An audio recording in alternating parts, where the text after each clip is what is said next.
försvann någon så att jag men det finns ju en gräns för hur mycket man kan visa.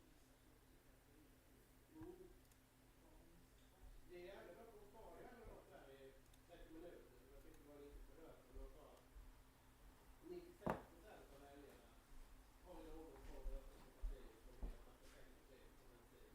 Då kommer sannolikt det. Det gillar vi ju med att de tar också för de blir kvar av sig själv. Ja, där får vi sin tidigare linje i alla fall. Och tyvärr tappar vi vår tydliga linje då också. Det är ju tråkigt. Jag vet inte vi som lär väl behålla mandatet. Men det är fan ett mörkt ut. Så på här tyvärr.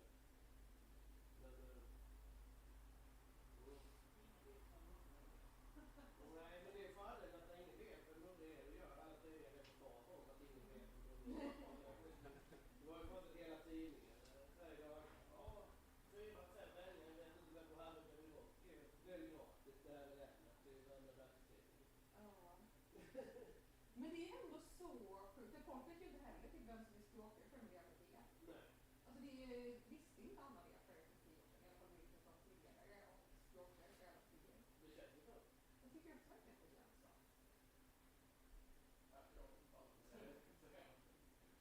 Jag får se hur centerstudenter refererar det. De ska komma hit på EU och en anställd. Jaha, vad kul! Oj. Gud vad kul. Ja, jag tror skulle vara på restaurang. Det går väl okej, tycker jag. Det är ingen som signar upp och blir Patreon fast man har på med typ 4 gånger.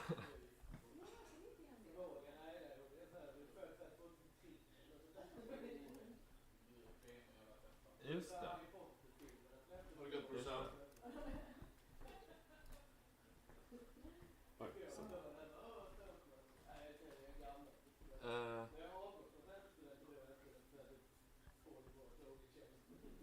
Ja, just det. Ja, nej, jag hade ingen bra pausbild redo så jag bara, ja, nu blir det 2 olika, ja.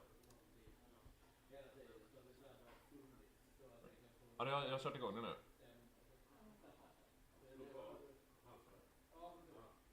Men nu har det kommit några nya förlag. Har ni gått rekrytera in det till på det här utskottet? Det är roligt. Jätteskönt när man känner att man inte behövs längre. Det är riktigt jobbigt. Ja, framförallt jag var tvungen att avge mer eller mindre. För att jag tänkte Just det. Ja. Yes. Ja.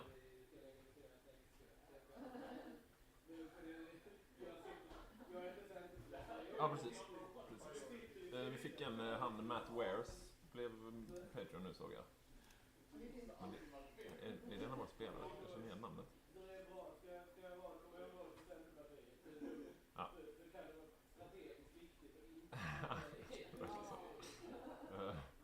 Ja. Okej. Ciao. Tack. Hej.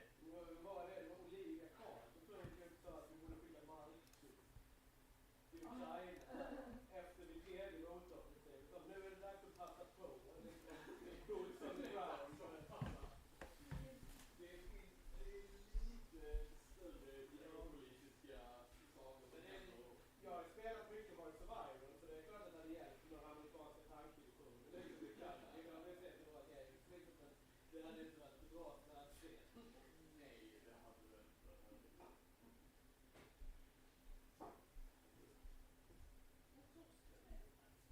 Ja, Stockholm. Bror. Tack för den här gången. Tack själv. Lycka till. Är det allvar? Blir det lurigt med light pollution nu eller? Ja, när solen kommer där. Ja. Jag bara såg att han Det är värre blir mörkt nästan. blir iväg. Ja. Men att man kan kontrollera det.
Man rör ju sig liksom så.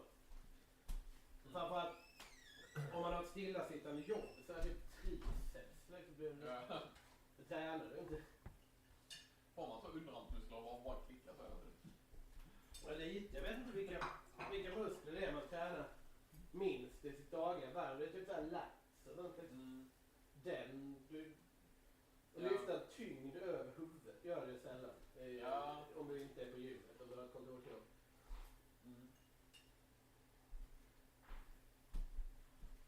Ja, sådana här axelgrejer kommer nog vara väldigt... Två grejer bara. Jag har lagt till såna här caster-namn som bara dyker upp så på skärmen liksom framför castersarna. Men då hänger det lite på vilka casters som sitter och var man sitter någonstans. Så jag har en som är... Ja, jag har hört Olof Victor nu, för ni har suttit så. Och då dyker upp bara Olof Victor. Och så är det lite beroende på... Ja, jag har hört lite varianter här. Ja, okej. Så man tar den variant som precis. Och sen... Menti. Det här har ni koll på hur man gör den här. Alltså man ändrar frågan här, man ändrar alternativen här. Om det kommer till results så tar man, jag tror det är här, manage results, alltså clear, och så kan man göra om det. Men det man behöver göra också då, det är ju att ändra i...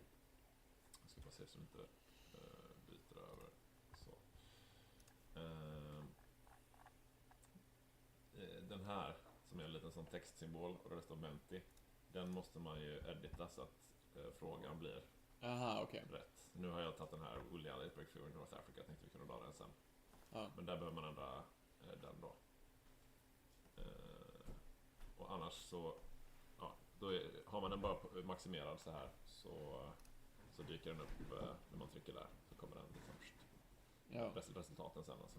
Och det var hemsidan här som var tvungen att vara i max... Ja, precis. Man bara precis så här. Och samma sak med Discord. Om det kommer in en person för intervju så bara dubbelklickar man på den. Eller klickar på den. Så här. Och så sätter han på sin kamera. Och då är det redan att trycka på den.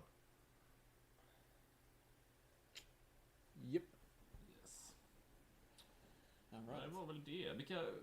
Vi har inte presenterat typ Albanien, Jugoslavien, Mongoliet, vi kan Brasilien. Vi har några till att dra igenom. Jag tror vi har de flesta. Ja, precis. Men jag kan ta och kolla på listan lite där. Ska vi gå igenom det här nu sista. Så att vi har allt det gjort innan Barbarossa, alla de här grejerna i alla fall. Sen vet jag inte exakt hur pauserna kommer vara sådär, men blir det någon paus där runt liksom 4-5 så kan jag ju hoppa till tekniker kanske någon gång då. Och sen så, kanske jag behöver avgå då vid liksom 18, strax efter 18. Jag tänker när du måste sticka, då försöker vi flytta det här så att jag kan styra det därifrån. Men det borde vi kunna göra hyfsat smidigt.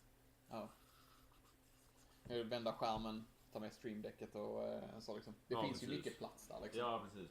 Det borde jag.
I think the UK needs to do a response. 5 things you really need to know to improve your micro. Some of the 3 things you might not know about radars. Overrun! Overrun! Overrun! Yes! No. No, I didn't know this. Yeah, the US Navy is moving steadily. Have US Navy some engagement? This is a disaster for Hungary. Hungary was the one that suffered the most. Yeah, I have a perfect overview of everything he has. Welcome to the studio. Thank you. He's got the map mode underneath the ledger. yeah. Maybe we before we I'm say too what the excited. outcome was of the plan. Maybe we should 2.2 million casualties and the meat war. It has been a while, so Yeah, 12 hours or so, not counting.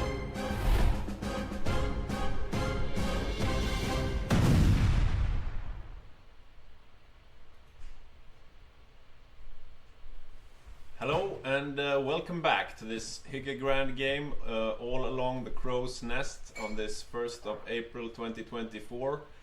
We've just had our lunch break and war has broken out in Europe. Yeah. And before the break you had Olof and Victor in the studio, and now it's Olof and myself, Petter, in the studio. So Yeah, glad to have you. thank you. Good to be here. And so, the war has broken out, and we'll soon be seeing the invasion of Poland. The Poles are usually the ones taking the brunt of the invasion in the beginning, as is usually the case. There is, though, a German paradrop planned on Corsica, so I think France might get surprised early on.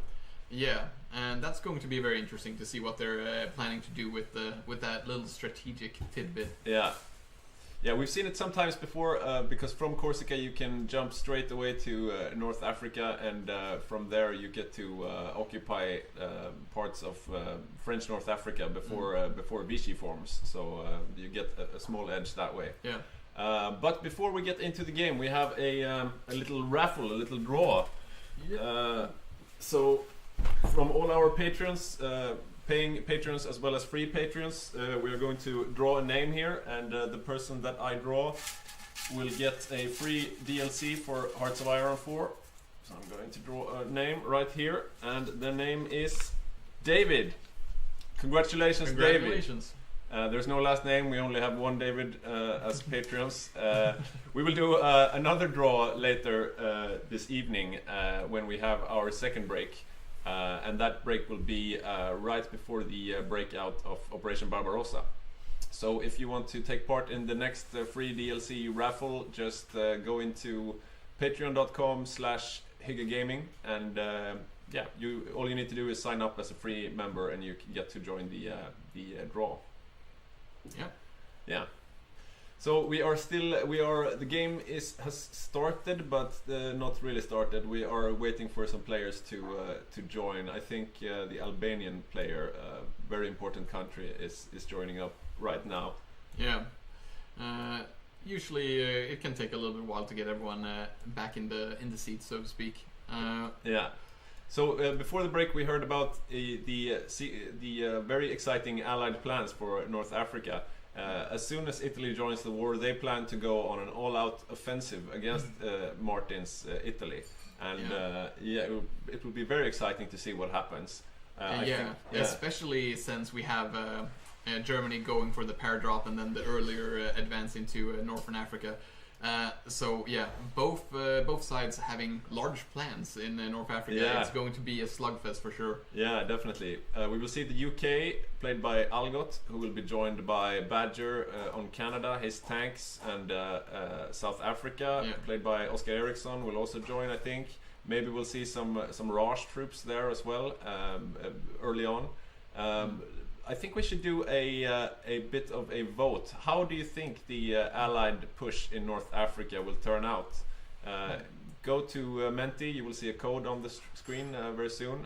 Go to menti.com, enter the numbers there, and give us what you think about this Allied push. Yeah. So the players are joining up. A bit bad discipline after the lunch, feels like. Yeah. I think also Greece isn't here, so we have to wait for them, and it looks like one of the Japanese players have to rejoin. Yeah, So we'll keep hanging out here with you guys while we wait for the war to break out for real. Yeah. Maybe just drop a note in the chat. Where are you from? Where are you listening in from? It's always nice to hear. Yeah. So far we've had people from Finland, from Sweden. Yeah, we have players from Netherlands and everything. Like, I know we have a Canadian guy watching as well. So players from people from all across the globe joining us. I did take a sneak peek at the Soviet's infantry divisions, and Soviet, as usual, has like a ton of infantry divisions, and they did make sure that every single one of those divisions has anti-tank at this point. So they're not only going to put out a mix of light and heavy tanks along the front lines, but all the garrison units are going to have anti-tank as well. So they're preparing for this heavy assault gun push by Germany. And I'm actually very curious to see how well that those garrison infantry can hold up, because I've not seen those specific templates before. Yeah, definitely. And also interesting their budget tank division templates. They seem to have a light tank mostly division, but some heavy tanks sprinkled in, as well as some motorized artillery. So quite budgety divisions, but if you can get a lot of them, I mean, tanks are tanks. Yeah, exactly. And I think it should help a lot that fact that they have some battalions in those divisions whose armor is so high that like the German assault guns can't penetrate them. I'm not sure if that how well that's gonna work, if they're gonna be able to stop the push completely, but it's at the very least gonna slow them down. Yeah, they shouldn't be able to hold up against the proper tank divisions from Germany with the tank destroyers and everything. Exactly. They should just get run over by that. But I think the Soviets probably have some more elite tank divisions as well. Not sure if they're going heavy or mediums though. We'll have to see when we get in here. And it's usually it's probably something they're gonna start building a little bit later. Since Soviet is it is a later player, you have to get something out on the field before Barbarossa. So you can't always go for the thing you want right away. Yeah. And now it looks like all the players have joined, so we're waiting to see. At least we can move around our screen, we can start looking at stuff. Here we see the German invasion of Poland being planned. We got quite a lot of stuff up in around Königsberg here. You can see the Balkan Bros also ready to get a piece. Both Hungary and Romania here preparing to invade their Polish neighbors. Poland will probably fall quickly as usual. I mean, not much to say about that. They have a tough situation, a tough spot. I think they are doing the correct strategy though. They focus their defenses around Warsaw. Quite a tight grouping here of their troops. Yeah, that's really all you can hope to do, is to fortify for as long as possible, stand in the city, by the rivers, and there's no point in trying to hold a front line. We see the game is now beginning. There were some allied pings over towards the water there, maybe some German submarines they were chasing off, and here comes the German invasion of Poland, and they are so far not meeting any resistance as the Polish forces are kept back in defense. They are just taking the empty tiles, and here we see the first battle commencing. It's the 3 of the German assault tanks here facing off against the Polish defender in Lodz. Yeah.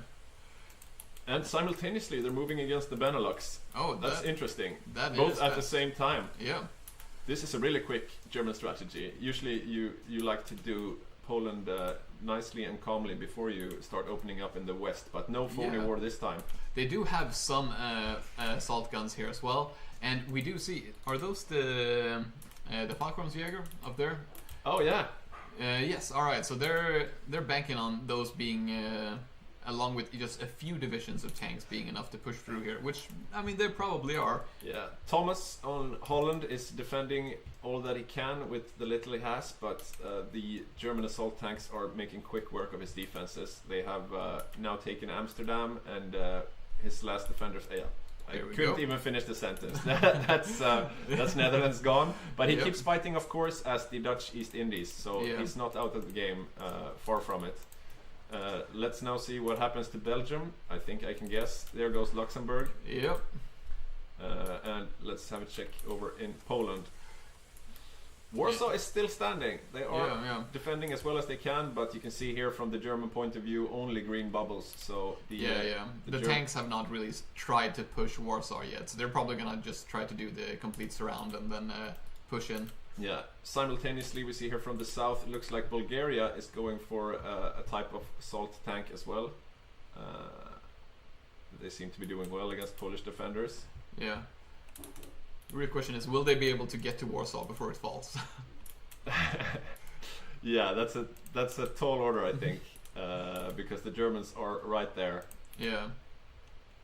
The Poles are doing everything they can. They sabotage the industry, and there we have Warsaw surrounded. Yeah.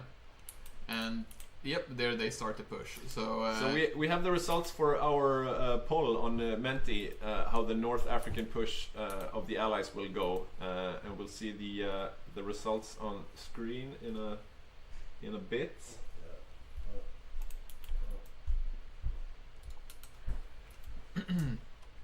Belgium is still standing, actually. Yeah, wow. They are moving in, though. It seems like they're using the paratroopers as regular infantry, or have they dropped them? I don't think we've seen them. And there actually. goes Poland. Yeah. F's in chat for Poland, but same thing as with Holland. They're not gone. They will keep fighting in exile. Yeah. Now we'll probably see all these Axis troops moving over to the west, where Belgium just fell as well. Yeah. Belgium was, of course, AI controlled. It seems like the Axis forces are taking a breath and preparing to do the proper invasion of France. Let's see, have they taken Corsica yet? No. No, they didn't maybe. do that. No, it seems like they stopped that plan altogether. Yeah. Seems like the Germans were a bit charitable with the Hungarians, giving them pieces of Poland here. Oh yeah, and the Soviet The Union Soviets, gets their piece. Yeah, the Soviets take their part as well.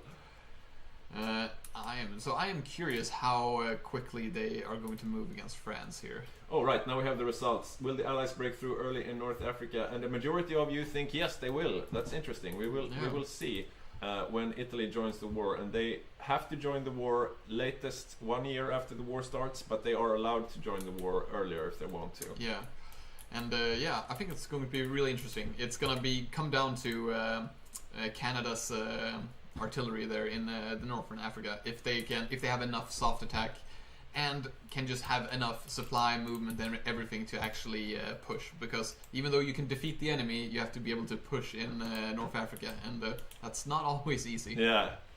Looking here, Sticky has his tank divisions ready on the line here, and they are doing quite well actually. You see here the German assault guns trying to move in, but the French tanks are holding their own. Yeah. They are defending for now. They tried to push northwards just now, but they were unable to dislodge the Germans from the Belgian positions. Yeah. But so far they seem to be holding their own tile at least. They're splitting up a bit now to cover more ground. Seems like the German assault guns are trying to go around them instead of through them. Yeah. Seems like a smart move. Yeah, I think that's definitely what you want to do as Germany here. Like you're going to have way more than France has. So even if you can't take out these divisions, as long as you get them surrounded, it doesn't matter that they're like technically better than your tanks. Seems like Sticky, our French player, didn't fall back immediately. Maybe he was hoping to be able to cut off the German advance here, but so far they are unable to. They are quite good at defending, but they would have to move back soon, or Paris will fall, I think.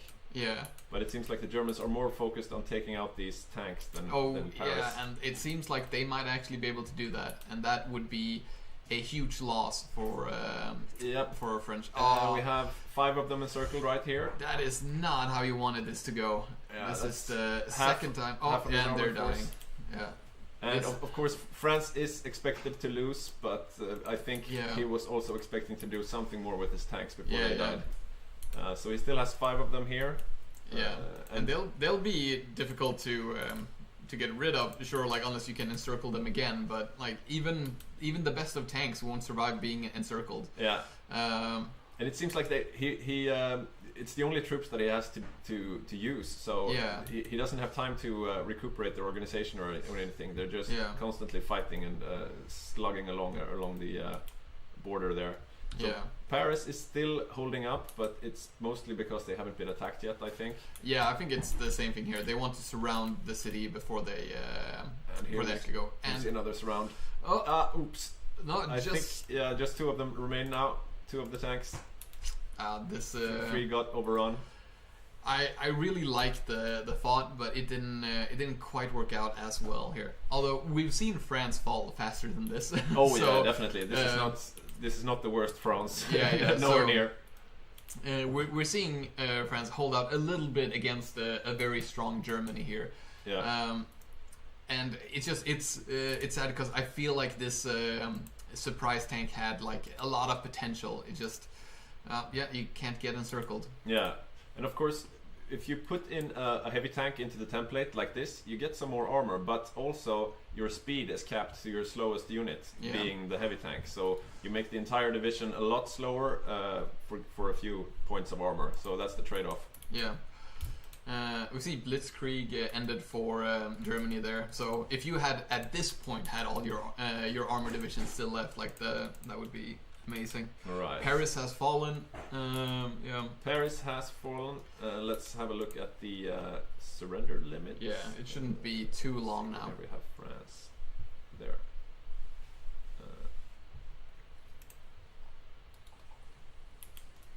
France is 91% towards capitulation, so that should be just a few more cities and they will be gone. But it seems like the Germans they cancelled their paradrop on Corsica. Yeah. Nothing too fancy going on here, just a standard bread and butter Germany invasion. That's probably good news for the Allies if they want less of a German presence in North Africa in the coming year. Yeah.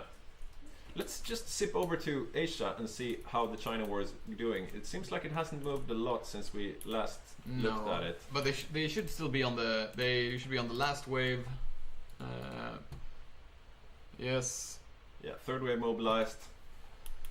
As long as they get rid of the Chinese troops hanging out now, they should be. Oh, here goes France. Yeah. Again, not a real surprise there. France is meant to fall, and they are now establishing Vichy France, which will have a player. I think he will be hot joining, but we'll present him when he does. So now France has fallen. I think Italy should be forced to join the war. They should be joining the war soon. Anyways, let's see where does the Axis go now. In the early stages of the game, the Axis have all the initiative, so the Allies have to be responsive. It's just a matter of where do the Axis intend to attack next. We also see the Finnish Winter War has kicked off. There we go. We had a poll earlier where you predicted the Soviets to win. So far, Finland is holding his ground. We see here the budget tank templates of the Soviets trying to break through the Viipuri line, or whatever you call it. We do have some light tanks further up north that are trying to push there. Problem is, like, it's hard for tanks to push in this area. This is not a decisive invasion of Finland. No. Last time we saw Finland fall, we had 30-40 Soviet mountaineers. Yeah. This is not nearly enough to break through.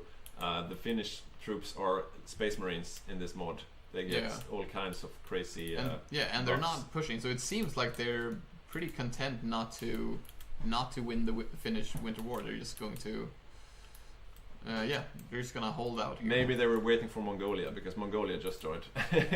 Yeah, but Mongolia isn't allowed to send troops. No, that's true. That's true. Maybe they just wanted the moral support. Yeah, exactly. Speaking of Mongolia, wait, we have a question in the chat. Is it the guide god on Poland? No, the guide gods is crushing Poland. He's playing Germany. Don is player 1 on Germany. He's one of the guide gods, and the second one is Badger, who's playing Canada.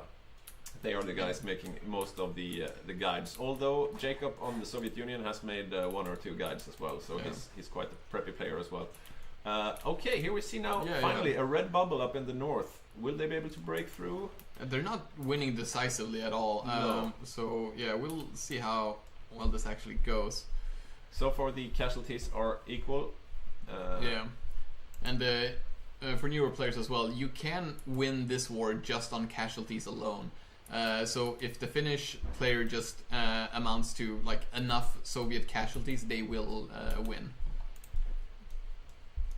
It's a bit surprising though that they are losing equal numbers of troops as the Soviets are attacking, but maybe the Finns are just lacking in anti-tank. The Soviets do have mountaineers standing by, they're just not using them. So I'm kind of curious if they're waiting for something else. Yeah, it seems like the Finns can't quite penetrate all of the Russian divisions, but it's not a great problem. Oh. And we do see Romania surrendering territory to the Soviet Union, so we will not have a repeat of the last game, where Romania actually fought the Soviet Union. And won. Yeah, and won. Fought and won. Yeah, and maybe that's why the Soviet Union is not going so hard on Finland here, because they're like, I need to have troops down here, and we see actually, like, I mean, these are defensive troops, but still, there are a lot of troops down by Romania, so maybe they expected that. Now we see though they've brought up some heavier guns. This looks like at least mediums. Let's have a look. There are more heavy tanks, so they're gradually phasing out the light tanks to just have heavier tanks. And now, since the heavy tanks are in majority, the symbol of the division changes. Yeah, and I'm guessing that that's not really ideal for pushing into Finland, but I'm guessing they're prioritizing having those heavy tank divisions ready for the German invasion and saying we don't need Finland. It's fine that we don't have Finland. We're going to have a better chance against Germany with heavy tanks. So far, though, they are trading favorably. So if this continues, the Soviets are doing well. Yeah, I would say. Okay, what are the Germans doing now? They should be like preparing their next avenue of attack. I don't see. Have they attacked Greece? Oh yeah, they've attacked Greece. Okay, so Mako is defending himself here in Greece. It seems like he's been pushed back from the initial mountain line, but he still holds the capital and Thessaloniki down here, which is also quite a bit of a fortress.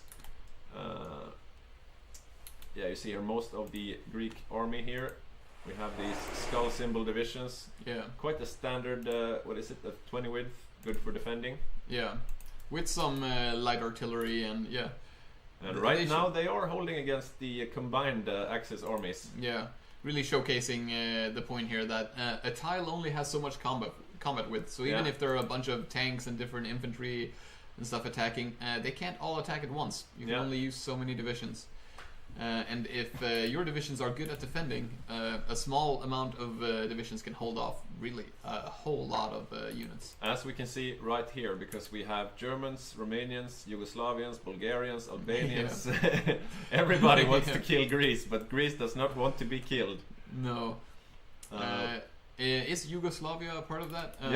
Yep, they are. I don't think we've introduced the Yugoslavian player. No, actually. that's right. We should.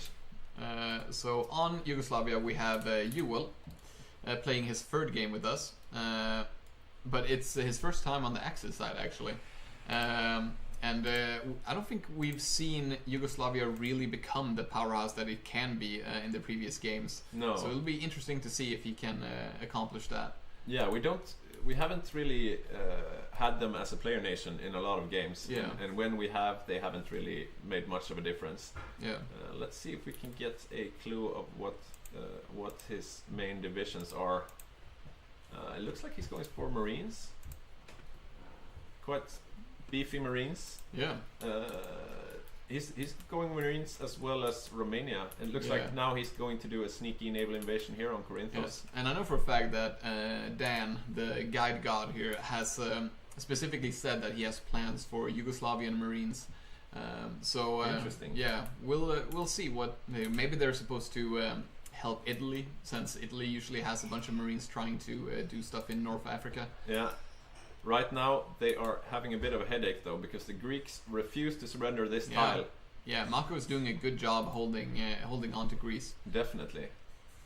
Might have been the correct decision to move back from the longer front line up here and just hold this small line down here. Because as you can see from the Axis point of view, there are red bubbles. Yeah. The Greeks are holding, even though there are low supply. Maybe he could have fixed that before the war, building up his infrastructure a bit, but it's hard to seems say. Quite good anyways. How's the air looking? They should have green air over Greece. Yeah. Oh yeah. Exactly. Yeah. Otherwise, that's a classic mistake, because it really does make a difference, air superiority, when you're trying to push down a fortified position. They have red air over Italy though. That's interesting. Yeah, that's a bit embarrassing.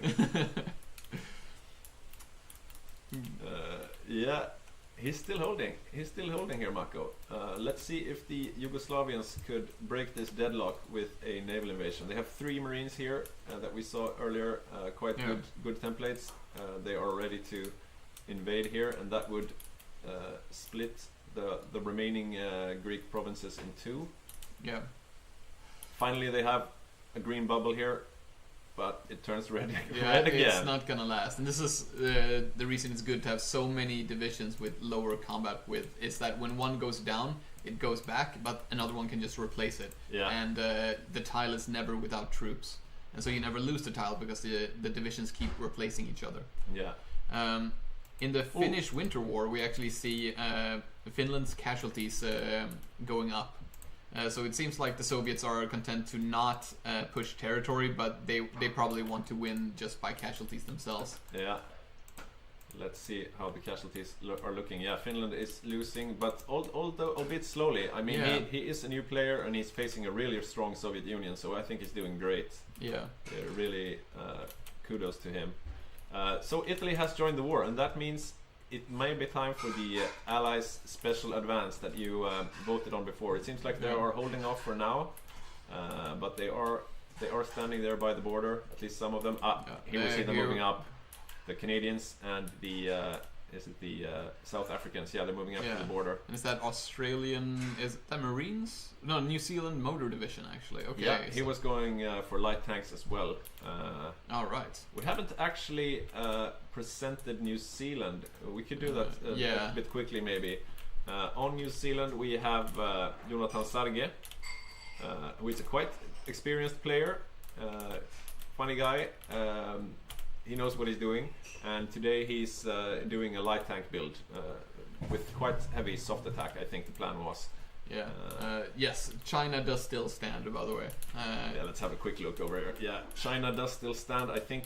Yeah, the Asia Axis can't be happy with this development. No.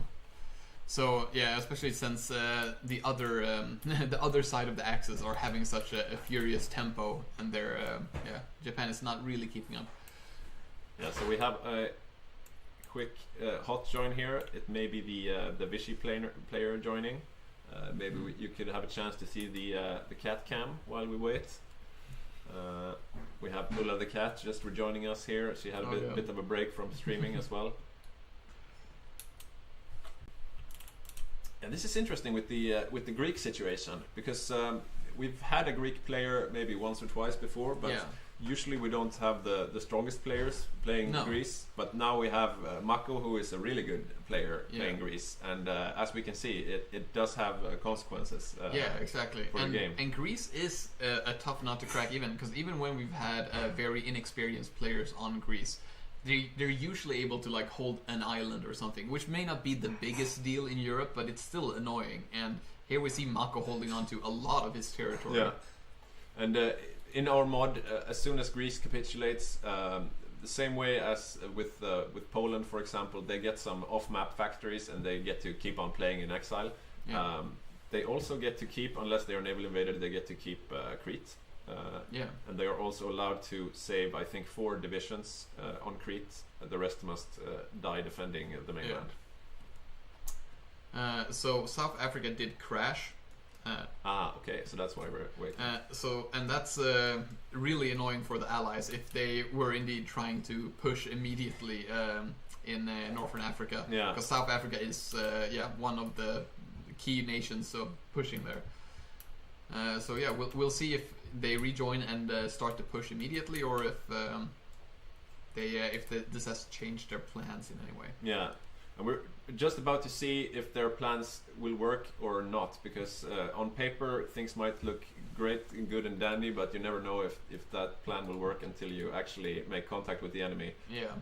Sort of paraphrasing that quote that Victor attributed to Napoleon earlier. I've heard it attributed to von Clausewitz and a bunch of other people as well. But, I'm sure they all said it. Yeah, I mean, because it's such a good quote. I think if you we can't check a whole lot of stuff in this mode because it's waiting for players to load, but if you bring up United Kingdom, it does seem like they are planning a naval invasion. I don't have that point of view, but I think you can. Running. I think you can click.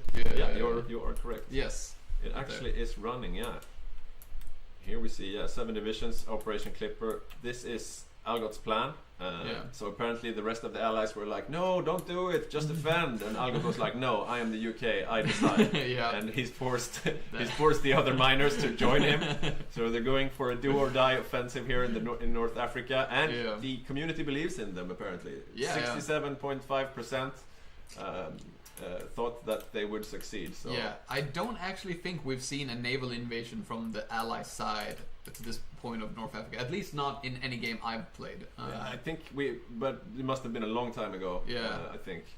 But we can see here they have naval superiority in the eastern med, so that's why this is possible. I think Italy has the central med on lockdown. So that's where their convoys and reinforcements are going. I'm unsure if Germany has been able to send anything down there yet, or if they even plan to. Maybe Martin on Italy has said, it's fine guys, I got this, you go do something else.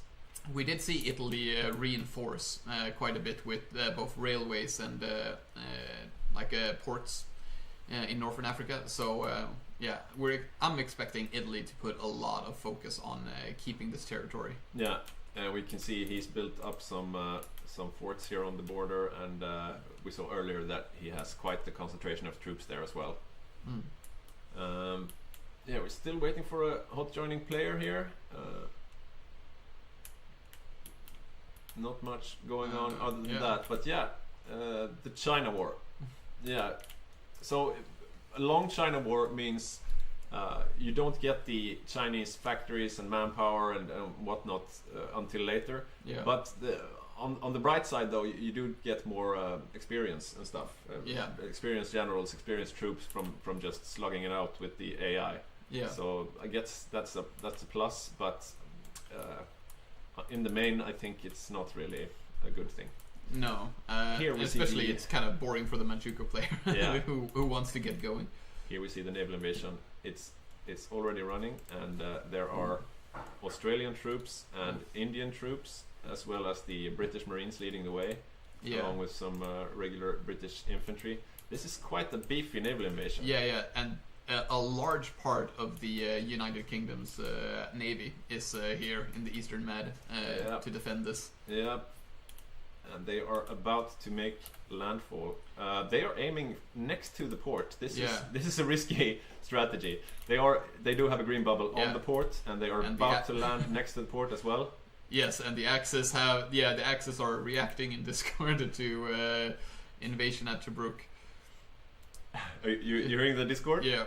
Maybe we can let you guys hear what the Axis Discord sounds like right now. Maybe if Victor just joins that channel, you can hear what the audio sounds like for a few seconds. But we see here the Allied invasion is going well. They've broken through the front, and their naval invasions are landing. The Indian troops are a bit precariously placed, but they are now being saved by the main advance. And Martin has 4 troops now encircled. The tanks are there. There are German assault guns. The assault guns are going to be the dangerous. Do it, Rosen! Hurry, maybe you can save the other one. Rape of Africa! Lost maybe 2 Marines and 2 infantry divisions. Hold Tobruk. That is we so see important some right now. blows back and forth here. Okay. Yeah. We need the Canadian tanks to fight the infantry, and we need pretty much the South African tanks to meet up with the German tanks. We have a question in the chat if the Allies have air over Africa, and no, they do not. They only have air over their over Egypt, but over Libya it's the Axis who have the air advance, and we see now the Axis are pushing them back. No, they seem to be holding the fort line. Yeah, but I don't think they'll be able to push through the assault guns. It looks tough. Yeah. They are geared towards soft attack though, so they shouldn't be doing too well against, for example, South African armor like we see here, but there are just not that many South African tanks available. Yeah, I think they really need to focus to bring all the South African tanks and try to push the German assault guns on only one tile, because one division is not going to be enough here. They're going to be pushed back here. I think the Allies are starting to consider retreat.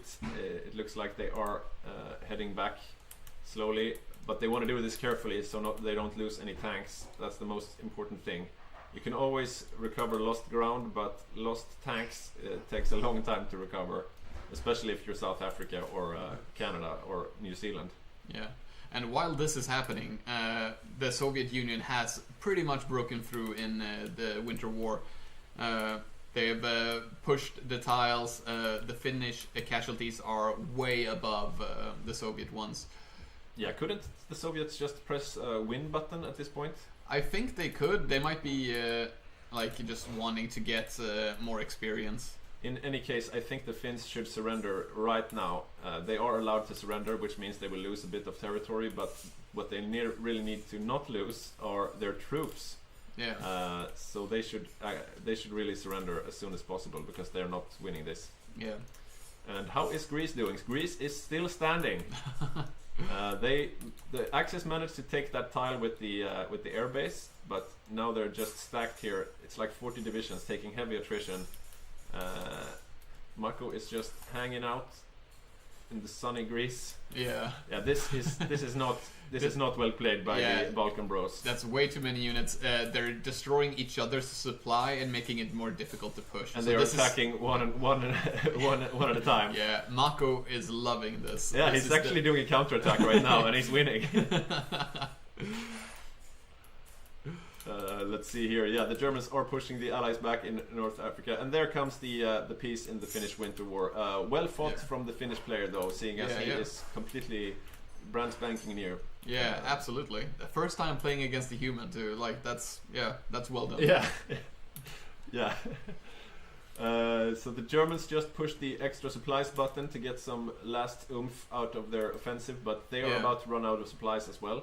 They did bring a lot of tanks down here, though. Yeah. This is more than we usually see the Germans bringing down. I would have loved to see a naval invasion now Yeah. to close off the area behind, because I think the only way you're going to defeat these assault guns is if you completely encircle them. Yeah. And they have left almost nothing in Tobruk. Like just infantry. So a powerful naval invasion now would be much more dangerous. But yeah, it's a matter of resources. You don't have an infinite amount of troops. Yeah, it's also easy for us to say what the God's eye do here. Yeah, exactly. Yeah, it seems like the Germans are not pushing through the El Alamein line, at least not right now. No, that is a tough line to drag. It's just 2 tiles. You can really, you can fill it with just tanks. It's difficult to push through. Yeah. Germany has a ton of assault gun divisions, though. Like that is a lot. Let's see, how many do they have down there? I'm gonna switch over to the German POV. Yeah, we got a whole bunch here. Yeah. Look at this. I think they have 12 down here. That's more than we usually see, definitely. Yeah. But they are not breaking through. They are geared towards soft attack, of course, as they are assault guns. Yeah. Flame tanks, you could say. And this means that they are not good against enemy tanks. But look at this. They are pinging towards El Alamein. Oh. Looks like they may break through. That is very dangerous. South Africa should have more divisions than that. Oh, you think? Usually quite sparse. I see 2. Yeah, maybe they only have 2. Yeah. Either way, like they're defending that with tanks and now they switch them out. Before there was infantry there, but now New Zealand and Canada has moved up together, and that's really what you want. You want the entire combat width of the tile to be just tanks. Looks like they are stabilizing somewhat, but the Germans keep probing, keep trying to attack. Yeah. I think it is Rosen, who is the second seat on Germany, who is the one controlling these tanks. Yeah. Rosen, also known as Steiner, likes to do the quick response force with armored divisions.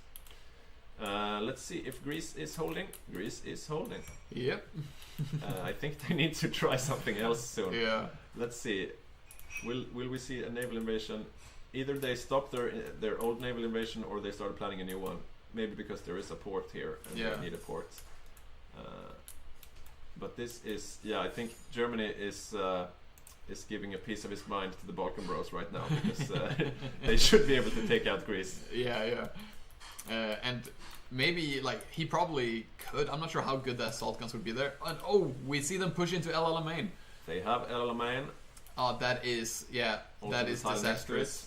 But there is still a lot of stuff here behind. Oh, here comes the paradrops. Oh, now we're seeing They're paradropping all over. This is the plan. One paratrooper was instantly killed though. Yeah. Oh, they're dying. I see the point of this, because if they could just lock up these troops and force them to stay, it would be disastrous for the Allies. If the Allies lose all these tanks, that's like 3 or 4 miners and their entire fighting force for like another like 3 years. And you see them snaking. Oh, look at this! There we go. Oh no! One South African and one New terrible. Zealand armored division and two UK infantry divisions. Oh, this is there's nothing brutal. getting to them. Also here we have two Alexandria mountaineers. is gonna fall. Two mountaineers from India. Yeah. Ooh, this is looking a bit dire. Yeah. Of course, the Allies are not too pressured, because Japan is still busy with China, so they know that nothing is going to happen over here, so they can still focus entirely on North Africa. But at the moment, it is not enough. Yeah, they have paused now. Canada is complaining of a bug, so we'll see what exactly. Yeah, I think it may be. You're not allowed to paradrop onto retreating troops, because then you just delete the retreating troops straight away, and I think that may be a rule violation. I saw something like that happening here, where they paradropped and instantly an allied division was overrun, and then instantly after that they killed the paratrooper. But I think that could be it. We'll see if we get an update.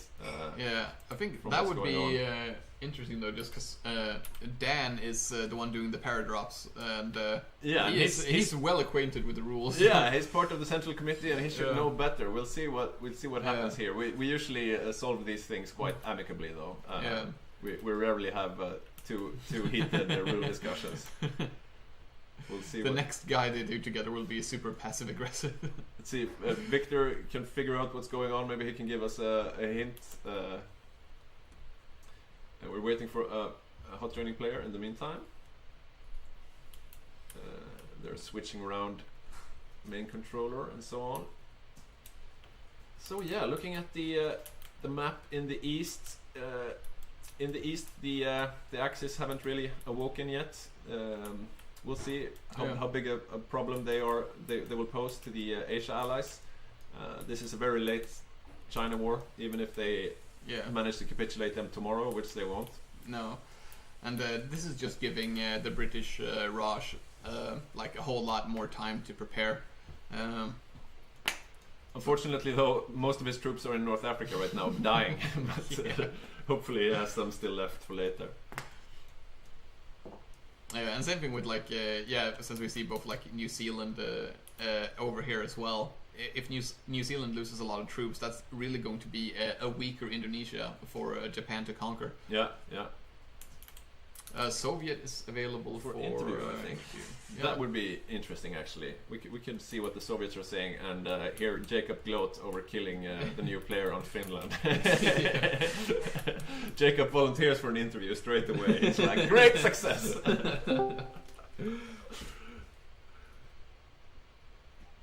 So Jacob is the main controller of the Soviets. He is a part of the Central Committee. and he's also a very preppy player. He has great plans, big Excel sheets, that kind of thing. Yeah. Let's see. I'm not sure if my microphone is working. Maybe it is.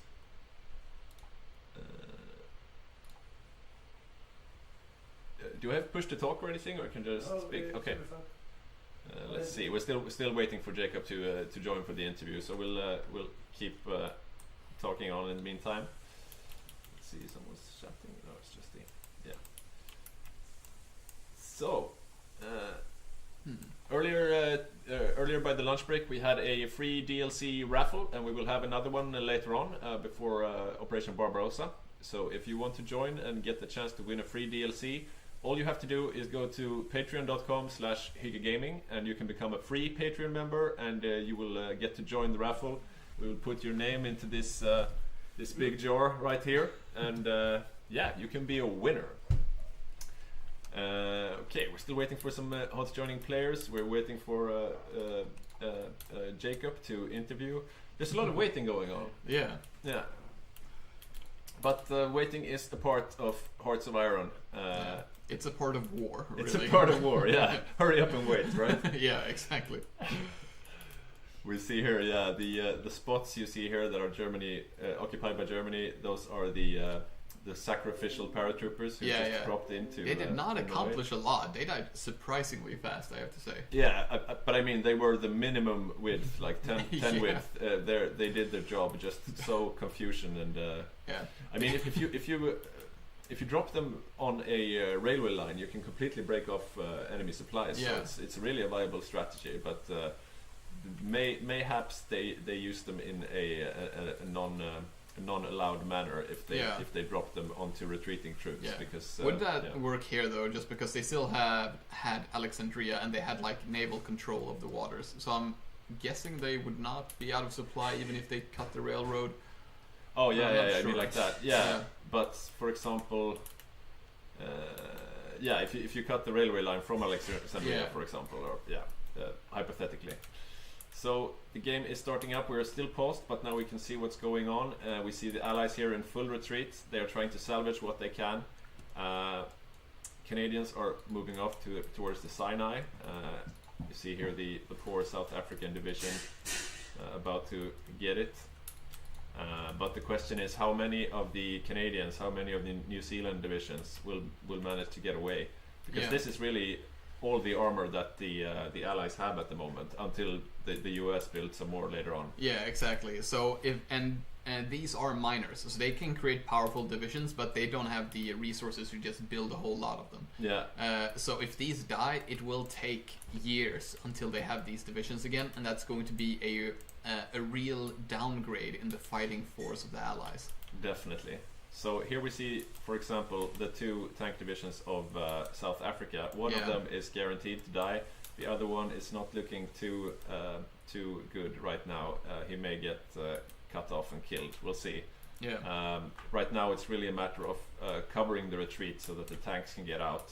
Yeah. And seems like Canada, the Badger, he's putting himself first, so he's getting those tanks out of there. Probably the right decision. Yeah, I mean, very understandable. Like his tanks are meant to plow through infantry, and right now we have like 12 divisions of German tanks here. Yeah. Canada is not going to be able to accomplish anything here. No, especially not seeing as they are light tanks. Yeah.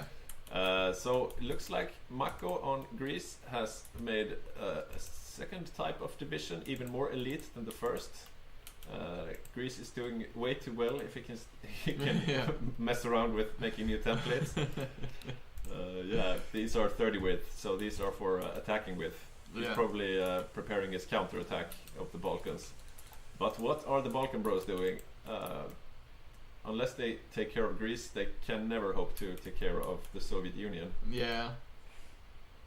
Here we see another failed attempt at trying to break through. It's the Bulgarians this time. But once again, they are attacking alone, one at a time. Yeah. But maybe that's the plan, since he has the armor. I'm unsure. It seems like the Greek are not able to pierce fully the Bulgarian divisions, so that should mean a favorable casualty ratio for the Axis. The game is running again though now, so let's see what happens here. Oh wow, look at this. Yeah. Fall of Cairo, and things are moving very quickly, almost too quickly to catch up with here. It seems like South Africa's one tank division is still alive, and Canada seems to have most of his stuff intact. And New Zealand is about to have their Marines encircled. Yeah, there we go. Yeah. That is a huge blow for New Zealand as well. Just like the tanks with South Africa, those are hard to replace. Yeah. The Eastern Med is no longer in the control of the UK either.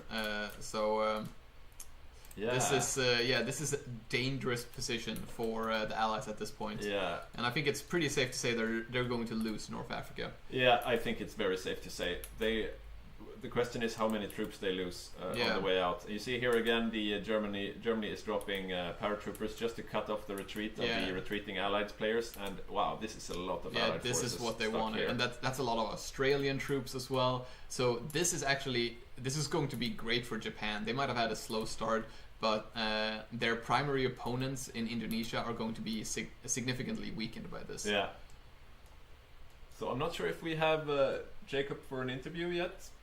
Maybe not. I haven't heard him. Nope. No. Okay. Never mind. Let's go for that later. But yeah, look at this. All of these troops are now encircled. This is a lot of Allied troops right here. Yeah. This is a pretty huge blow. This might actually encourage the Axis to go for a bit of a safari. They could just keep going down here because there's nothing to stop them. And they have still a lot of time before they have to start Operation Barbarossa. So they could just finish up here and then go south. And if they go south, they could threaten Free France, they could threaten South Africa, and that would really be tilting the game towards the Axis side.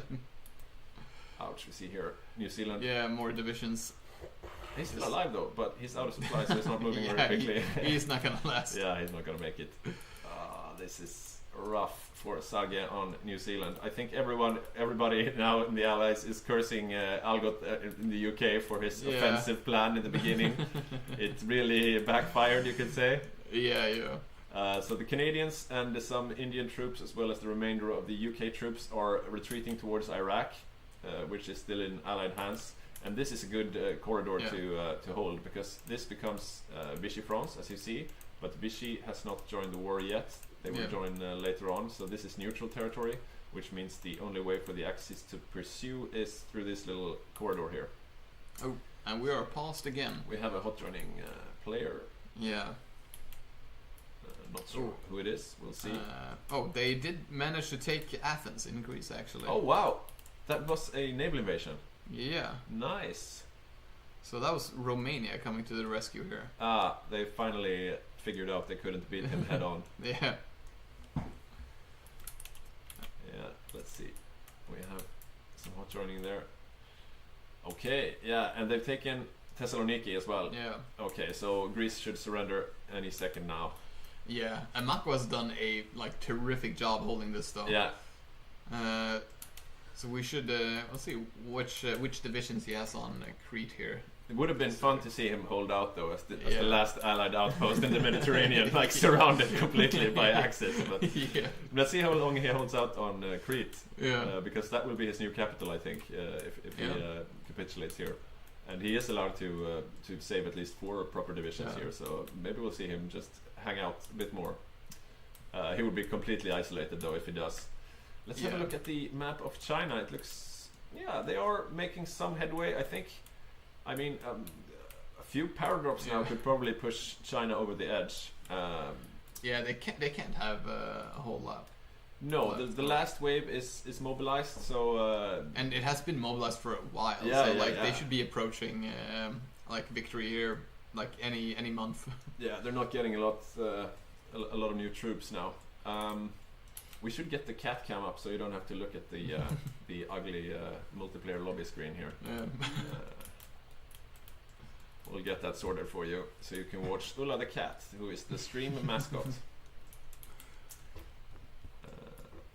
And if we are lucky, maybe we'll have some kittens on the next stream. I'm not promising anything, but I'm saying it's a possibility. Well, you don't know. Yeah.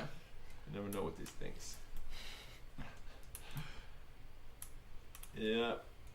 Yeah. The main action is here in North Africa. Yeah, and allies are basically discussing which tiles they might possibly be able to hold just to like keep some sort of outpost alive in North Africa. Yeah, but right now there are no allied troops south of the Sudan that could face this German advance. If they keep going, there's nothing that will stop them.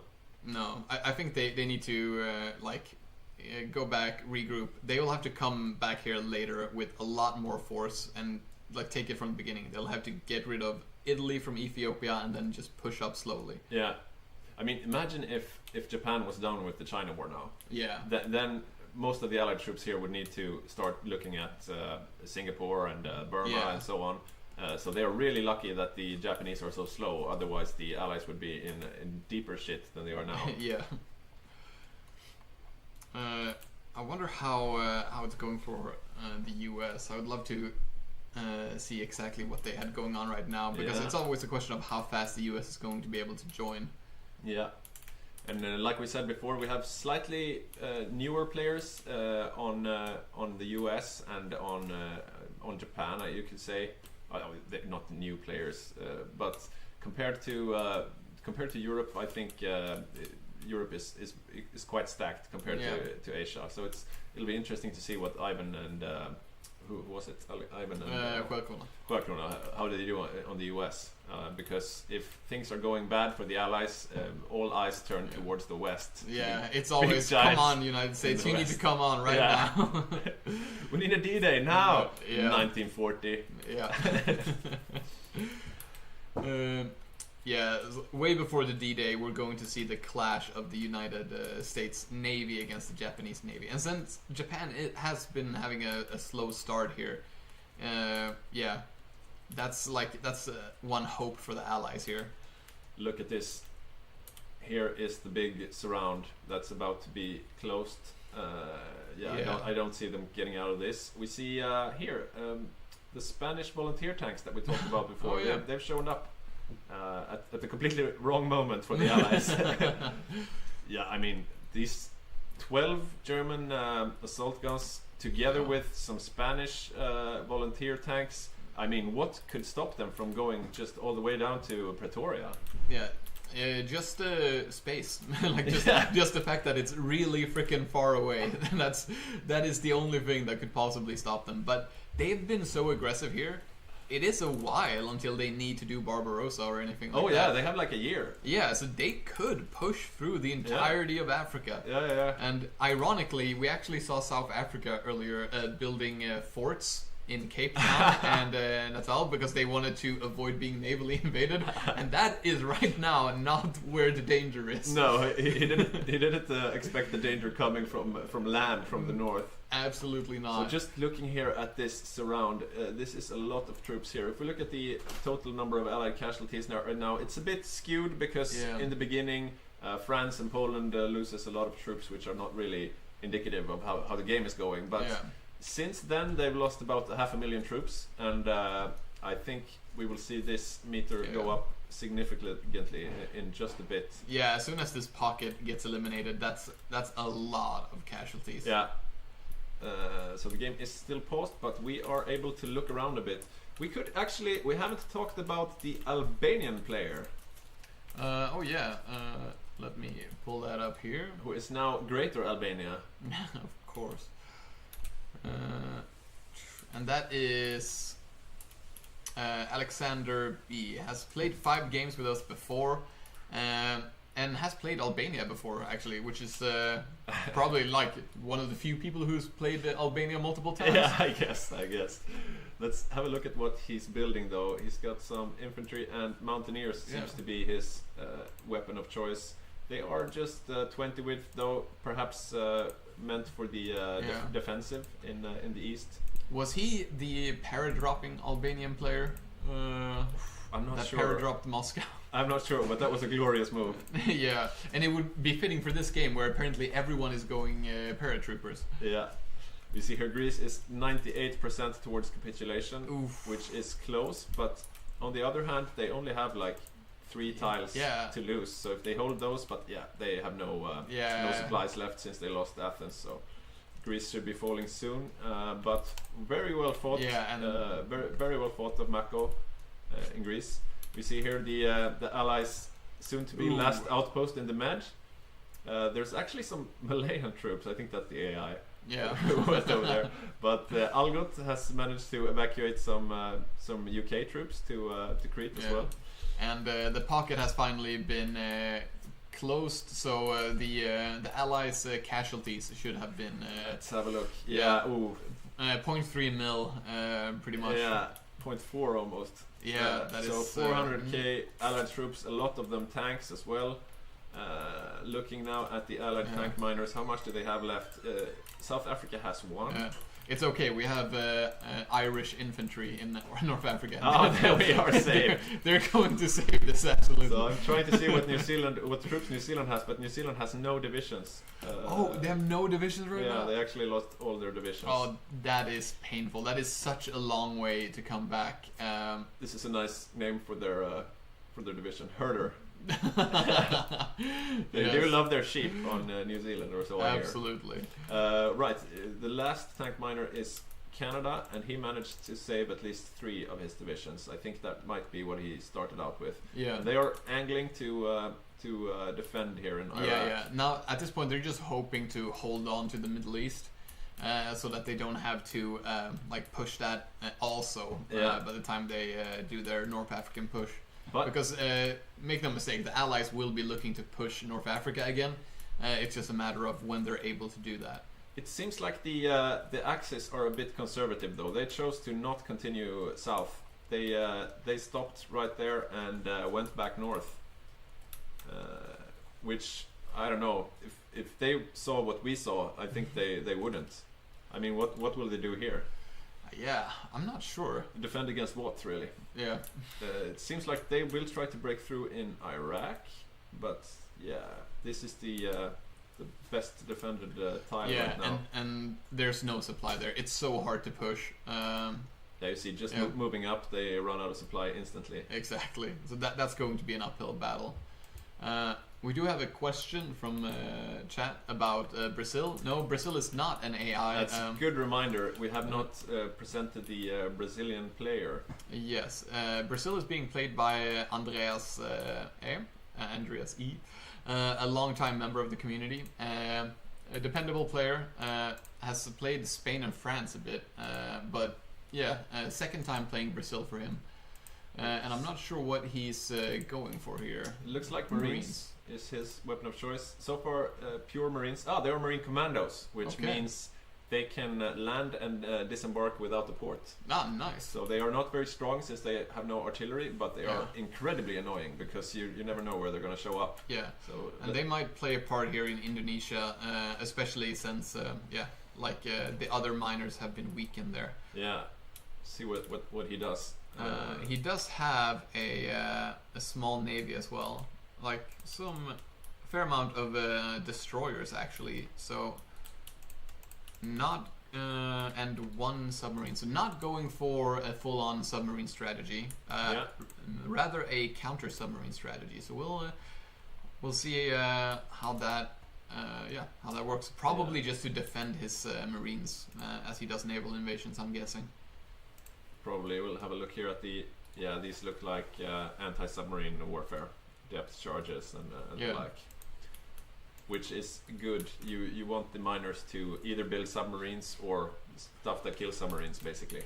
Although this game we do have the US building just a fuck ton of submarines. Like that is so many submarines. I'm gonna have a look over their navy tab is just hilarious. Here we go. Yeah, like it's just submarines. And this is, I mean, a really viable strategy since their main opponent, Japan, lives on an island. Yeah, exactly. Which means all Japanese supply going out from the main islands have to go by boat, and those boats will meet these boats. Yeah, the Axis do know that this is the strategy that the US is going for, so they've had plenty of time to set up a counter to this. Wow. So we'll see. That's the total number, 462 subs. Yep. Oh my god. Clearly going for quantity over quality here, so we'll see how Japan managed to do that. Yeah. Last time we checked, they did have some a lot of like cruisers being built, which you know is how you want to deal with submarines. Yeah, they do have some anti-submarine warfare stuff right here, but yeah, 56 is not as big a number as 456. No, and at some point war does become just who has the most. Yeah, so these guys will have to work overtime. Yeah. Let's see, I saw them trying to push into Iraq, and it looks like they're breaking through the first tile over here. I'm just gonna get a view of someone else. Yep, they are breaking through the first tile. Oh, it's that is... yeah, the German assault guns together with the 2 Spanish volunteer tanks here. Yeah. And right now they dislodged the defenders. They are out of supply though, but it looks like they're building railways as quickly as they can. There's no railway connecting here from the south though. Yeah, I think they just finished it actually. Oh right, they are building. Oh, 8 days remaining. So you see right now here the supply situation is dire, but in just a few days they will have built that up, and that should allow them to keep going. Hopefully Canada does not lose that last tank division. But that shouldn't be the last one he has, right? He should have more than that. He had a few. No, he has 4 here at least. I think 3 of them were in Iraq earlier. Where did they go? He has 4. Yeah. But where did they go? Here are the 2. I think he had 3 earlier, didn't he? Maybe. He has 4 now. One might actually. I think one is just 2 just completed. Yeah, 2 of them are moving up towards Ethiopia, and 2 are in Iraq here. They are getting out though, which is probably the right decision. So this opens up an interesting avenue for the Axis because they will be bordering Iran, and Iran is one of the countries which is okay to attack. Yeah. So basically they could attack Iran, and suddenly they have a border to India. They have a southern border towards the Soviets, also very nice. As long as you have troops to put on these borders, then that's just a good thing. Yeah, and that is terrifying for British Raj. Like India does not want that. That is it is. India has a tough time holding against Japan. Like holding against the Europe axis as well is just insane.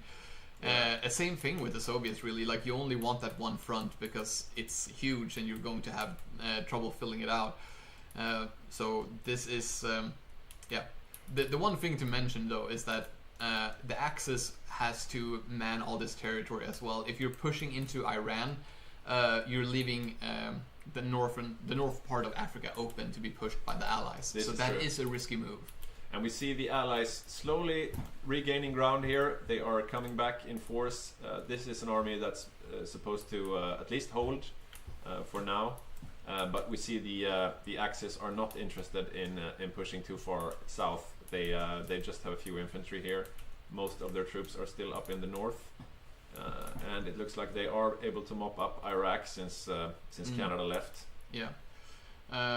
Night Round states, it seems like a pretty late China. It is a very late China. It's a very, very late China. And that is really the saving grace of the Allies right now, because it's not going so well for them on other fronts. Yeah. Let's have a look here at the surrender limit. 83% is... I thought that would be closer. Like they still have a little bit to grind out here. Shouldn't they have a bunch of collaboration governments? Let's see. Infiltrate civilian. Where do I see this? Prepare collaboration government. I don't think so. Yeah. They should have that. Anyways, because that lowers resistance once you occupy. So if they don't have that, that's definitely a mistake. Yeah. And that's like one of those things. I hope they didn't just make one, because you can actually just keep making them and just keep lowering the limit. So you don't want to make it just once, you want to keep making it. Yeah, start as early as you can and just keep pounding that civilian, or what do you call it? Collaboration. Keep pounding the civilian population. Is there a deadline for when Japan must go to war with the Allies? Yes, I think so. But I mean, they can't really before they finish the China War. Yeah, exactly. So they have to do that, and then they have to do Pearl Harbor, like the focus. Yeah, probably no later than 42 or something. I don't think we have too strict rules there, because if they don't attack early on, it's their loss basically. Yeah. The Allies just get stronger and stronger with time as the giant in the west awakes. Yeah, I think is it the same thing with Barbarossa? We don't have like a time limit for how late you're allowed to do that, but like you would not want to do it late, because it's the Soviet Union, you want to attack them as soon as possible. Yeah, I do think we have some limit, but it's quite late, maybe like I don't know, 42 or something. Yeah, and I've never seen it done 42. Yeah, it's usually not a good idea to let the Soviets get even stronger.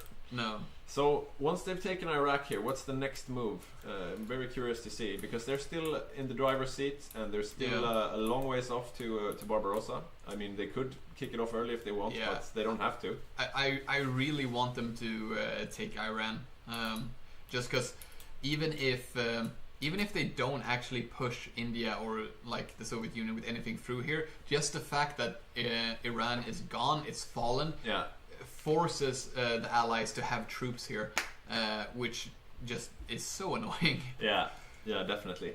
And I mean, considering they won the big battle in the north of Africa here, the Axis are actually ahead in amount of troops, and if you are, you want to open as many fronts as you can. If they were behind, then maybe you should reconsider opening 2 extra fronts, but right now they are ahead, so they should definitely go for Iran.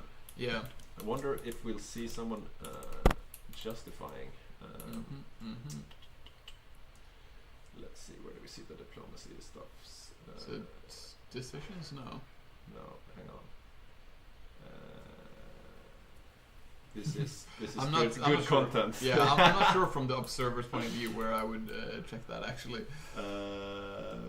Trade. Actually, if you take the screen over, I'll keep searching. You keep searching. I'll keep looking what the next move is. They're reintegrating Alsace-Lorraine. Controversial move. They don't seem to be. I wonder if they are preparing to. They might be preparing to go for Denmark and Norway. It's a nice break thing to do before you go for the real challenges. We do have some German Marines and Mountaineers ready here, close to Flensburg. We have a pause. It has apparently crashed. So I have the diplomacy tab open to Iran. I don't think they're actually justifying at this point. No, because then you would see it right there. Yeah, that's true. So I'm hoping to see them start justifying pretty soon here, because I don't. There's a certain amount of time that it takes to justify a war goal outside of like a national focus. So they're going to have a pause there, and they want that to be as small as possible, basically. So I'm hoping they start justifying already, like right now, and then as soon as that's done, just take Iran, because it shouldn't be able to put up much of a fight. We can see here Mako is rebuilding his strength on Crete, and he actually has quite the army already here. So I think this will be hard for the Axis to take. It actually looks hilarious just because they've lost all of North Africa. So the only Crete is like the only allies place in the entirety of Europe and Northern Africa, and it's just this tiny island. It's like the Roman Empire controls all of Gaul except for this one little village. Wait, does Kingdom of Greece have Addis Ababa? Oh, they just gave Greece Ethiopia. That's a sneaky move. Is that supposed to happen? I mean, you're free to. Oh wait, this might be bugs. If I click it, I do get to Kingdom of Italy. This is not bugged. It's because the Kingdom of Italy had it from beginning. They gave the occupation to Greece. It's probably to give him some type of resource, I guess, that he wants. Right now, I can't really access the resource map mode, but this is probably a request from Mako on Greece. He's like, I lost a bunch of land. Give me some land. So we have some flaming in the chat here. Folk is saying stop crashing noobs, and Ivan on the US is saying sorry, it's a skill issue. Quite right. They're asking for the cat cam again. And the cat cam is on. As you see, Ulla is filled with excitement over the war. She really can't wait to see how things end up. Will Iran be invaded? Will Greece keep Crete? Who knows? I think another logical step for the Axis now would be to go for the Rock, Gibraltar. Yeah. But seeing as Spain went the volunteer build, the Axis are not allowed to use the Spanish ports or airports and stuff to help out. So it will make it a bit harder. Like you can't attack this outside tile at the same time unless I guess you go from France or something. But that's quite risky. And because the UK still does have the larger navy. Unless like Germany and Italy like join up their navies, and again, that's very risky in and of itself, because if they lose those navies, like you have free reign, like you can't stop an invasion of Europe. Yeah. And we do see like Gibraltar again, like I mentioned earlier, Italy did build a railway gun, and I'm hoping to see them place that on Vichy France's territory down here, because that should be in range to give them the bonus against fortifications for Gibraltar. They talked about that in the chats leading up to the game, and I'm hoping to see it here so we can see if it works. Yeah, but then Vichy France would need to join the war as well. Oh yeah, and that may be a later prospect, which would keep Gibraltar open for much longer. But yeah, we'll see what happens. So we got some comments here in the chat. Greece needs land for building slots and stuff. They don't have a post-capitulation tree. I think actually in our mod we've added a post-capitulation tree, so they do have some post-capitulation mechanics. Because you are very correct that they're not meant to be played usually, but we like the idea, so we added them as a playable nation. We also did the same with Denmark, but we don't have a Denmark player today. Yeah. But that's a reserve nation, I guess. Yeah, we'll see. At this point, I feel like we have enough players to fill these countries, but like the game, at some point, you have too many players because the game engine just keeps crashing and stuff like that. So you have to, we have to kind of limit to how many nations we have. Yeah. But stability-wise, we've had a few very stable games. This one seems to be a bit more iffy. We did figure out that if you don't have all the DLCs installed, that could cause stability issues. So maybe there are still some players who, even though they've been told to, they haven't installed Trials of Allegiance, the last DLC. So that might be the issues for the crash. But this feels very much like raiding in vanilla World of Warcraft. Like way back in old days, where you're like, everybody installed this add-on, everybody needs to show up with the raid with this many healing potions, and just people wouldn't do it. That's just the way it is. There's a lot of voodoo involved. Let's see. We approve of the brim hat cat.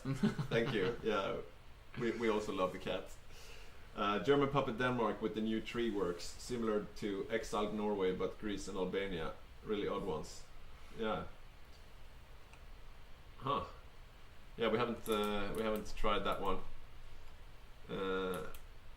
Yeah, we're still waiting for someone to join, I guess. We have 35 players in game, but 2 of those are us observers. So we're starting to get readies here, like US ready, the Asia axis is ready. Yeah, I think we'll see the game start in just a bit. So now the multiplayer lobby is gone, and we are waiting for the game to resume. Yeah, we can see here the allies are rebuilding their strength. This is the main concentration of their forces around Ethiopia, or should I say Greece. This is where they will make their second attempt to attack North Africa, I suppose. But again, this is not a you don't want to attack through this, because it's this long territory with like barely any supply. Mountainous desert. Yeah. It's going to be grind to get all the way up to Alexandria. Seems like Germany is retreating with their assault guns. They are chilling out. Oh, and we have a naval invasion right now with 17 marine divisions coming towards Crete. So Mako is in trouble here. And he is in bad supply. Yeah, this is going to be dangerous. Ouch. Yeah, both the ports seem to be falling. Yeah. This could be bad. I mean, he didn't really have much of an option to stay on Crete. Yeah. I mean, yeah. There was no way to retreat to, basically.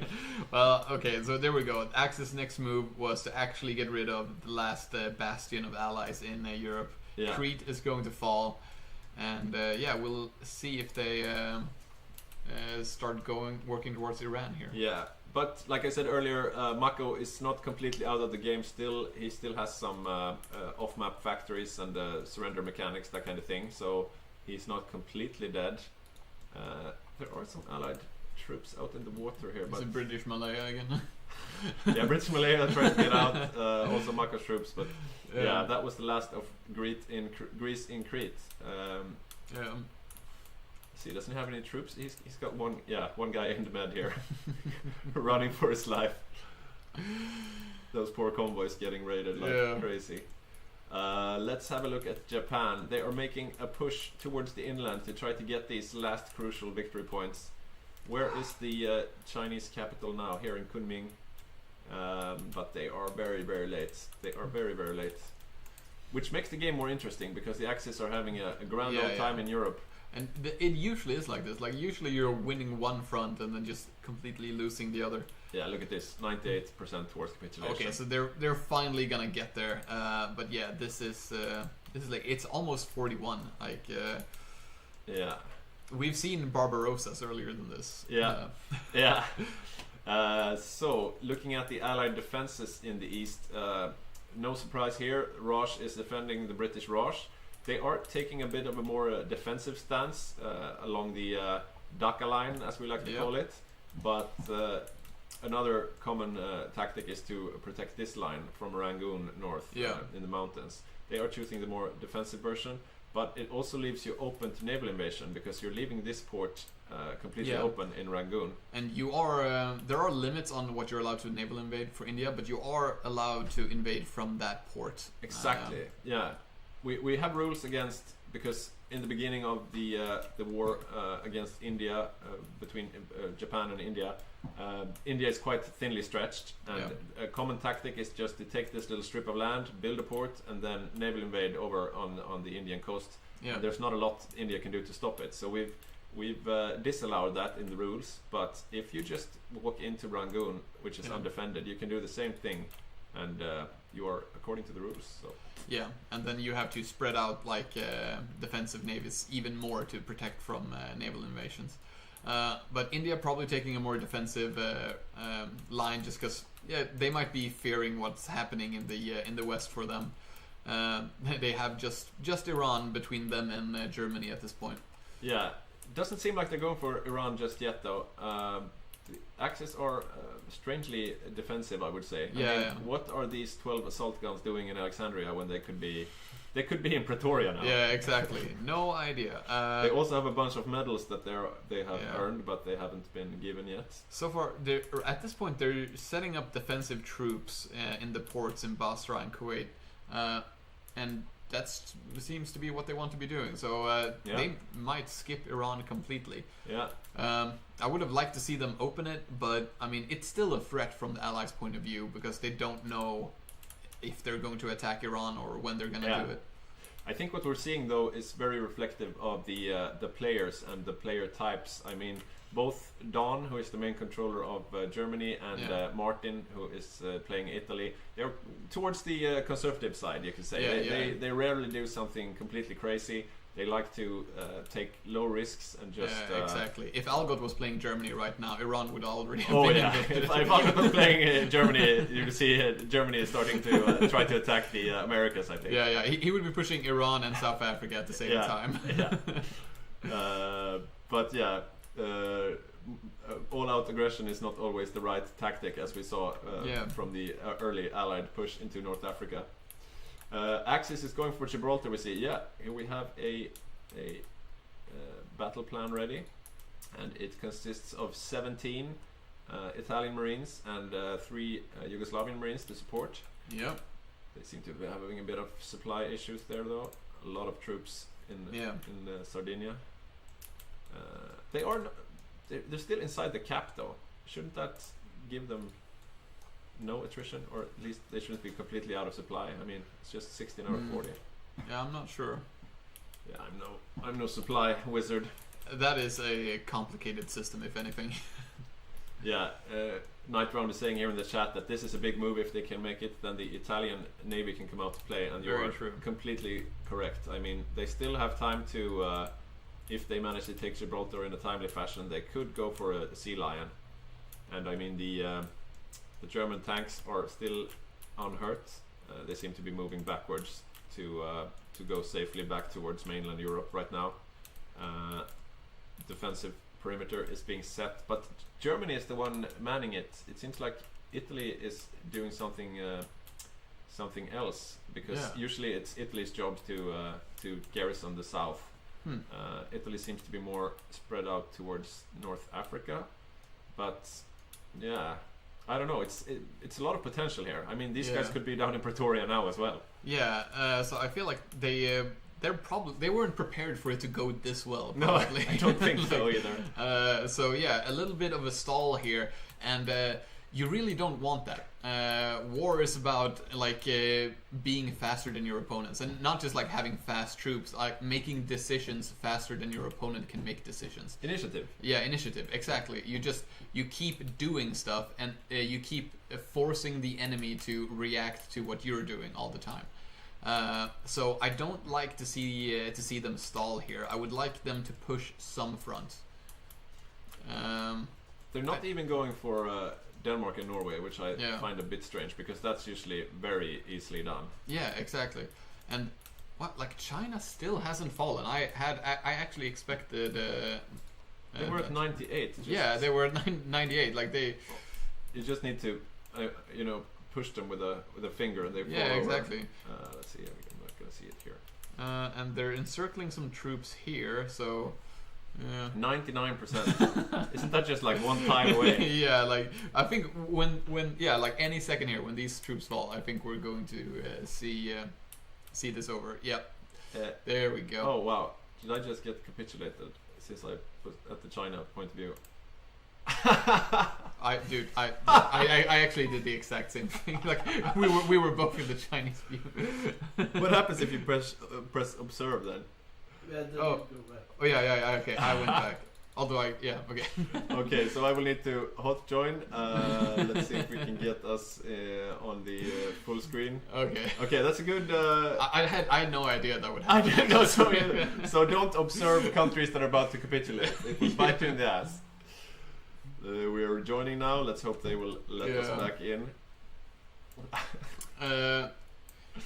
Fire Dragon. Yes, basically, it seemed that Japan did not do any collabs, and that really, They probably wouldn't have had a super fast victory anyway, but that definitely dragged it out. Yeah, and it also, it affects how strong you are after the war, since the resistance and the amount of factories you get and so on is affected. No, there have been small naval battles in the Med. We can take a look at some of the reports. But I think, if I remember correctly, the UK pretty much just left with their fleet as they lost North Africa. They didn't want to.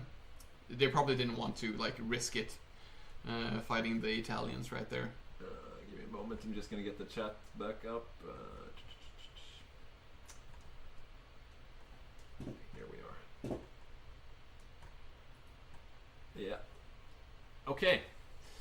So we're just waiting for. That's actually true. We're not sure. The winning nation's peace deal could absolutely screw up the screen. Yeah. If there are any capitulations about to happen, we'll just get out of there. Yeah. I mean, I could take it up here on this computer, and we'll have the main caster computer safe. But you weren't kicked as well, were you?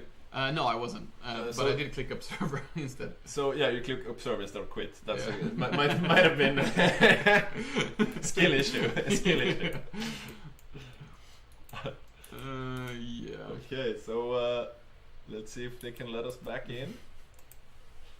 Sorry, guys.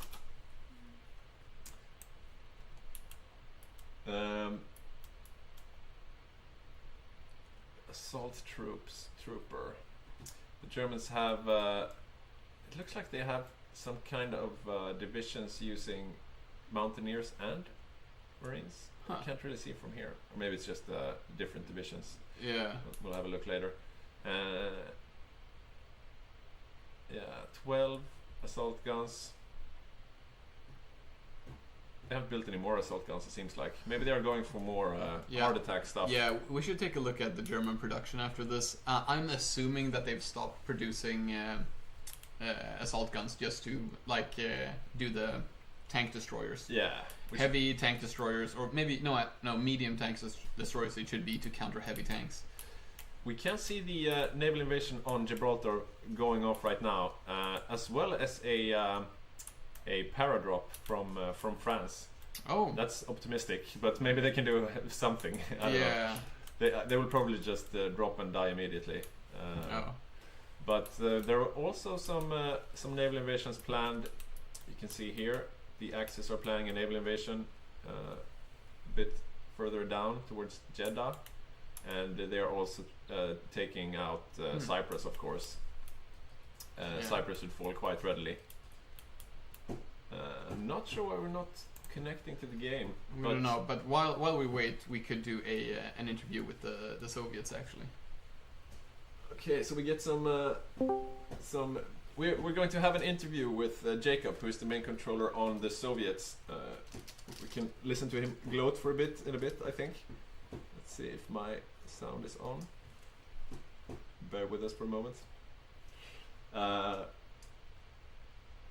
So we have a comment here from Fire Dradon that you can check the capitulation progress without being in the conflict first with the war overview. I didn't know. So let's see if we have Jacob with us. Yes. Yeah, can you hear me? Yeah. Nice. Fine. So how is your game so far, Jacob? Our game is fine. And what is your comment on the Finnish Winter War? Above what I expected. Oh yeah? You expected it to go worse? No. I expected to win, but I didn't expect to get like 7 divisions. So. Yeah. Yeah, we were interviewing the Finnish player before the war started, and he said he's never played against a human before. So yeah, considering that, I think he did really well. Yeah, he did really well. Like for a while, I was not able to push him, so I had to put quite a lot of tanks into. Yeah, and so what are your thoughts before Barbarossa? Are you going for a lot of tanks or no tanks, or what's your plan there? I have 24 tanks right now, heavy tanks. 24 heavy tanks. Oh, so they have a tank build again. Nice. Yes. Nice. But, and new and improved. Do you feel confident that they can beat the German counterparts? Yes. Tank for tank, yes. Okay. I'm not confident I have more than Germans. Yeah, but 24 is still a good number, right? It is. Nice. So the game is up and running again. Maybe we'll get you back for an interview a bit later. But nice catching up with you quickly. Oh, you also have the tiny paratrooper divisions, I see. The template. The template. Oh, I do. Yes. I haven't made any of them yet. It's just a contingency. Yeah. Okay. It's nice to have a few standing around just to get your opponents nervous. Exactly. Right. Well, thank you, and sorry for the shortness of the interview, but we need to get back to the action. Oh, it's fine. Yeah. Okay. Good luck. He seemed pretty pleased with himself. Very much so. So while we were talking, as you could see on screen, maybe the naval invasion of Gibraltar seems to have failed. Right now there is not a new one planned, but I bet they will try again. We see here, the Italians are now in Marseille, planning their second one. Gibraltar usually is a grind, like you have to continuously push it. Yeah, and the problem is, at least in this mod, that it, let's see, hang on. It has 2 tiles, which means the defender can retreat and then go back and defend again. Yeah. Algot has also placed a tank division here, which is for defense against the Marines with no anti-tank. That could be a good thing. Yeah. And he did manage to beat off the first invasion. Let's see how the other naval invasions are going. We saw the the Axis were planning here, towards. I'm not sure exactly. I don't think you neutral country. You can't attack here. That's just some accident. I think. They're probably not gonna use that. Yeah, I'm not sure what Martin is planning here. Never mind that then. While we were not looking, you can see they took Cyprus. Not a big surprise though. Let's see if the second attack is coming. Not quite yet. Let's have a quick zip over to Asia then, where Siam just joined the Asia axis. Yeah. We can see Siam is arrayed here with his main troops towards Singapore. Yeah.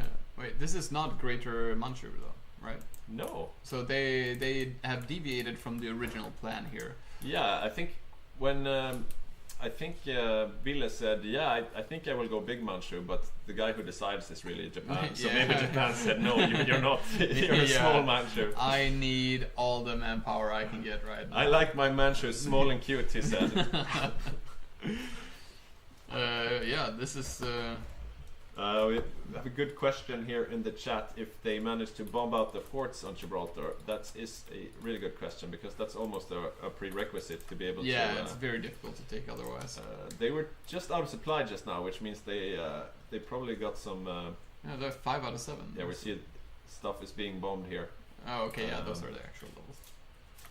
Stuff is being bombed, but so far the forts seem to be holding quite well, so... Yeah. It's the coastal forts here that are applicable against the naval invasions. Oh, they don't use the regular forts at all? No, not from naval invasions, I think. Oh, okay. We saw some pinging there. Some pinging towards Bangkok. You know why? Because there's no troops in Bangkok. No, but there is. I was just not seeing it from the point of view. But yeah, there's not a lot of troops in Bangkok. I think the Allies are saying, hey guys, if you do a quick naval invasion here, we can kick out Siam immediately. Yeah. We see Australia, Pontus. He is tasked with defending Malaysia, and he's doing the defensive line quite far up. Sometimes you see the allies, they pull back all the way to Singapore down here and defend this important part, because if you look at the resource map mode here, there's a lot of nice juicy resources for the Axis here. They are low on rubber, so they really like to take There's some of these a lot islands. of resources here. We do see Australia right now only has 1 division of Marines, and the rest are these cheap garrison templates. Right. They do have some artillery in them, so they're better than just the standard 10 with garrisons, but still, we have New Zealand. They have 1 division now. They have 1 Herder division, which is light tanks, with some light artillery though. We may not be seeing. No, wait. Oscar Eriksson was South Africa this game. Sarge. I don't think we'll be seeing Sarge winning any awards, because even if you play perfectly with 1 division, you're not going to do too much. Yeah, exactly. But it seems like he's joining the other Anzac troops here, Pontus infantry up here to defend Malaysia. They are still a bit under strength though, which is bad if the war starts soonish.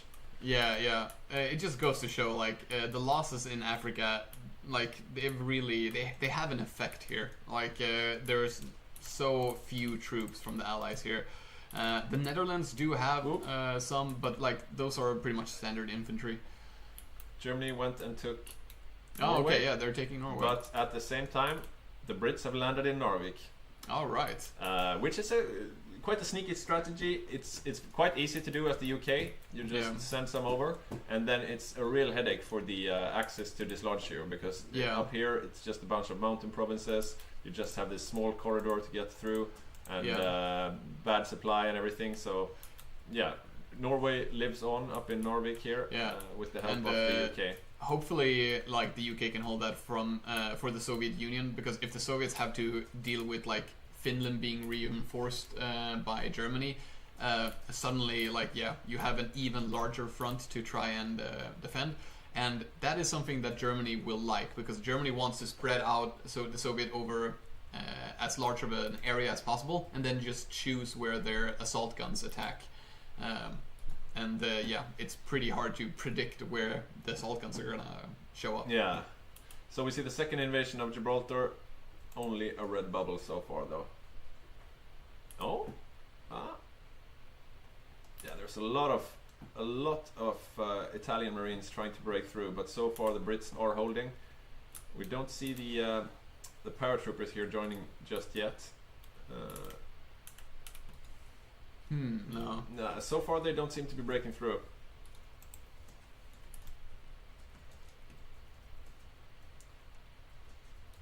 You see here they get some mean penalties from attacking from a ship, as well as some other disadvantages, and the Brits are dug in here. Yeah. I'm not seeing the Axis being super active on other fronts. They did, like we said, they did go Norway. That's good. Yeah, Germany's basically been resting for a year. Resting on their laurels.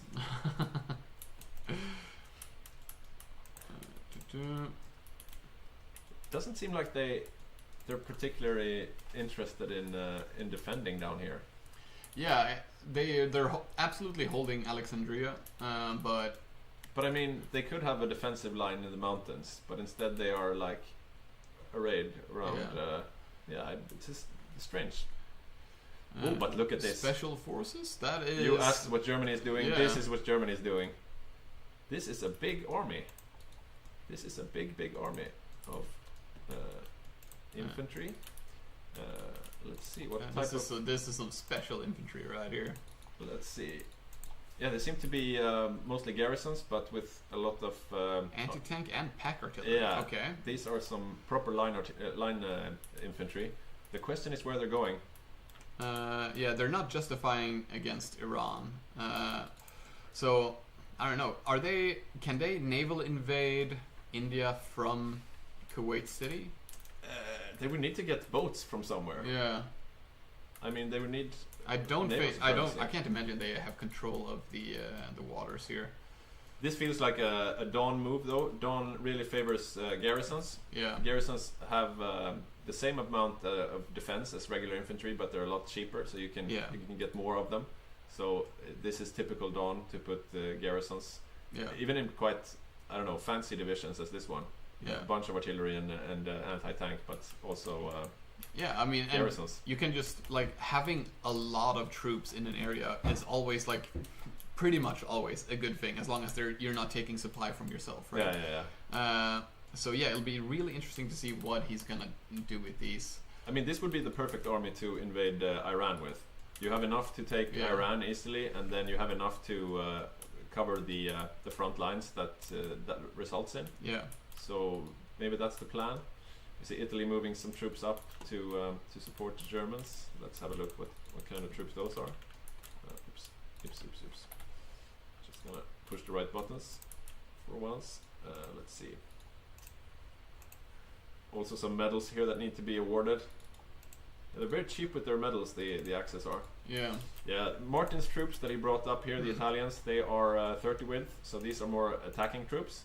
So we have both solid defensive troops and attacking troops massing up here in Iraq, Kuwait.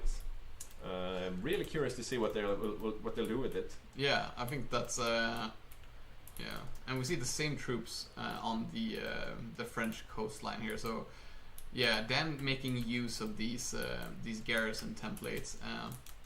Not sure if I can't imagine. Are these just going to be defense? Are they that worried about an ally push into?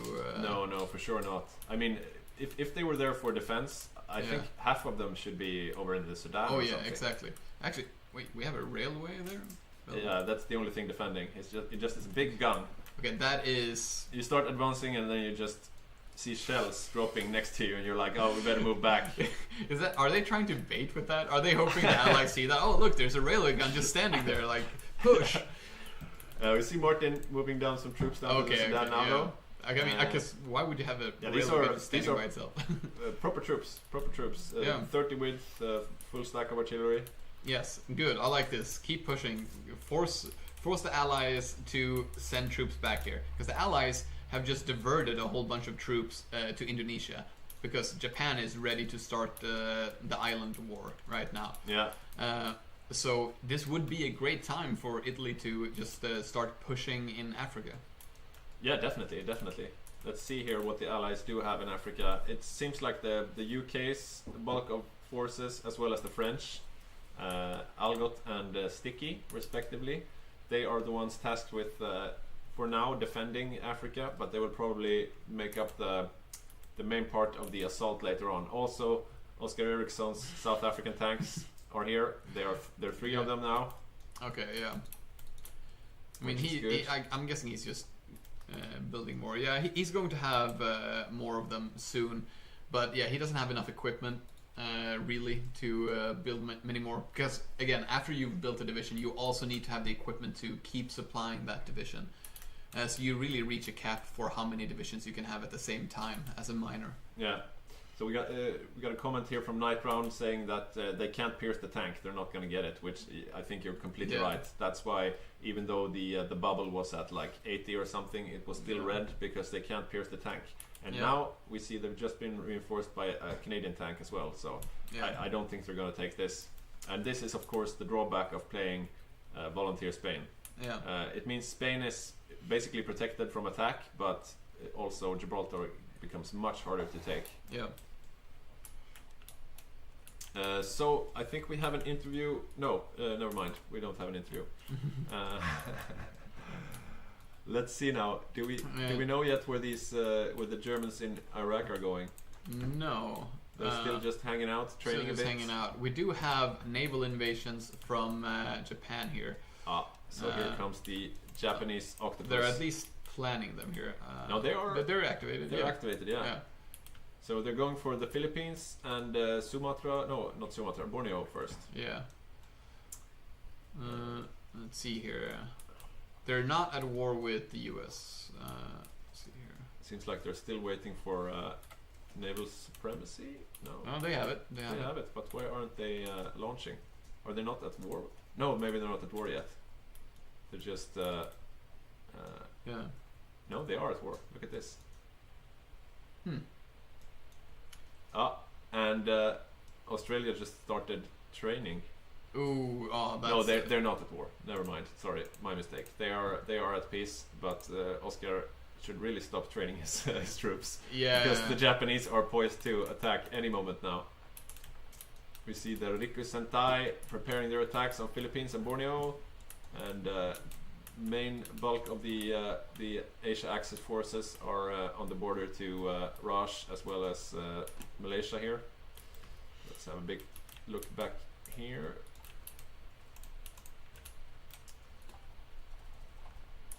Yeah, still just training with this huge army in Iraq. Nothing going on there. Martin is setting up his troops in. Yeah, well, they're defending further down here at least. So, like, yeah. Yeah, nothing very dangerous just yet. And you see him, Martin here. He keeps banging his head against the wall. That is Gibraltar. Expecting a different result. Yeah. Let's see here. Yeah, the U.S. They've started doing their National Guards, but the U.S. is still a fair bit away here. Yeah, the third invasion was also pushed back. They're not getting through Gibraltar. When is Japan attacking though? We'll see. We are now in 1941, and if you know your history, that is the year that Germany invades the Soviet Union, and I think we will see that happening here as well. We usually do. We see here, yeah, it seems like Don is going for mostly garrisons on his line. He's done a garrison only build as Soviet before, and he won that game because he could put such a huge number of troops on the border. And as you see here, the numbers are quite high. Yeah. So he's really hoping to just fill the entire front line with these. A lot of meat on the wall. The question is, what will he do? Here comes the Asia Axis declaration. We should be seeing these naval invasions go off immediately. Yeah. And Manchukuo did have some mountaineers ready as well, but not a whole lot of troops. So I think for now this will just be Japan on its own. Thankfully, Oscar Eriksson stopped training his troops. Yeah. He's Although being attacked and he's doing some a of them counterattack. they have like maximum attrition immediately anyway. We see attacks and counterattacks here from Oscar Eriksson being supported. No, I mean, sorry, from Pontus. Pontus is playing Australia. And he's being supported by Hygge on New Zealand with his one armored division here. So far, the Asia Axis are not able to break through the line, but it looks likely though. Looking at the left side here, they are just they outnumber the Australians quite heavily. Yeah. And we have United States submarines actually stopping these naval invasions. That's for now. interesting. That's interesting. They have so many submarines that the Japanese can't get control. Yeah. That's actually a really sneaky strategy. Look at this. Even outside of the home islands, they are contested. Yeah, and this is really what the entirety of the U.S. naval strategy was. To just overwhelm with an insane amount of submarines, and we're seeing that. Look at all these convoys being sunk. These are convoys with troops and important stuff. They are losing convoys literally every single second. How many convoys did he have in? 400 plus. Okay. Let's see if the Marines even make it to their destination. You can see here all of them are being intercepted and attacked, but there are some escort. Escort, but I still haven't seen any sunk submarines though. No, I don't think so. I don't think the U.S. has lost any.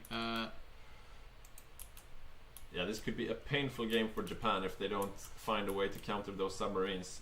They are, however, I think able to break through. No, they are running out of supply, and they may be breaking through. We'll see. Up in the Burma, there was no opposition here immediately. Of course, the Roche player is defending further up. Quite a solid defense up here. I don't think anything will break through there right away, but however, Rangoon is now taken, which means the Asia Axis have a port to do naval invasions. We see some pinging here by the allies on Malaysia, like defend this tile, and Pontus and Hygge are doing their best to do just that. They're trying to defend for their little lives. Nitrone says Japan better have some navs ready to go. Because if you look at America's Navy screen, like they are doing convoy raiding deluxe here. Like they are raiding just everywhere. 417 subs. That means they did lose a few. They have lost 50, like seriously, but they're just raiding like every single tile. Look at the entire Pacific being covered in submarines. Exactly. Oh wow. Yeah, this is a lot. Okay. Let's have a look at what else is going on in the world. I'm gonna go back to the German point of view. Seems like they've given up on attacking Gibraltar for now. Martin says I need to train my Marines a bit so they can actually do it. Yeah. Norwegian Civil War? What? Norway, which is down to 2 tiles, has a civil war. It seems like they have a fascist government in Oslo, but how is that? Have we seen that before? How can they? I've never seen this before. Is I this, mean, they capitulated, right? And they. I'm guessing. Well, maybe they didn't capitulate, but they still managed to get the civil war. And Oslo, which was occupied, now has a fascist government, but they seem to be at least neutral to the Germans. Yeah, this is really odd. I've never seen this before. Anyways, the democratic Norwegians are up here in the north. Oh no, there are basically no democratic Norwegians. It's just the Brits helping them. That's a weird one for sure. The Brits have reinforced a bit up here in the north though, so they may have a border with Finland soon. let's go back to Asia though, where the main part That of the is the action is main going attraction on. right And now. Manila just fell. The Philippines, of course, is AI controlled. And the Singapore battle seems to be slowing down a bit. Yeah, it looks like Australia managed to stop the Axis advance finally. Yeah. Over in Burma, they still haven't reached the main front. They are not planning any naval invasions yet, though. No.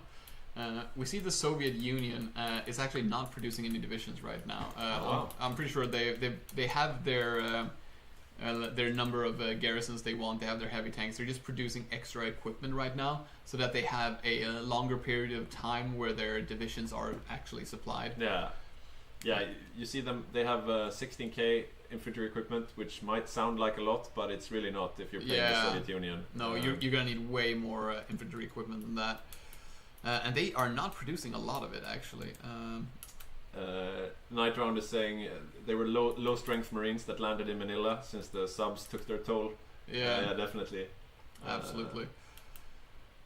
So Fire Dragon has an explanation here for the Norwegian Civil War. It's the part of the new Norway tree. When the country gets invaded, Oslo is meant to revolt, so the Axis doesn't have to naval invade. Okay. Interesting. That's really interesting, but it has some weird results. Okay, this is Operation Barbarossa kicking off. Yeah. Wow. This was now. Okay. There we go. June 41. That happened quickly. This means that we will have our second break right now, and after the break we will begin by doing our second DLC raffle. Yeah. So if you want the chance to win a free Hearts of Iron DLC, just go to patreon.com/Hygge Gaming, and you can become a free Patreon member, and yeah, you get a chance to win a DLC. Yeah. If you become a paying Patreon member, you can get other perks, such as getting the save game files for this game. So we already have a save game from Dancing or War, and we will also get one now from Barbarossa. So we're going to have a break now for to eat something, and I'm not sure how long the break will be. It's 4 o'clock now here in Central Europe. Let's see. 16:10 they're saying. What, 10 minutes? Yeah, 12 minutes pretty much. Okay, so the break is just 10 minutes. So we will be back in 10 minutes from now, 10 minutes past 4, and then we will do the DLC raffle. So make sure to sign up on patreon.com/Hygge Gaming. And yeah, we'll see you in a bit. Yeah.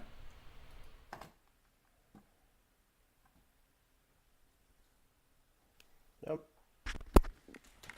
All right. Så är sjukt excited på att se hur väl den här ubåtsstrategin från USA Ja. Oj, ja, snyggt. Snyggt.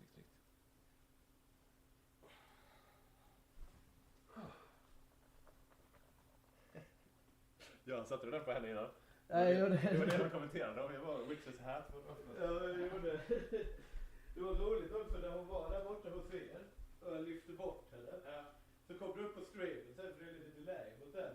Och då är det att man ser inte mig, utan man ser bara katten så här sväva upp på sidan så försvinner du.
på att köra hem ikväll.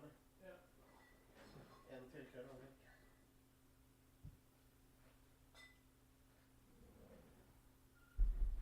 Tänker, skulle ju kunna sova över om det blir sent, men är vi klara på 10 jag kan packa ihop. Ja. Ja, vi borde vara klara innan nästa, tror jag absolut. Det ser väldigt axis ut hittills. Ja. Eller Eller inte i Asien. Nej, det har gått fullständigt åt pipan för Japan. Vi var ju snälla. Vi var snälla mot dem i våra beskrivningar, men det var riktigt kast. Fast jag ska också pissa ännu mer. Just det, raffle. Är du och jag som ska köra nu? Ja. Ja, jag kör till knytten nu va? Ja. Cool.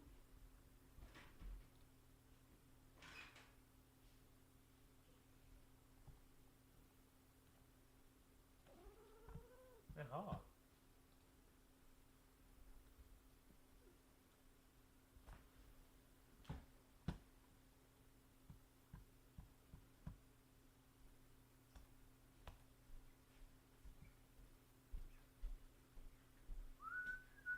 Ja, där kommer en till.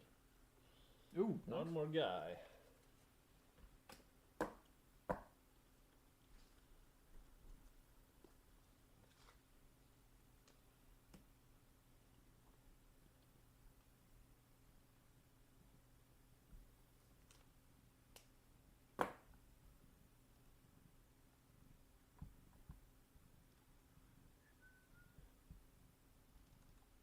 Ska vi ha något här? Who will win on the Eastern Front kanske? Ja, alltså push for Eastern Front eller någonting med vad heter det, Navy Pacific. Ja. Eller vi kan köra båda visserligen.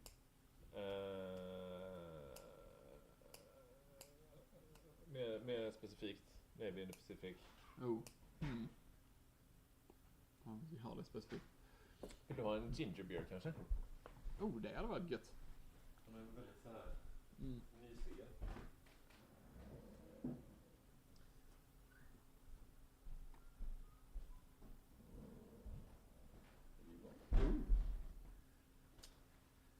Ja, någon specifik. Jag har inte sett någon sån här innan. Jag gillar dem. De är riktigt goda. Jävligt goda att göra såna Moscow Mules med. Eller Kiev Mules som man säger nu. Cool. Är det Kiev Mules nu? Jag faktiskt var länge sedan jag hade en mule.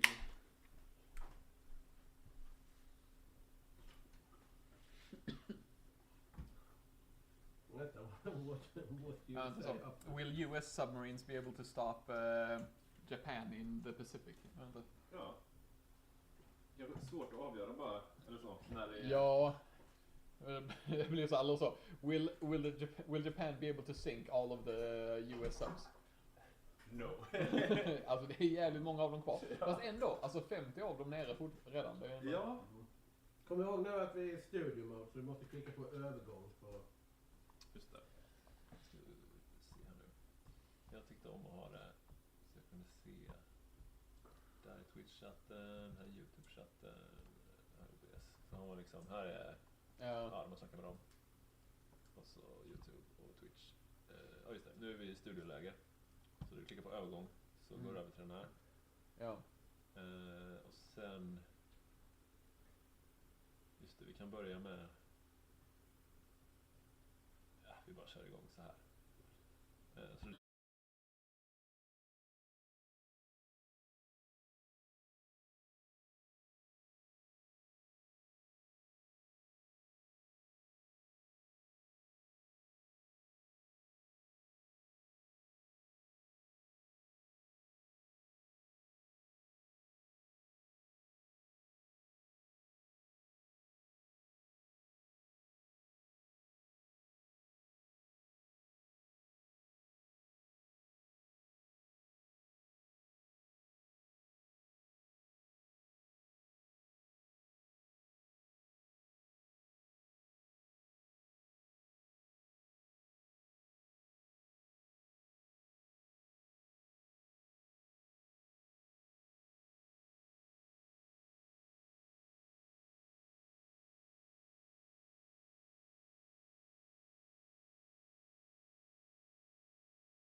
Hello.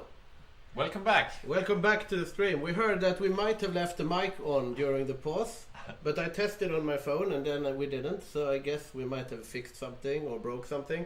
Yeah. So if you don't hear us or if some shenanigans is going on, do like Seven, Fried Radon and write in the chat. Yeah. Or maybe you're just hearing voices. Who knows? Yeah, anyways, we're going to do our draw right now for a free Hearts of Iron DLC from among our Patreons, free and paying. Would you like to do the order? Yeah, sure. I can pull a name here. Let's see. Polaris. Congratulations. We'll send you an email. Yeah, and you get a free DLC of your choosing. This is a stoneware from Hygge, very famous producer of ceramics in Sweden. Yeah, they make proper ceramics. Yeah, not sponsored. But Northern Scania. It looks like a mortar in the stream now. It's true. They do make mortars as well, I think. Yeah.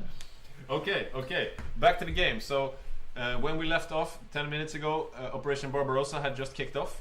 Maybe we could have a look at the different strength conditions on the Eastern Front, because now the game is rolling again. Yeah, we have the continuation war kicking off here. We have Finland in the war as well, Germany. Let's see, they are pushing up to what's probably like the first defense line here of the Soviets along the riverbanks and along Kiev and those places. We have... Yeah, it seems like the Soviets are arrayed in the usual way that we usually see, or maybe a bit further ahead. We usually see them hiding behind those rivers over there. Yeah, I mean, I usually like the big pushes are here, like in between like Vitebsk and Smolensk, because that's like the one place where you do not have to cross a river and it's close to Moscow. But this is a bit in the front. Yeah, and we see Jacob, who is the main controller of Soviet. He is doing the same strategy that he did last time, which is he's got heavy tanks, but they're split up in groups of 3 or 4. And then they are arrayed across the border to be able to defend in different places at once. And you can see there the first contact is between the Spanish volunteer tanks and those Soviet heavy tanks. And this time the Soviet heavy tanks were stronger. Yeah, this is a beefy division. It's heavy tanks, mechanized infantry, motorized artillery, and a heavy tank destroyer. So this is going to do numbers on the tanks. And let's see what the Germans are coming with from their side. They are making a lot of the ones that just called Panzer Division, and that's assault guns. I don't think that's the same one. Copy of Panzer Division. Yeah, true. It might be another one. Then we have these Panzer Divisions here that are significantly heavier, but yeah, those are the ones you would like to see them have right now, because if you don't have something heavy, you won't be able to punch through the heavy tanks, and then I think the Eastern Front is done, basically. Yeah, we have these Grensvakt divisions. That's only infantry. Oh, look at Finland. Oh no! What happened to poor Finland? Yeah, I think the German the Russian heavy tanks happened to Finland. Finland is basically gone. Yeah, that's it. Okay. I'm glad I saw it before they capitulated. F's in chat for Finland. Yes, indeed. It was his first time in a Hygge HOI game. It was his first time playing against a human. Yeah, and a big cheers for the Finnish player. Yeah. And you did a valiant effort, and welcome back. Yeah, you might get uncapitulated though. Yeah. Stuff could happen. Yeah, definitely. I mean, I played Finland once, and I managed to get back and do something. So he's not completely down and out, but yeah. Andreas, who was playing Finland, he did a good job though in the Finnish Winter War. Much better than can be expected, considering his level of experience. Let's see here what we have in ways of panzers for Germany. We have these called real tanks, and those are indeed real tanks. It's medium tanks, mechanized infantry, and full support. Still rather worse than the Soviet ones. We have the assault guns. Here we have some mountaineers and some paratroopers. So I mean, this is not a very big armor Germany in any way. No, especially considering the Soviets have 24 of those heavy tank divisions. Yeah. But now we see the Axis forces are edging up to the proper front line. And what will happen then? They are still unable to completely break through. Yeah, we have, the Russian tanks are able to counterattack, and this means it's dangerous. Yeah, the Russian tanks here are incredibly dangerous. To see the Soviets with so many of those very heavy tank divisions, even this early, like this is it's a historically accurate Barbarossa, so to speak. Yeah. We usually do not have those. It has been delayed quite some time recently. This is interesting though. We can see this might be an encirclement if they manage to get the assault guns in behind these 4 heavy tanks. That is a heavy blow to the Soviets if they manage to succeed. You see, they are trying to pin this desperately. Yeah. And this might be where the speed really gives the Axis the edge, because the heavy tanks, they move slowly. They're not attacking on the heavy tanks. Yeah, I think they got them. Are they cut off now? Yeah, they are cut off. Yeah, they are indeed cut off. So now it's just a matter of closing that pocket, and they must be cheering now in the Axis Discord. From 12 to 8 of the very dangerous Soviet heavy tanks, and this is like nothing on the field can beat these tanks, right? But they are slow. Yeah, and when they are alone, they are not strong. So 4 of them just died. Yeah, I'm gonna have a look at the total number now, and yeah, you can see that group has moved down to 20. Yeah, they have, but that's still 20 of these incredibly dangerous tank divisions. So that's a big early get, just as Night Round says, but they need to do a couple more of those encirclements in order to roll into Moscow. And you can see now the friends of those fallen tank divisions are counterattacking in revenge of their fallen comrades here.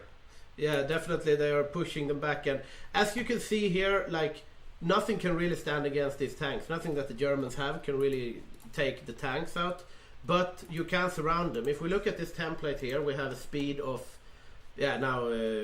it's of course the wrong speed because they are fighting, but here 5.7 kilometers an hour when they are standing still. And if we look at the German counterpart here, if I can tag in, they don't have cores over there. There, like the assault guns, for example, 7.7, so they move significantly faster, and they just shred through the infantry, so they can get in behind very easily. And that might be a micro oversight from the Soviets, just as you said. Like they are not prepared for the assault guns either. Like you usually don't clear out the infantry that fast, but you do it with these flame tanks. Yeah, and considering Jacob went for the heavy tank build, their number of infantry is much less than it could be. I mean, they have, as you can see, they are trying for it again here.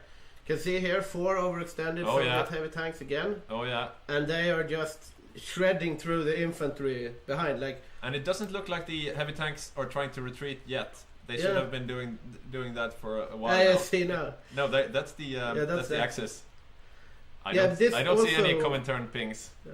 Yeah, I don't know. This is a big micro oversight. I mean, these are fully fast. Now they are. But the thing is, like, the assault guns are shredding through the infantry so fast. Yeah, they managed to get out. And that's big for the Soviets, of course. I mean, they cannot take too many of those losses. Eventually, they can't anymore. Yeah, considering that's what their strategy built on. So. Yeah. Yeah, just as you said, Skrotness, it's very hard microing such a large front indeed. This front has gotten significantly shorter though since they did the shorter front here, because since they capitulated Finland so fast, they do not have to worry about the Finnish assault. Yeah. So it is a shorter Soviet front than it usually is. So we've already presented the Soviet players. We have 3 players on the Soviets. Jacob, who is the main controller, and then help me out. Is it Gustav and? I think it's Gustav and one moment. I'll have a quick look-see. If I can just right there. Let me see here. Yeah, Jonte as well, of course. Yeah, so we got a really strong Soviet. But they're also backed up in Mongolia, who is the last player that we have not yet presented. Have a look at them. On Mongolia, we have Johan Mossberg. Johan Mossberg was actually the original technician guy for our first stream, so he knows this stuff better than we do. Yeah, he has set up like the infrastructure that we're using. Yeah, we're standing on his shoulders, him being the giant. And he's a 3-star general. He's got a lot of experience fighting on the Eastern Front, usually a part of the Soviet team. And he also played the Soviets in the last Blitz that we played. So let's see what he does. Did you see what kind of divisions he's fielding? Let me check it out. I got a request to check out the air, but I didn't get the air sounds up, so I don't know what's up with that. But he is fielding 3 something horse. Horse divisions. Wow! He's really going all in on the cavalry. Yeah, this is some Genghis Khan stuff going on here, and we have Vroom, Zoom, Zoom. These are significantly heavier. That's the modern type of cavalry. Yeah, that's the modern horses, and we have one more horse. But if you push the air map mode, you can see something I quite don't know. interesting it just, here. Says, it's if you press Germany, for example. Oh yeah, of course. I can give you a preview. The Ukraine is in the hands of the Axis air-wise, or at least it's contested now. Now it's red. You should be able to. Yeah, why don't I get the colors? Let me just. I will tag into the Soviets instead. Yeah, let's check that out. No colors. Okay, so the Axis are winning the air war in Ukraine. Belarus is undecided, but in the north, the Soviets are ahead. You can say. Yeah. So the southern front is Axis. But the Axis are steadily pushing back the Soviets. This is not the kind of stalemate that we've seen on the Eastern Front too many times lately. This looks like more of a standard game where the Germans and the rest of the Axis forces, if they really push a point on the line, they are able to break through, and that's what we're seeing now. Yeah, definitely. Also, we have some speculations in the chat, like why didn't the Axis take Iran? And that's a good question. I mean, you have all these divisions here. Obviously, just border guard divisions, but there are 40 German divisions just standing here. Yeah. Why not take Iran? Yeah, that's a really good question. I mean, traditionally, the Allies do have more troops, at least eventually, because you have the Soviet Union. Later on, you have the US, but also the Raj has a lot of troops. So any additional front you open basically favors the Allies. But that's usually in this game the Allies lost almost 500,000 men in North Africa early on. So the Axis should be favored troop-wise. Yeah, indeed. Like, I mean, this is one of those examples. Like, you need to shit or get off the pot, you know? Like, because these Italian troops can easily hold this. Oh, these 40 troops would have been like just fill out the lines. Oh at this point, like here, for example, in Kherson, nothing here. If you have 40 troops, you can just. Yeah. Or like we said, those 2 fronts to the south towards Iran. I mean, that could be Axis territory right now. Definitely. Let's look over at the Pacific. We did take our eyes off that for a while, and stuff has happened. The Japanese Empire has taken Borneo, or at least the north of Borneo. They are pushing down towards Singapore, but has not made any significant progress, and the lines seem to have stabilized. Yeah. In India. Yeah, Pontus and Sarge are doing a good job defending there. And it seems like the Japanese advance is not as quick as you would like it to be. They've taken the northern Philippines, but they haven't taken all of it. They've taken north of Borneo, but not the south of Borneo. And they are probably struggling like hell with these swarms of American submarines. Yeah, I think if you check out the Navy game here, they have lost, seen over the current year, they have lost 674 convoys. They have sunk 217 submarines. Oh, wow, yeah. And I mean, that's not a very good trade, to be honest. As someone who has been playing and thinking a lot of Japanese submarines in one of my games, or at least convoys, they generally outproduce that. Yeah. But they are, though, just the first level of submarines, like the 1936 submarines. So if the US if they keep building more advanced submarines, I'll have a look, see what they're managing to hold naval supremacy, at least along the home isles. Down here we have yellow zones. Here we have some naval combats going on. But no big clashes of the main fleets or anything like that. It's just convoys and subs exchanging fire. I'm having a look at the American fleet production, and it seems like they have moved off submarines a bit, but they're still producing quite a lot of submarines. Out of fuel though. This is a problem. Yeah, that's a big problem. Like if you're this deep into the red on fuel, it doesn't matter because you cannot do your navy. Like the navy consumes. Yeah, I wonder if you even realized. See here, the navy consumes 10k fuel every day, and you have like they have 5k fuel. Yeah, so you can't. Ouch. Yeah, this is very bad. Like the entire fuel supply is just. It's just gone. You don't. You can't field anything if you don't. Now they have gotten some fuel, and just instantly it's gone, right? Because you have the navy out. Yeah. They really need. I mean, there is oil in the East Indies, but so far they haven't been able to secure it. But I'm guessing that's what their strategy was built upon. Like if they take the oil in Sumatra and Borneo, for example. That should be enough to tide them over, but right now they haven't been able to make those kinds of advances. They are using all of their convoys. They have 569 convoys. They are using 567 convoys. Now they have, it's like a steadily dropping number along with the fuel. So I mean, if the just as Nightround says here, if the American fleet shows up, then they're just gone more or less. And if you have a look over at Burma, it seems like Raj is feeling confident. Yeah, definitely. Raj is planning quite. They're moving up, and they are synchronizing this. You have all these invasion plans along the Malaya, and they are going to try something here.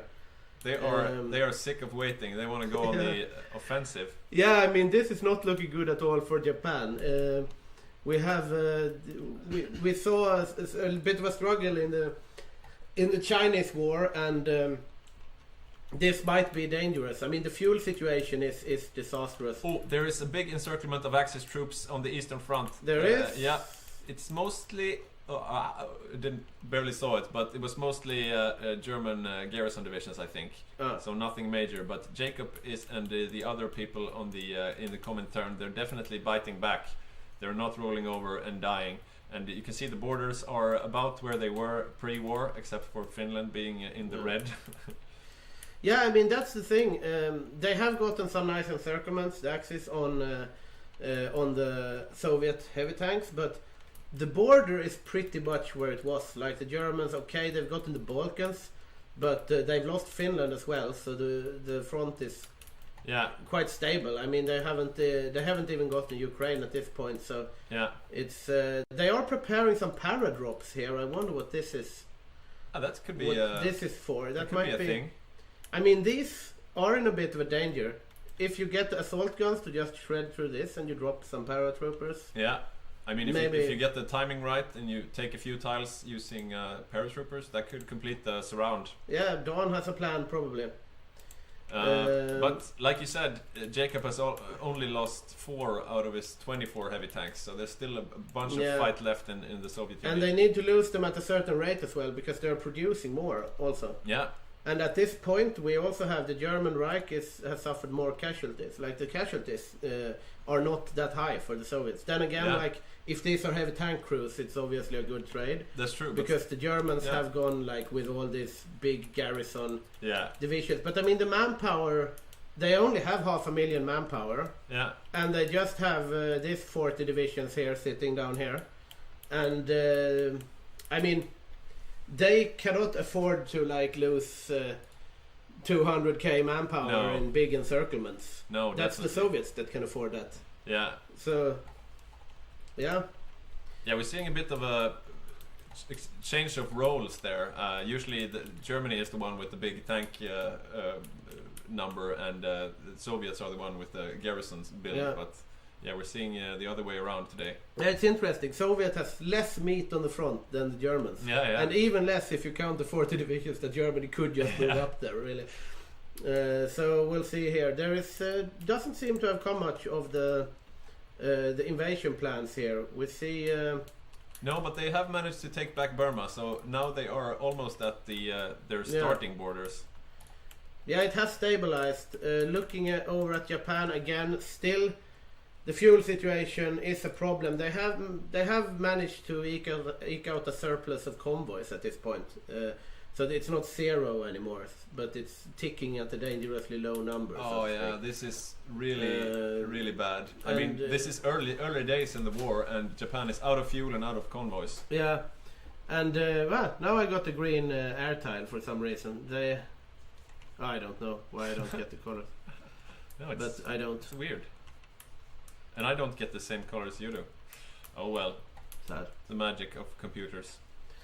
Yeah, let's check out Africa here. We have Greece being granted more land from the Brits. That's very nice of them. They have 5 guys here. Royal Light Infantry. Oh, this is interesting. Rocket Artillery and Mountaineers. Yeah, rocket artillery is good. They probably have the best soft attack. They're quite expensive though, so yeah, they're quite heavy divisions. I wonder if they're going to do some shenanigans here, if that's what Germany is so scared of. But yeah, who knows? Yeah, I don't know. They still have battle plans for Gibraltar, but nothing is really happening there. It's all going down on the Eastern Front now. We have. This is interesting for. Oh! That's they got an out. Almost. They got an out, but. Yeah, they need to be careful, the Soviets here, because as we said before, these assault guns really shred through the infantry in the back line. And Jacobs, they are trying to push up here and encircle these assault guns. We see some pinging here. If the assault guns take this tile, then we have some encircled Soviet tanks again, but they are breaking through here in the meanwhile, so that will not be a completed encirclement unless they actually reinforce really quickly here. Oh wow! Yes, yeah. Or maybe I don't know if they will. Yeah, but the vroom zoom. Yeah, that's Mosberg trying to save them. But he will not be able to, and I mean, the German slightly faster tanks. They lost 1 tank division there, and. I mean... they managed to save most of them. Yeah, they saved most of them, but they still are lacking, like... As you said, it's reversed roles. The Germans have so much meat on the front line, while the Soviets are like, at least as the same amount. And that's unusual. Yeah. I think Jacob now is reconfiguring his original strategy, because he likes to keep his heavy tanks... in small groups of 3 and 4, spread out all across the border. But I think he realized now that might get punished. So now he's keeping the heavy tanks together, and they seem to be a much more effective force. They can cover each other, and right now they're just blowing through anything the Axis are sending. Yeah, I think actually people have wised up to that strategy, because when he won, he really used that tactic. Like, he had these small army groups of tanks concentrated along the front, but just as was said in the chat here, like, he might get out micro then, because he cannot keep an eye on all of the parts of the front. Exactly. So now he has concentrated them into a spearhead here, and it seems to be working out a lot better for him. Yeah, nothing the Axis are sending are doing a thing towards that number of heavy tanks. Yeah.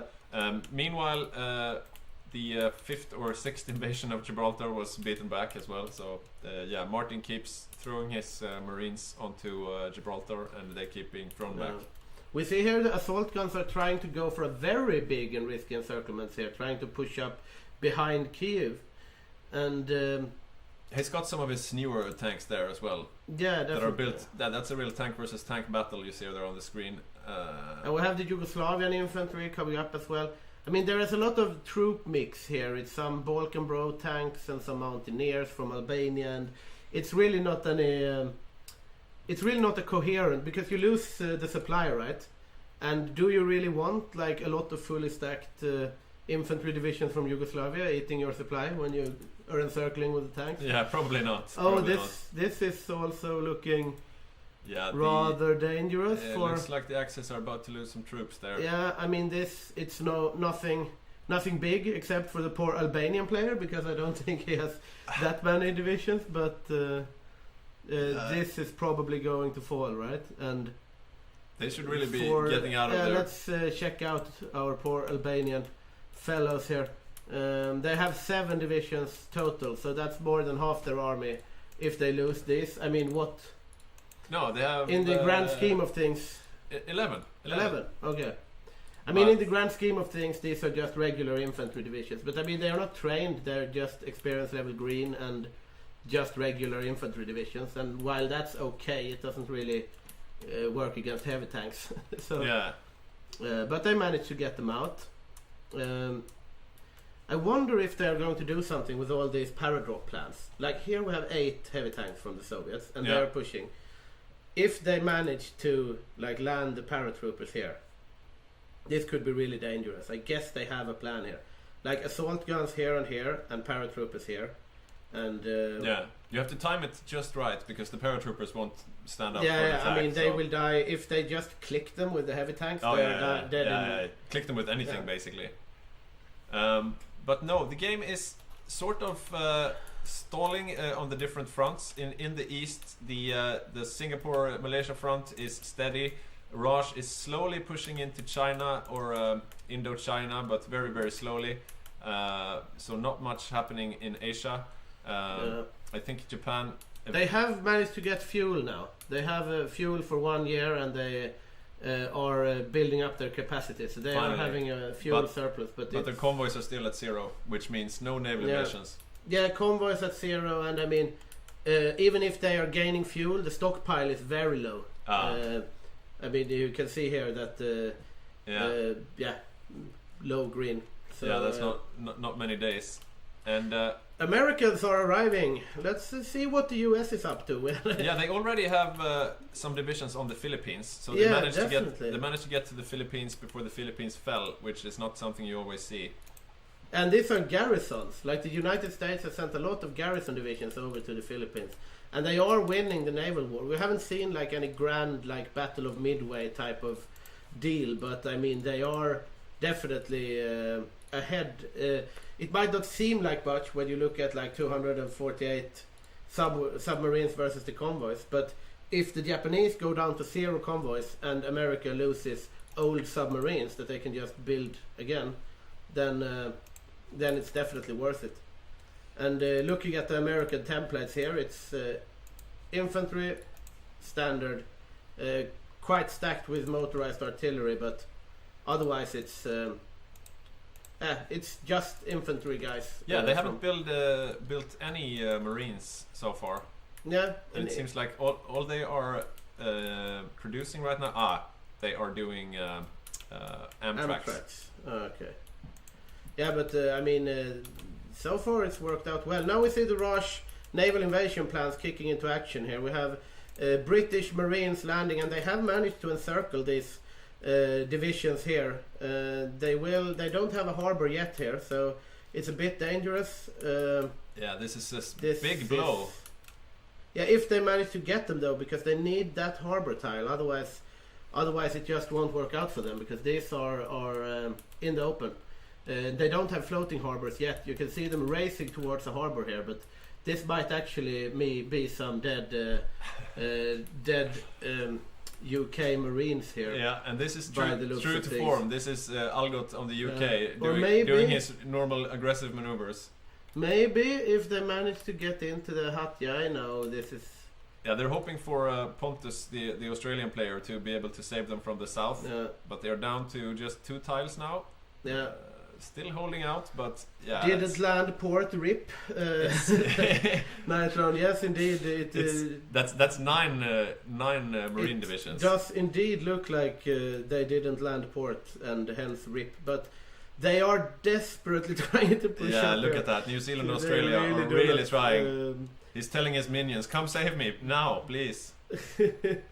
Yeah, this is not going to work. These are going to die.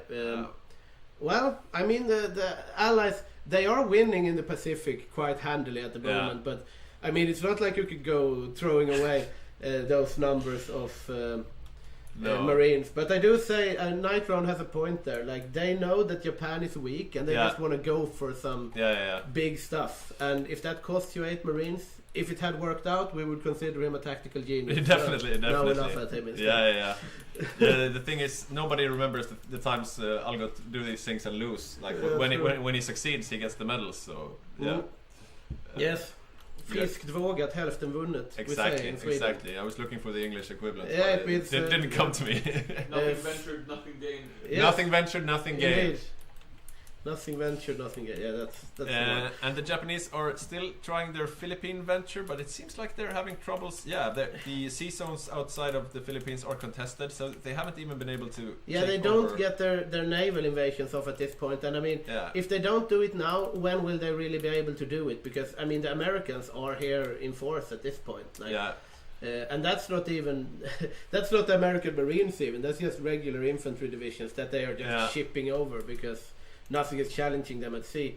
Now when Japan has got fuel back, they can threaten them at sea, but I mean the time when Japan had 0 fuel and 0 convoys really let the Americans land like a lot of troops in around the Philippines and Borneo, and I mean they are still there now, even if Japan gets the fuel back. It seems like the Axis globally are in trouble because the Soviets are actually pushing the Axis back, and now they are in Poland. Yeah, they are actually making moves there. Have the Germans lost any tanks? I might have missed some encirclements, but I don't think they have 24 tank divisions now. So Germany is not losing a lot. The Soviets are losing more tanks. And these are... Oh no, fuck, I'm on the wrong one. The Soviets have 23. Let's check out the... I'm only seeing 12... And the 6 light. Yeah, and I mean that's the same as they started with, the 12, but 6 of them are the good kind, the tank destroyer kind. 6 of them are the assault gun kind, and then they have 6 light tanks. So in total numbers, the Soviets have more tanks. Yeah, the Soviets definitely have more tanks. They still have less meat on the line, but I mean, the meat on the line won't take Moscow.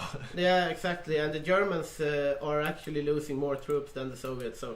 And there are still 40 German divisions in Kuwait and Basra. Yeah, and the thing is, I mean, if the Allies have really steamrolled, or I mean, the Axis have really steamrolled all of Europe, but they need to make something out of those victories, like an Iran invasion into the south of the Soviets, or trying to help invade the Raj from the west or something, because Japan is not doing well, and if Germany stalls on the Eastern Front, it doesn't really matter that they won handily in North Africa and killed like the New Zealand armor, and it's good when we distribute the medals, but it will not affect the war in earnest. No, you will be forgotten. Now they have appointed Albert Speer to some positions, so that might help them. I don't know. I mean, I guess they're ready to try anything at this point. Yeah, we see also paratroopers. 12 paratroopers are going to drop in. I mean, this is a plan here. Yeah, it is a plan, for they sure. Are wanting to do something here. I mean, to be fair, the Soviets don't have much defense in depth. If they had like 30 paratroopers, they could like do some real damage. You could start hitting the airports and supply hubs and stuff in the back, because those are not defended versus paradox right now. Yeah, I mean, not even Moscow is fortified, so like they need to try something, and now they have deciphered the Soviet cipher, and that they might just pop that and go for it, I guess, because at this point... Yeah, what better time than now? Yeah. And the thing is, though, if they manage to break through the line, the Soviets have no defense in depth, so then they can just roll. And Soviets will only get stronger as time goes on, and Japan is losing in the east, so they need to really do anything at this point. I'm trying hard to find any Axis successes at the moment, but right now it's all allies. Yeah, we have the pendulum has indeed switched to favoring the allies at this point. We see the Raj is trying to push in Burma, but they're making gains I mean, slowly and steadily. Yeah, it's a bit of a salient here, and I mean they are holding the Japanese, but at some point this will not hold. British Malaya is holding, and now they have lost these tiles anyway. Like, this is where the naval invaded, and it's sad that they lost their marines, but now they are here anyway. Oh yeah, that's so, true. That's so true. they're gaining ground. moving. What's happening in Africa now? We have the Greeks might be trying something. Yeah, we have Greeks on the line here, or maybe not on the line, but heading there rather soon, I would say. Yeah, there is a build-up of allied forces in the Sudan to try to push back towards Egypt, but so far Martin, who is tasked with holding the Sudan and Egypt, he has a lot of troops there, so nothing is getting through there just now. The north of Ethiopia is falling a bit here. We have 3 Greece divisions here, so they might try for something up here. I see they have battle lines. Yeah, but if you look least, behind the border a bit from the Italian point of view, he's got a lot of stuff there in the mountains. Yeah, true. I mean, you don't roll through this with 3 mountaineers now. No. Well, and they didn't destroy the Suez either, so they have an easier time supplying, and we see naval invasions being planned towards the last Greek stronghold here as well. Ah, that's interesting. And if that succeeds, this is cut off, and yeah, the Axis really need to start looking for opportunities. Because and the thing is, like, the Axis I mean, if the Axis takes the whole African continent, it doesn't really net them anything in the grand scheme of things. We're looking a bit over here, and nothing too exciting going on. They are trying a little probing push with the assault guns. This might be a try for the encirclement. They're pinging here. Seems to be their next. If they kick off the attempt. paradrop now, this might be the big attempt. Yeah, you see the real tanks, as the division is called, is going in here, and we might see 4 encircled Soviet tanks again if the micro is not fast enough, which it is not at the moment, but maybe Jacob will wise up to this. You see him attacking out here and trying to counter encircle. Here comes Francis with his Hungarian divisions as well. Yeah, the Hungarian divisions coming up. I mean, this might be. There goes the German. Ouch. There goes the assault guns. That's a very quick encirclement. That is a disaster for the Axis now. Now they have no assault guns left. They only have the real tanks, as they're called, and those are significantly slower. So probably more useful against the heavy tanks, though. Yeah, probably, but they would need I mean, they would need some sort of something to grasp at, like miracle. Yeah, if Japan had won, for example, or done better, then Japan could invade from here. And but you need to put pressure. Now they will only, at some point, they will get the D-Day, and if they haven't finished up this by then, maybe if they try some. I see they're planning here to do an invasion of Ireland. Oh, that's interesting. And I mean, it would be a small symbolic victory, I guess, but you gotta cap Ireland. so we will see here. I mean, to be honest, like, the Soviets have lost 8 armor divisions, and the Axis have only lost like 6 cheaper ones, but it doesn't matter in the end. I think the naval invasion on Ireland is actually the Danish AI. Okay. Who's planning it? So we shouldn't expect any greatness coming Let's from see there. if the Danish AI manages. Meanwhile, Italy is planning, I think, the 8th invasion of Gibraltar. Yeah, the 8th invasion of Gibraltar. This might be what saves it. And now the Soviets got rid of the purge debuff as well. They've had it until now. Oh, wow. So the Soviets are going to get stronger now because they don't have the purge. Ouch. And they still have 24 armor divisions. Looking at the production here, they are not producing any at the moment, but logistically they are doing very fine. They are down like 700 infantry equipment, but I mean, if we look at the tanks, like heavy tanks, a surplus of 176 heavy tanks, 136 medium tanks, 5,400 light tanks. Meanwhile, at the German side, being at a deficit in infantry equipment could be critical, though, because that's basically your health points for your infantry. Looking at the Germans, though, I mean, they have a surplus of 10k infantry equipment, but they're behind on artillery, pack artillery, anti-tank squad weapons, horses, special forces, radio. So you support need a lot of equipment. stuff, yeah. Medium tank as well, so they can't replenish the tank losses. SPR this, so the assault guns doesn't work. And now even like transport planes, so they will have trouble with the paradrops. So let's see here, we see a little blinking going on here. They might want to do some encirclements here, the Soviets. This is looking rather dangerous for the Germans. Yeah, things are quiet at the moment. The Soviets are doing a bit of probing attacks with their heavy tanks. They might lose some Marines here. I don't even know what the German Marines are doing here. They do have a bonus in river crossings and the like. Oh, yeah. And seeing as they don't have any good targets for a naval invasion, that's probably where they should be. It looks like they might be able to keep this from getting encircled, but yeah, they are not getting encircled up there at least, but they are not encircling anything back either. Let's check out the Japanese situation. The Raj is slowly making gains. Actually, the Raj is moving into western China, and if you look at the Manchu forces there in the north, it seems like they are slowly preparing to abandon Indochina, which is not very nice to the Siamese player. That's true. They have just drawn up a defensive battle line along this river here, so that will mean that they are just giving up Siam then. Are they saying, fuck the new guy, you're on your own, August?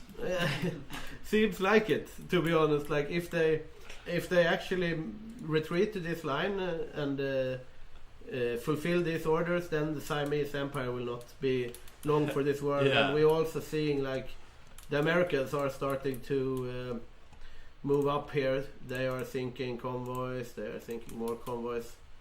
No big battles going on, but still only convoys, no big... Yeah. The Japanese seem to have gotten their convoy situation under control, though. They have a surplus now of 250 convoys or so, which is really crucial as Japan, since you are an island nation. So all your supplies, everything has to go via the convoys. Yeah. And we have the fuel situation under control again, but it did a lot of damage while it was active. You can see also that they are importing like too much rubber, for example. They could get... I mean, this is just sinking convoys.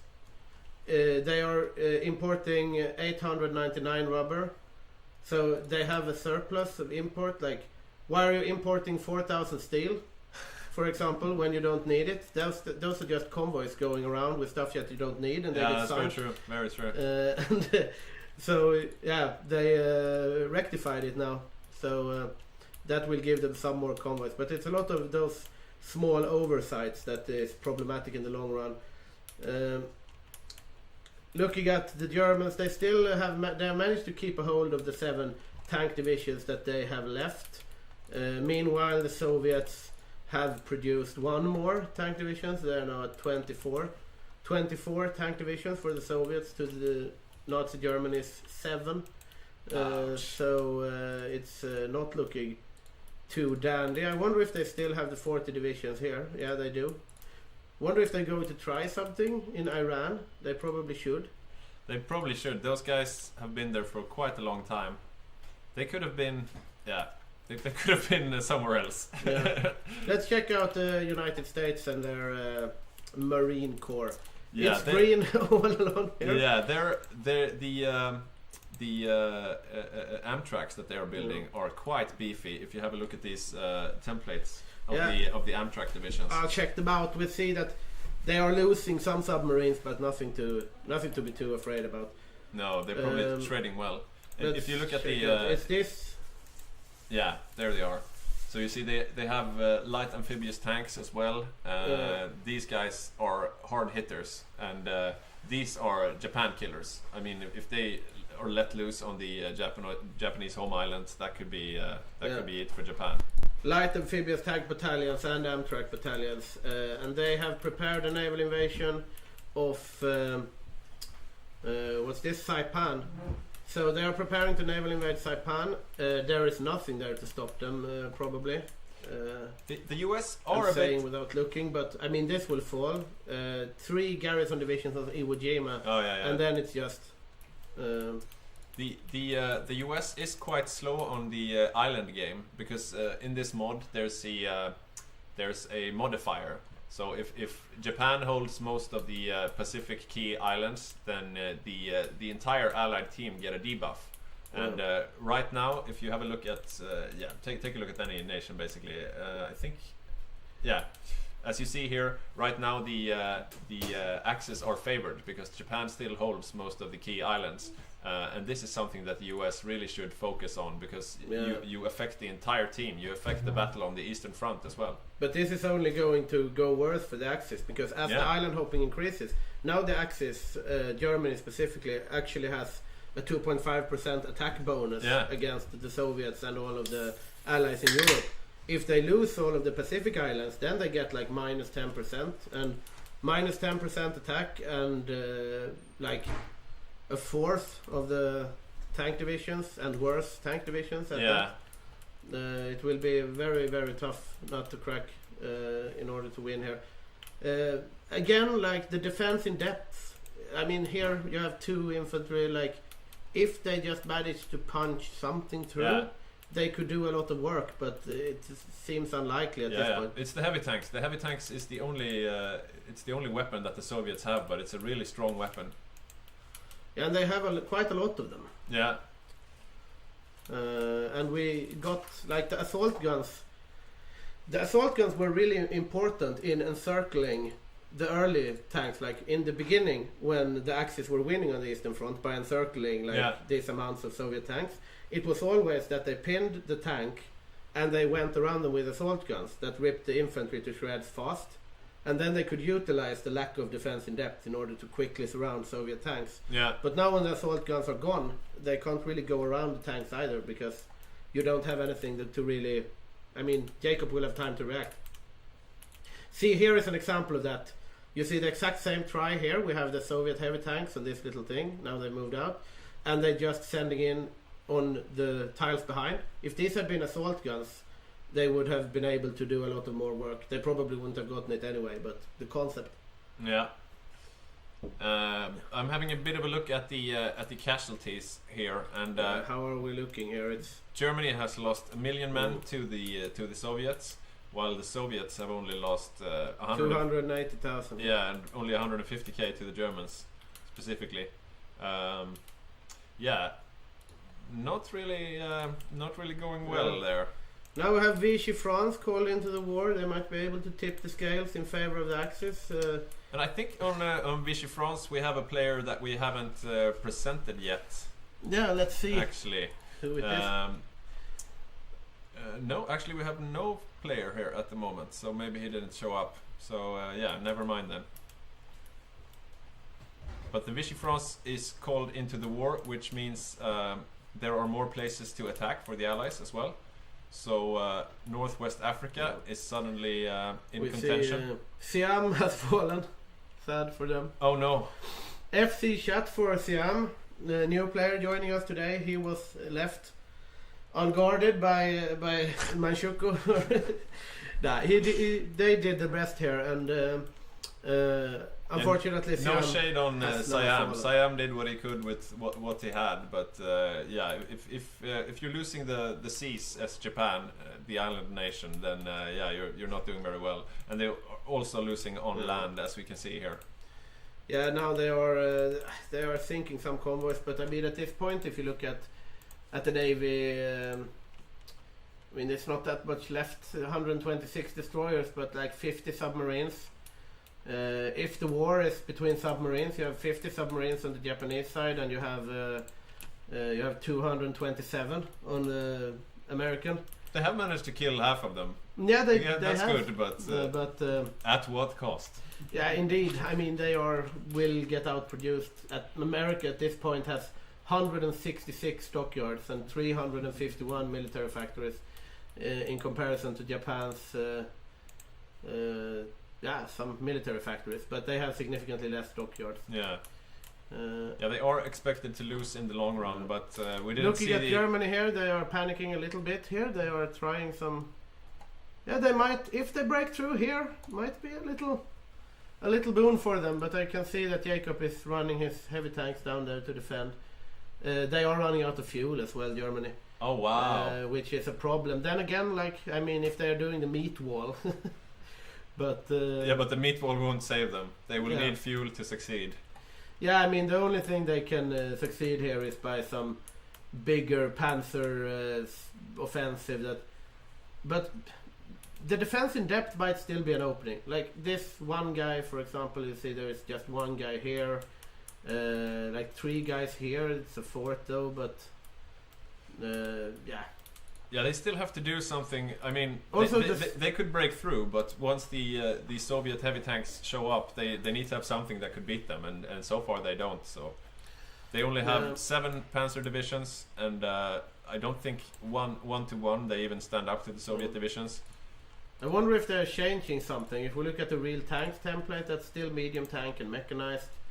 This panzer division here, like some tank destroyer medium tanks, they are not producing anything. They are producing 2 divisions of marines in Bohemia, but otherwise the production lines of the Germans are just empty. Meanwhile, the Soviets are just churning out these heavy armor divisions. Like they have 4 in production now. And I mean that might give them some trouble with equipment at some point. Like the infantry equipment is probably the only problem that the Soviets really will face, because if they don't have the infantry equipment, then they can get overrun anyway, right? I mean even tank divisions use infantry equipment, so that's definitely a resource you need. But they seem to have everything else in the green, and their opponent Germany definitely does not. Also, like, you see that fuel is just running out here. This is a big problem for them. But we also have like the United States production powerhouse. Like they are in a deficit of 29k infantry equipment though, so perhaps I spoke too soon. But you can see that this 28k infantry equipment, they will produce that back in 100 days. And I mean they can just lend lease everything. Like, and it's probably a deficit because they're producing troops, I think. And I mean, are you lacking trucks 4k here, or lacking radios 5k here? They can just send them over. And they're not recruiting any troops at this moment, but they are producing a lot. Like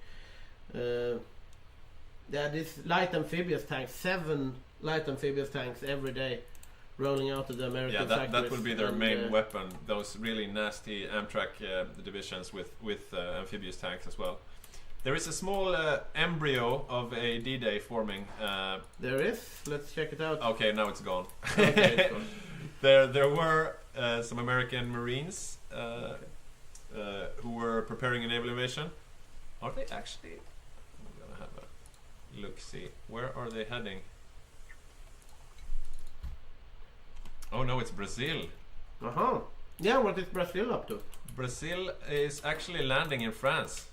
What the hell? But they didn't have a port, so they just jumped back out. It's we talked about this earlier. They have these Marine Commandos, which is a new feature from Arms Against Tyranny. So you see they're taking tiles and they're just jumping back out because they don't need a port.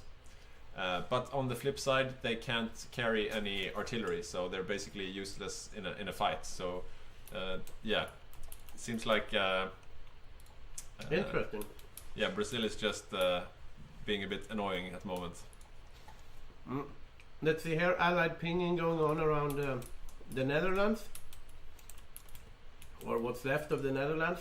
But so far Sumatra has been left alone. They never managed to get it. It did take all of Borneo though. Yeah. Finally. And the fuel situation, convoy situation is still a bit iffy, but I mean Japan is clawing back into it, but they're losing like 6 destroyers here and 3 destroyers here, 10 convoys. I mean they lost the momentum. Like when they had Bora Bora, if they had full fuel and did good stuff with their navy maybe, but looking grim for them at the moment. Maybe they were surprised by the huge number of American subs, just a wall of American submarines in their way. And they are now some sort of United States main fleet is out there, like 3 destroyers. Let's check out the Navy overview here. Yeah. Current month. They are in a battle. Yeah, this is a big battle. Okay. In the South China Sea, right over there somewhere.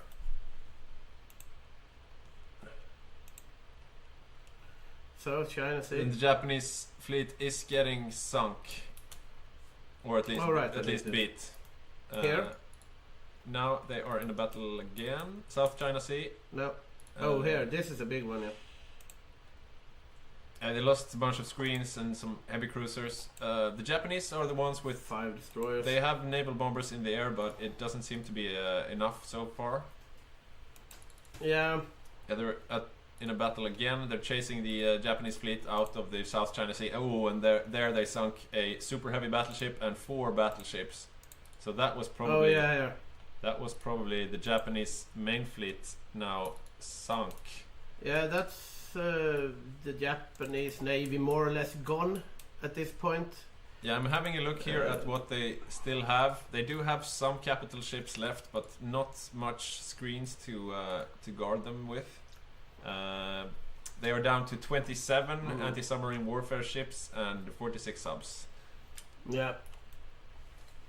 Still 13 battleships, but otherwise looking very, very bad. Yeah. Let's have a look at the Eastern Front again. Is anything happening? No, basically no attacks going on at all on the Eastern Front. I think Jacob is content to just sit with what he has. I mean, he has no hurry. He doesn't have to do anything. He just needs to sit there and wait for the Allies to show up. Meanwhile, the Axis are desperately trying to find somewhere to make any type of gains, because they are losing on all fronts at the moment. Yeah, I mean, the Soviets are not in a hurry. Now we have some tries here. They're instantly cancelled. Yeah, they do have a bunch of battle plans there. It looks like the next area of now attack. We have the Soviet spearhead are driving down here.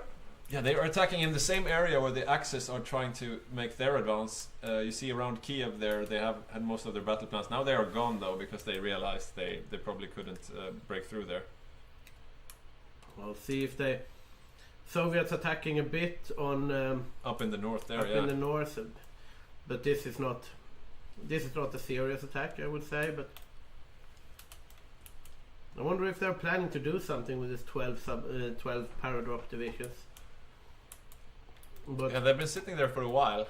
Yeah, they are a bit... They have a lot of stuff that is sitting. They have moved up the 40 divisions from here now, though. Wherever they are at the moment. Really? They realized Iraq is not the place to... But I mean, they have so much... Look at this, like 34 of these divisions, 32 of these, 22. They just have... The whole line is just jam-packed with weak infantry, and they are losing out the tank war. It's a very strange or unorthodox Germany tactic. Now we can see here some encirclements forming. Losing a lot of Axis troops here. This is very problematic for the Axis infantry wall. I think they may have just disbanded their troops in Iraq, actually. Just Maybe. To get the equipment back. Yeah, these are dead. And I mean, now when Jacob has concentrated his heavy tanks here, it's very hard to get a hold of them. Yeah, there's nothing they can stop them with. I mean, locally, they have nothing to beat all those heavy tanks. 1.8 million casualties now. I mean, they have the total war thing, and they do have... Oh, this might be... Ooh, we see 4 divisions in trouble again. But his friends are there to... They're trying to break him out there from the north. They are. Yeah, but they're almost. And they are going this to is a close one. Here. This is a close one. Yeah, definitely. They just need to hold the attack now, and they might. No, they're safe. Or are they? Oh no, are they? No, they are not. Or they are. I mean. Yeah, I mean. Close one. It's obvious that they are still able to land some sort of encirclements. Like, if they manage to get in behind the heavy tanks, so I can understand why Jacob is content just sitting on the front line. Oh yeah, definitely. Because if Jacob was like, now we're going for Berlin, they're weak, then he might get... If he gets like 8 heavy tanks encircled, it can really shift back, so... Yeah, that would definitely change the game. I think it feels like so far like a case of paper beats rock, or scissor beats paper. I mean, a garrison build It's nice against some builds, but apparently not if you're attacking against a heavy tank build. I mean, it goes to show also, like Don, when he plays the Soviets, he usually goes to garrison. Yeah. He is like, his comfort choice is to build big meat walls of infantry. Yeah. And if you're on the defensive, that's a good that's a valid strategy. Yeah. He has won numerous games as the Soviet with that exact tactic, but when you're attacking into them. Yeah, it's a different thing entirely because the garrisons are not very good at attacking, so you're left to depend on your attacking units, which right now is just 7 panzer divisions, and we got 11 special forces divisions, and this is not enough. These are not. Then again, like Jacob, he is doing unorthodox tactics as usual, so to speak, like this. But it has worked out for him. Oh yeah. Game. Although he did the exact same build last time he played Soviets. And he won that game as well. Yeah. Why change the winning concept, I guess? Yeah. We can see how Japan has completely given up Siam, and Greece has been granted another fiefdom here in the Dominion of India. That's hilarious. The east of Thailand, or Cambodia, has been given to Greece. So Kingdom of Greece is expanding, and now you see the Greeks are naval invading the Chinese mainland, and the Greeks are taking Taiwan. No one will be able to stave off this attack, or not the Greeks, but the Mexican Republic is invading Taiwan. Yeah, the Greek have all their troops over in Africa. They're slugging it out with Italy over there in the Sudan.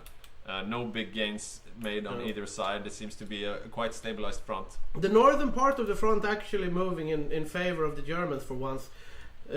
We see here, like this, very, very thin defense here. And they might be able to roll it up if they just get them in. Now it would have been nice to have 7 divisions of assault guns. I think that Don is saying. Yeah. Because if they had that, then they could just drive to Moscow more or less. Because what are you going to do, right?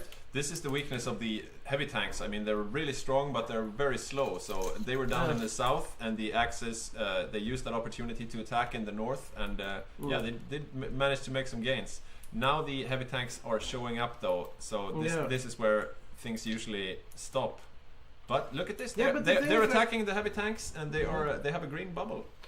Yeah, they have done something in order to. Oh no! It's the Bulgarian division, maybe that is. Let's check them out. So on Bulgaria we have Patrick playing. Yeah, this one. Maybe no, it's not that good. It's a standard standard tank division. Nothing to frown upon. And Romania, for example, let's check them out. The front in the south looks quite open, I guess. I mean, they could go around the south. Yeah, this is completely undefended if they just move in here. They do have some troops further back, but still. I mean, this is dangerous. Oh no!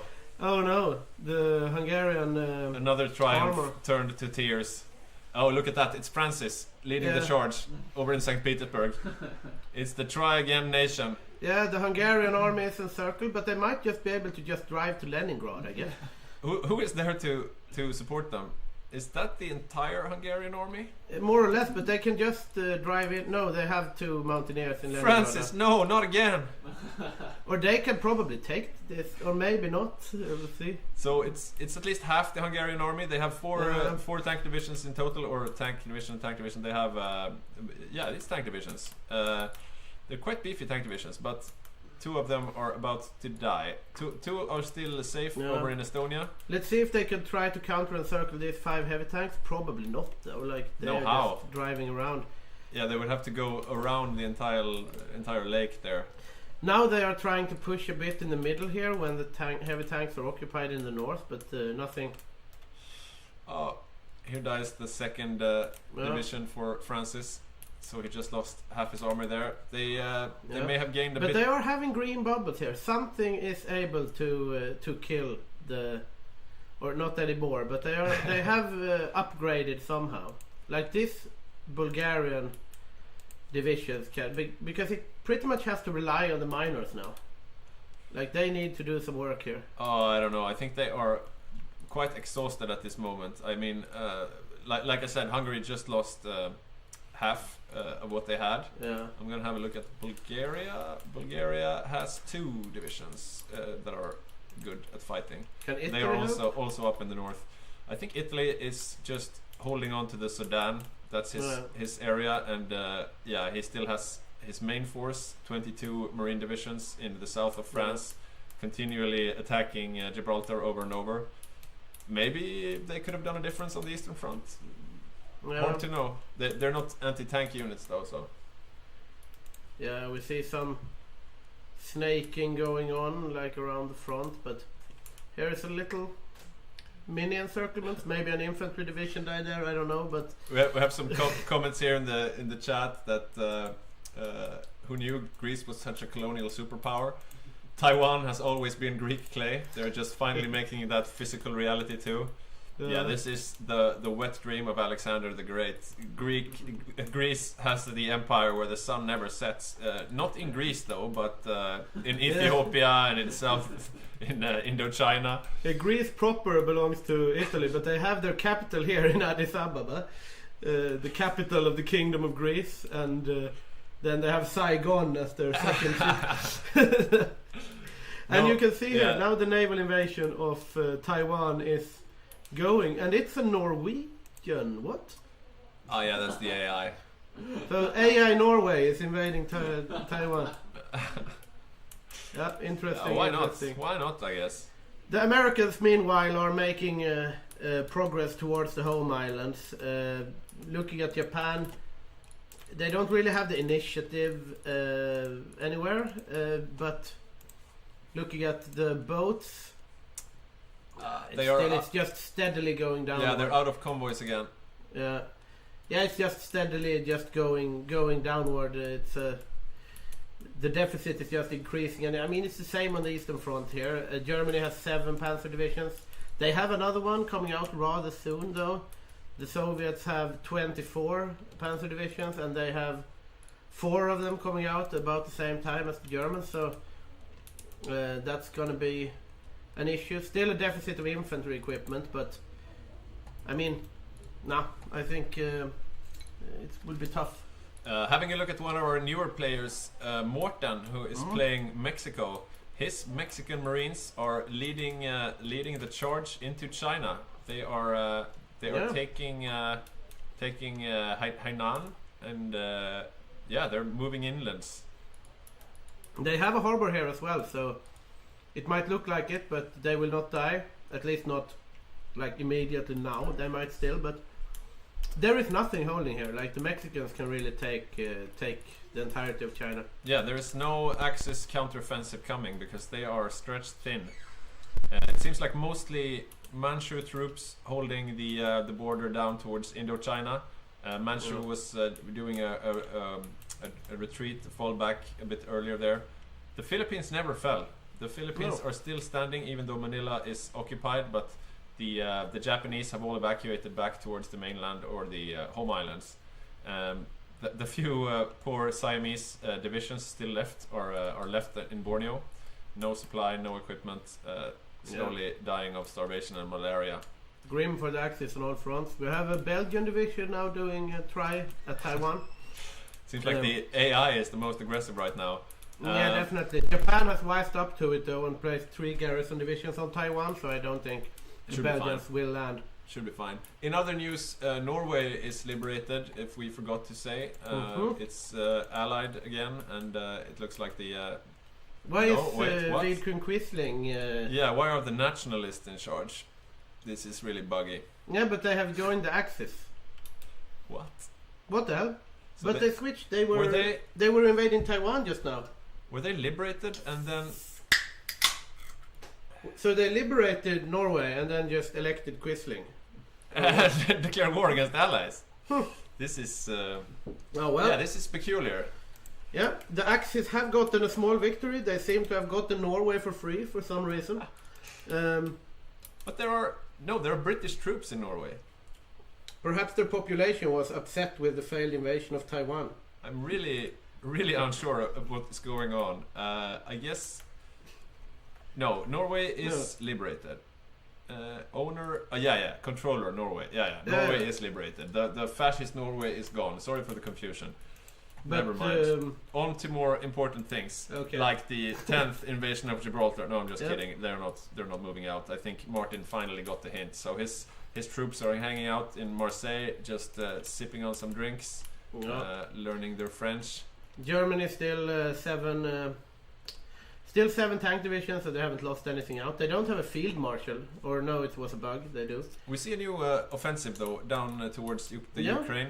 Now they are trying. Some green bubbles to begin with. Yeah, these are for. They are hoping that Jacob will be taken by surprise. Yeah, maybe. Yeah, unfortunately, Jacob has both Jonte and Gustav micro and also troops. Like it's a problem because since they just get melted by the heavy tanks, every time they get encircled, they just walk out again, more or less. Yeah, because it works until the heavy tanks start moving. As long as they stay put, they are vulnerable. Yeah, nothing really much came of that offensive. Now we have a counter-offensive from the Soviets, but that is not landing either. So still a stalemate. Some probing Soviet push in around like the south of the Balkans, towards Königsberg maybe, but they just stayed as well. Red bubbles for the Axis. Yeah, the Soviets really have no reason to take any risks at this moment. They do not need to push. Here we see a green bubble against the Soviet heavy tanks. That's good news for the Axis. It changes quite quickly, but they have managed to mix something in here. There is. Yeah, they do have heavy tank destroyers, so in theory those templates should be fine. It's just that they're not many enough, I guess. Yeah, they have done the heavy tank destroyers, and they have they actually in a somewhat good sign for the Axis at least. They have managed to push 4 divisions of the heavy tanks. But now they were pushed back. Yeah, I mean it's not to be, but it's something. They are working their way back at least. But just as you said, like the Soviets are content with just sitting here. They are controlling their own country. But they are counter-attacking up in the north right now. With they are 8 of their heavy tanks, or 4 of them. And that's the thing, like the only thing that can really kill Jacob at this point is impatience. If he loses like 8 heavy tanks in an encirclement, then it can turn. If it just sits, he can just wait for a D-Day. Yeah. If you have a look at the air map mode, let's see if it works this time. If you press F3. No. Yeah, it doesn't work. I'm seeing on my screen anyways that it's completely green for Germany, so it's not a lack of airplanes. That's not the thing. They have green air everywhere and a bunch of close air support. So green air for the Axis along the entire front. Yeah, that's not what's deciding it. At least a somewhat of a silver lining. That means that they can do the paradrops if they should want to. Yeah, and I noticed though that there is only one paratrooper here now. Where are the rest though? Yeah, they have a bunch more. Where indeed? They are moving around. They might be planning some new shenanigans then. Yeah, let's hope. Okay, I'm having a look over in Asia. Not super much happening. Let's check the Pacific Island multiplier. They want a naval invade and drive the Mexicans out. Oh wow! And no one has garrison here. Yeah, so they could building a wall to keep the Mexicans out. Okay, let's see. Yeah, nobody tried naval invading south of the invading Mexicans. That could be a thing. Well. We see the Canadian armor divisions also are coming in here. Yeah, Badger is. They've been with the advance since India. Together with Raj, they have been pushing, and now they are breaking up the big defensive line of the Asia axis. They're just rolling up this line. There is nothing to stop. They could just roll behind them and. And there's not too much in depth either. If they lose this defensive line, there's nothing defending China at all. Let's check it out. There is one guy here in Changsha. And otherwise, it's Yeah, there are some guys trying to contain the Mexicans. Yeah, as they well. are making a new defensive line here. Yeah. A bit panicky, you know. It doesn't like it's above the river, across the river here, and it's a tile from the river here. But I think just to get them out. That's a proper defensive line if they manage to get there in time and dig in. But they are losing some troops down towards Indochina though. So the next defense will be probably even weaker than this one. And now they can link up with the Mexicans. Yeah. The Mexicans have occupied Hainan, so it feels like the Allies will take their time and go for Asia first before they try to do any naval invasions. I mean D-Day invasions. And I mean that's smart. You see the debuff here, like the State of the Pacific. It gives no bonuses at this point. Yeah. That means it's equal. But like if Japan falls, if the Soviets get 10% attack bonus against this, they can just do a broad front attack. Yeah. If you have a look at Iwo Jima now, you will see the Japan killer army right there. There. You have to get the American point of view, I think. Yeah, let's get it. I guess I could have clicked Hawaii, right? There. Yeah. Oh, this. The naval invasion is on the way towards Okinawa, and after Okinawa, that's the last stop before the home islands. And these are beefy. These are really beefy. We have 11 of full Amtrak battalions with light amphibious tank. 38 combat with for some reason, but this is I'm having scary. a quick look at the Japanese home islands, and there are basically just more than 11 divisions in total, and those are garrison divisions. So the Americans just need to land, and Japan is done basically. Yeah. So I'm thinking maybe we should do an interview with a player. If you have any requests, which players we should interview, just write in the chat, and we'll probably make it happen. Yeah, we can see also it says that Japan is over naval cap. Oh yeah! Oh wow! Yeah, that's a thing in our mod. You're only allowed to have a certain amount of points within the same army. And it looks like now Japan has consolidated all of their capital ships in one army. Oh yeah. Which means they're over naval cap. I'm not exactly sure. And now they are entering into a little fight here with the U.S. task force here. Oh, that's naval bombers. Yeah, I'm not sure if how this affects their navy, but I don't think they will be able to fight with it as long as they are over the naval cap. I'm not sure if they know about this. I also think they need a certain number of screens to every capital and so on. I saw some red numbers on that. Also, like the Canadian armor is just slicing up China. The Americans... They just took Okinawa now. Yeah. Philippines fallen, Okinawa has fallen, and these 4 Japanese garrisons are not long for this world. So, not going well for Japan there, we see. The Soviets are making a push here towards the coast in order to get back the Balkans and taking the initiative on the front here. Yeah, this could very be dangerous for the Axis, but potentially quite dangerous for the Soviets as well. The safe bet on the Soviets is just to sit and wait, I think, but I don't think they will have any problem just mopping this up. If you look at what's left up in Estonia, there's not much Axis forces there. They're going to lose the Romanian railway artillery as well as some infantry up there. But mostly, it's going to shorten the Soviet border, making it even easier for them to defend. I'll see what they are going to try to rectify this, but it's... So we have a suggestion of a break from our General Secretary. He wants a 10-minute break. I think the Axis will say, let's just go. But Jacob, the Soviet player, is saying, wait, just a bit more. I think he wants to finish up here in Estonia. Just wants to finish off Germany. Yeah, he wants the borders to look nice before he pauses. I'm a bit curious if Finland is completely gone, right? They don't have any troops left on the map, do they? I think they're gone. Yeah, I can't even. So is the Axis meat wall in the Baltic, and no real counterattack to the south. So front is even more like it was in the beginning of the war.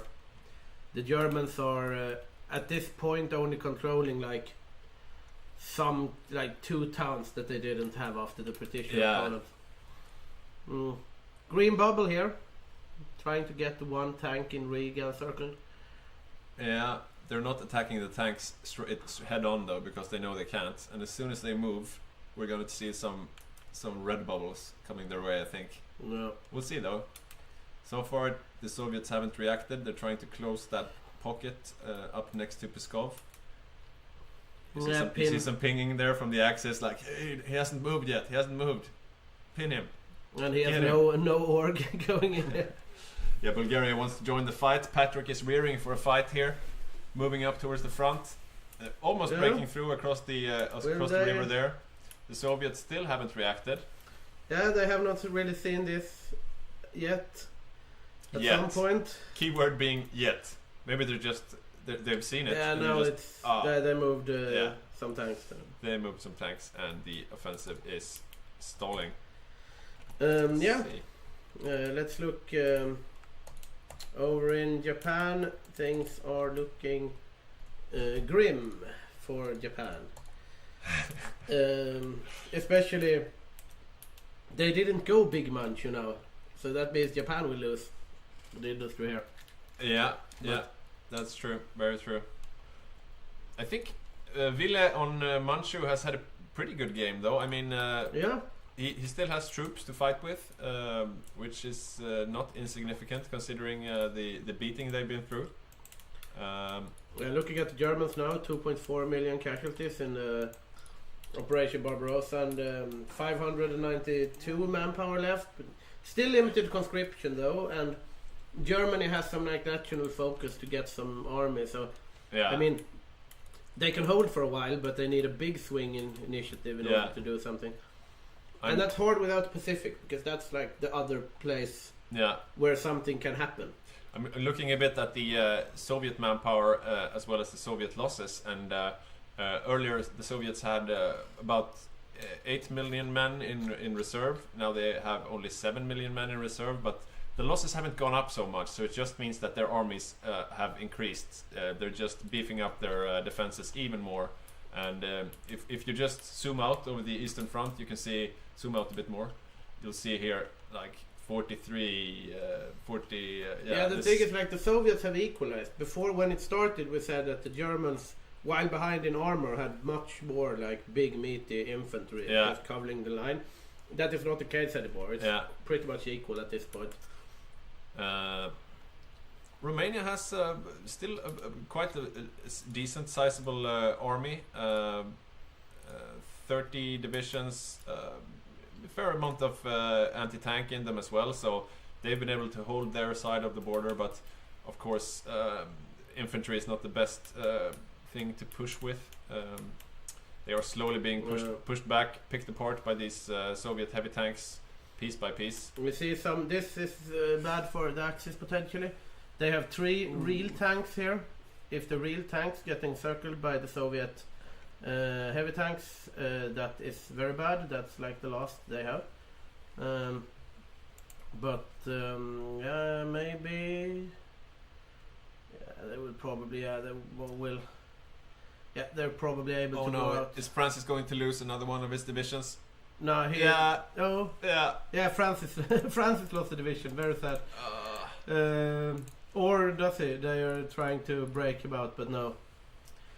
They saved them with a paradrop, I think. Oh, you think? Yeah, they dropped in like. Oh, they just dropped in to hold out a bit longer. So they saved. The last of the German armor was saved by. But there he lost it. Yeah, they sacrificed 13 paratroopers and 1 Francis tank, but it did actually save. This means the last of the German armor. Francis, Hungary only has he just got 1 more, so he has two divisions left.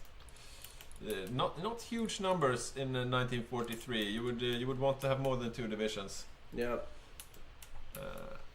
Meanwhile, in the east, China is falling. Mexico is building a bit of their own colonial empire there. Not Mexico bad. And Greece is doing well in the Pacific. Yeah. Taiwan still in the hands of Japan, though. Yeah, I think they have naval invasions planned for Taiwan, but the big naval invasion is heading for the main islands, and this is this is probably the end for Japan. Yeah. Once they press this naval invasion, you can see for yourself here. These Amtraks here, they land. I mean, at this point, they could just have done the naval invasion directly on Tokyo. They don't even need to. If you look at the southern island of Japan, from Japan's point of view, you can see that Ville on Manchu, he has moved all his army over to Japan to defend his master. So he's leaving his own homeland to defend Japan. Probably the right move, because if Japan surrenders, Ville surrenders as well as Manchu. Yeah. So that's probably the right thing to do. They are, however, in the south, and the main attack is going on in the center towards Tokyo. I wonder when they will fire that invasion, though. Yeah, they probably wonder what they are waiting for. To be honest, at this point, they can just click it. I would like to see some divisions are saying to this invasion have not reached the start position yet, so they have already clicked it. They're just waiting for everyone to get there. Yeah. So once the last troops assigned to the order arrives by boat, then it will just kick off automatically. Yeah, and Morten on Mexico is also there on Iwo Jima. He wants the glory for Mexico as well. Yeah, Mexico is also invading Mexico towards Yokohama, and the Americans towards like Kochi, Osaka. Yeah, the Mexican Republic is doing well. Let's check them out. Only 9 Mexican divisions, but they have captured quite a lot of land. Yeah. I mean, they probably took the first tile that the rest of the allies attacked from. So then Mexico gets the land, but still, glory to Mexico and Morten. Yeah, Mexican Shanghai. That's not every day. Yeah, let's see here. I don't know if Italy should still be focusing on Gibraltar. Maybe. Yeah, I think it might be time to not naval invade Gibraltar with this. Maybe those 22 Marines could have done something else. 22 Marines could have. It's once again like a matter of priorities. There is like things need to be over here at this point. Things need to be over here, and they need to do things, because this is not going to get any better by the longer time goes on. This just gets worse. So like don't do the. I mean, they're not completely outclassed, but they're not making any advances either, and they really need to be making gains, which they haven't. Can I have a snooze? Of course. I forgot my snooze by the technician bench. This studio is powered by snooze and beer. Powered by snooze? Sponsored by snooze? No. I wish we were. We were. Cheers.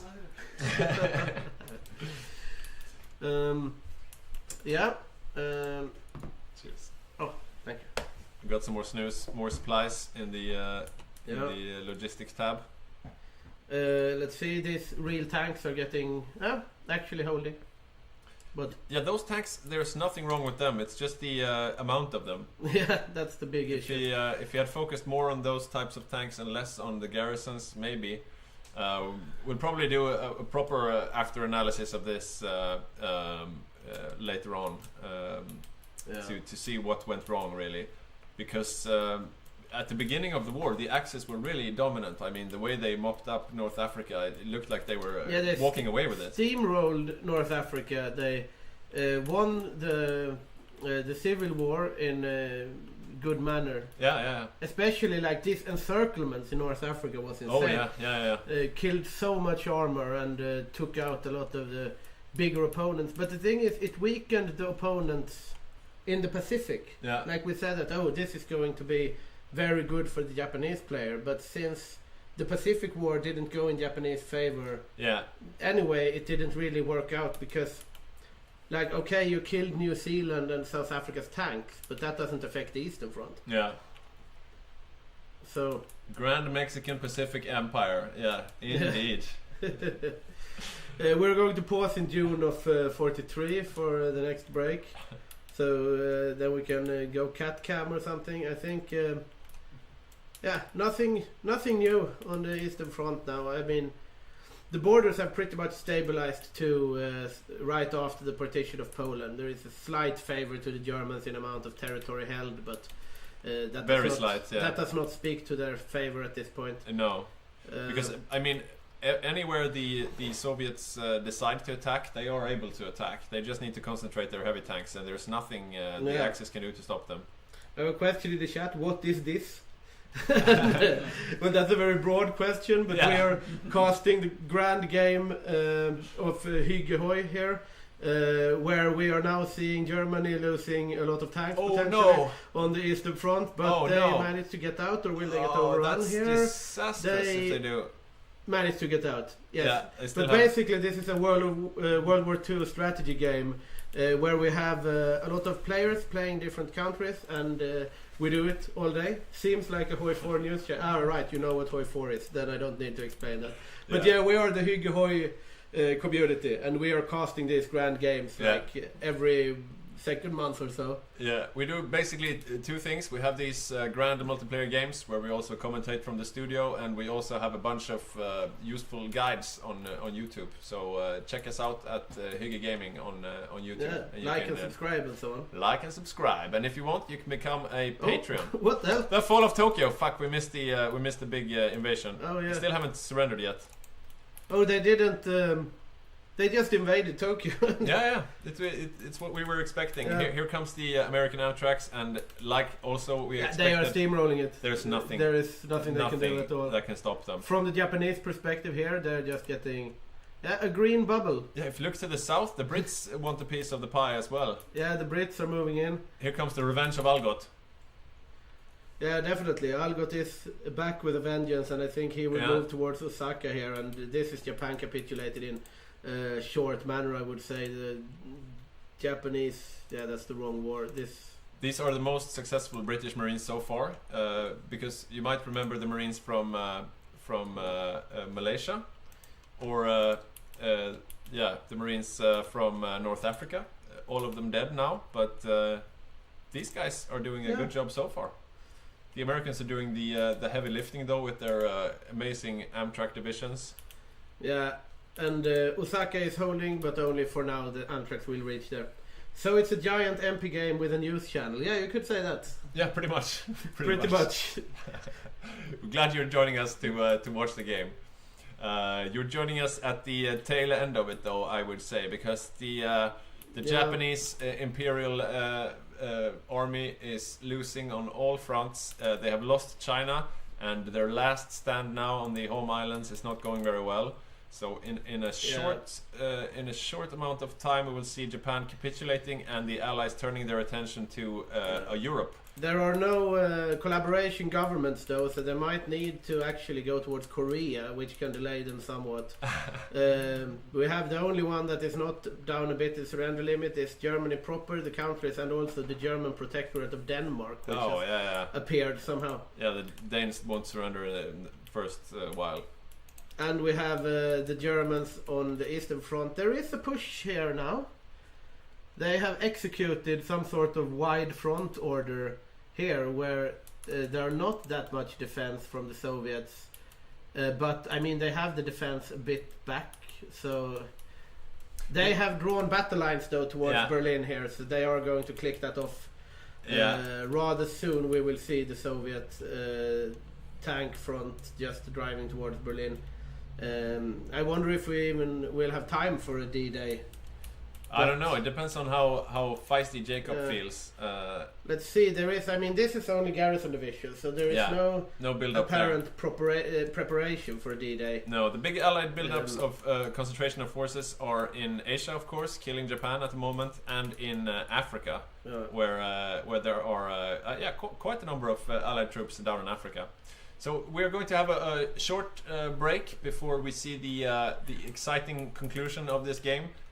Even though things seem pretty settled right now, I'm sure we will at least see a glorious last stand. So stay tuned for a bit. We will pause the transmission now for a few minutes, and let's see, what time is it now? It's 17:44 Central European time.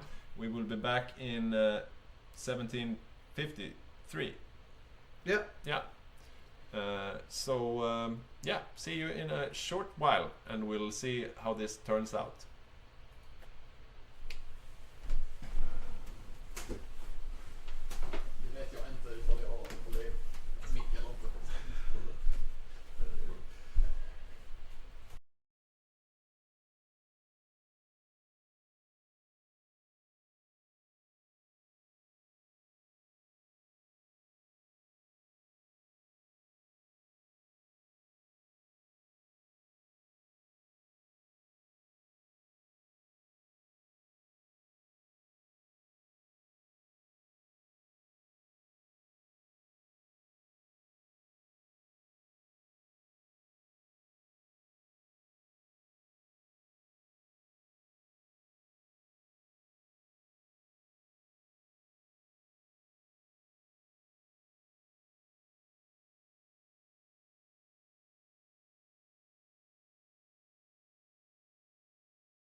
Du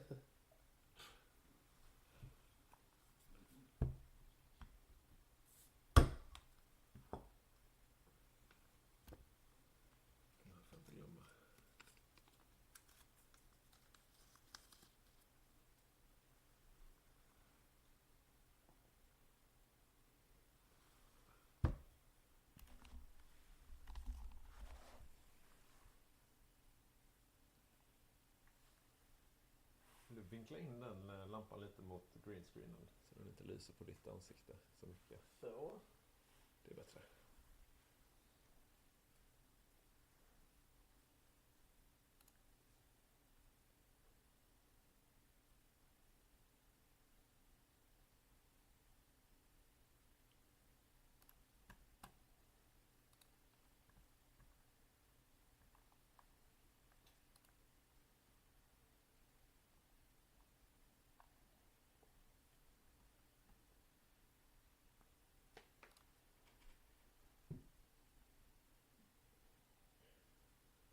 Okej, nu är klockan 17:53. Ja. Ja, vi kör väl. Alltså, så får jag försöka kika när Sean kommer in bara. Ja, men det blir bra.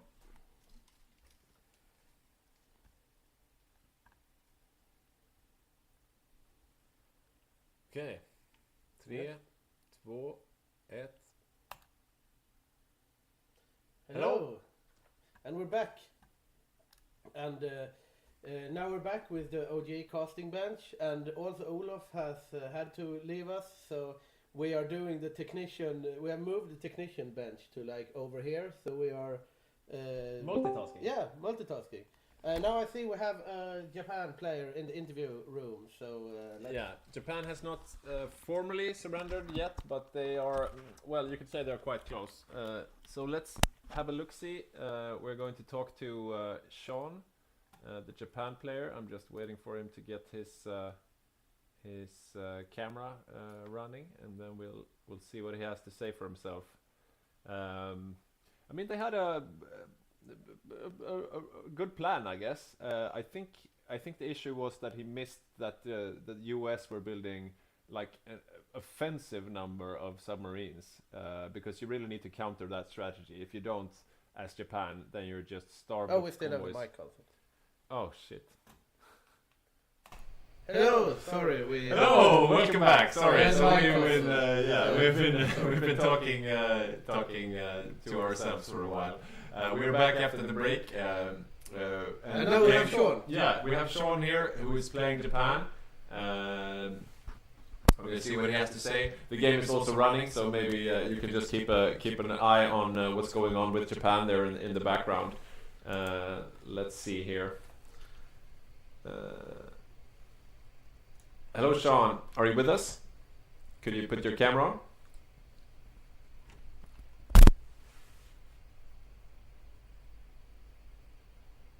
Yeah, he's not with us yet, obviously. But maybe you can have a look at you can have a look at Japan, his country, that is being overrun right now by the Allied forces. So it's not looking too rosy. Yeah. Yeah, we have double mics on now. Okay. Let's see here. Yeah, this is there. I've muted mine. Okay. This is what happens when we have the. Oh no! Now Sean is here. Okay. Yeah. Yeah. Here comes the interview with Sean, our Japan player. So Sean, can you hear me? He cannot hear me. Okay. Moment, please. Yeah. Hello, Sean. Can you hear me now? Can you hear me? Hello, Sean. I can't hear. I can't hear you guys. It's still looping as well. Okay. This is strange. Can you hear me, Sean?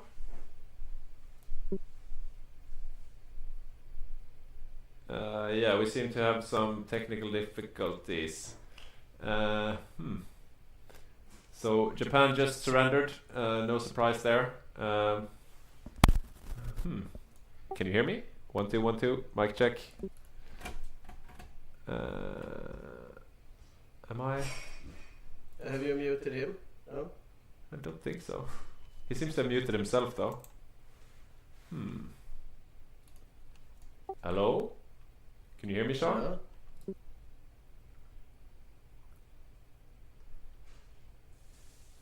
Strange.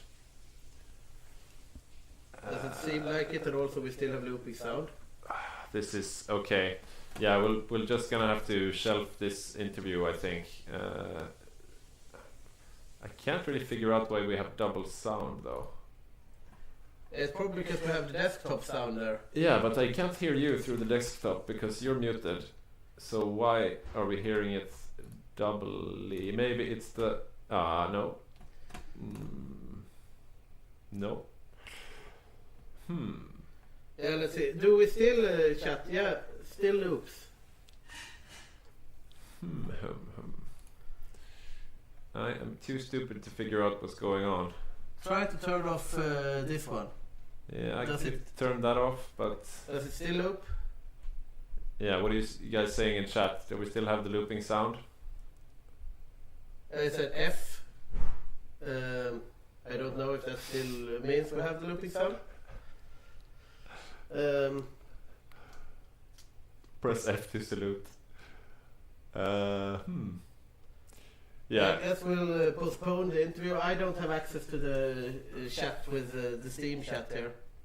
Right, we'll see what's going on. Yeah, they're just divvying up Japan. Yeah, no change. This is really strange. You did have a mic on in the break. It might still be on. Yeah, but I mean that's this mic, right? That's the one we're using. If I turn off, my headset is turned off. Is your headset turned off?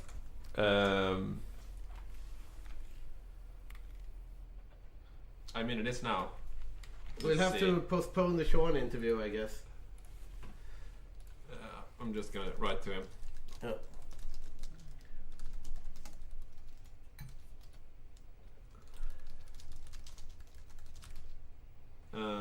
So, are you hearing us double now as well? Now the loop disappeared.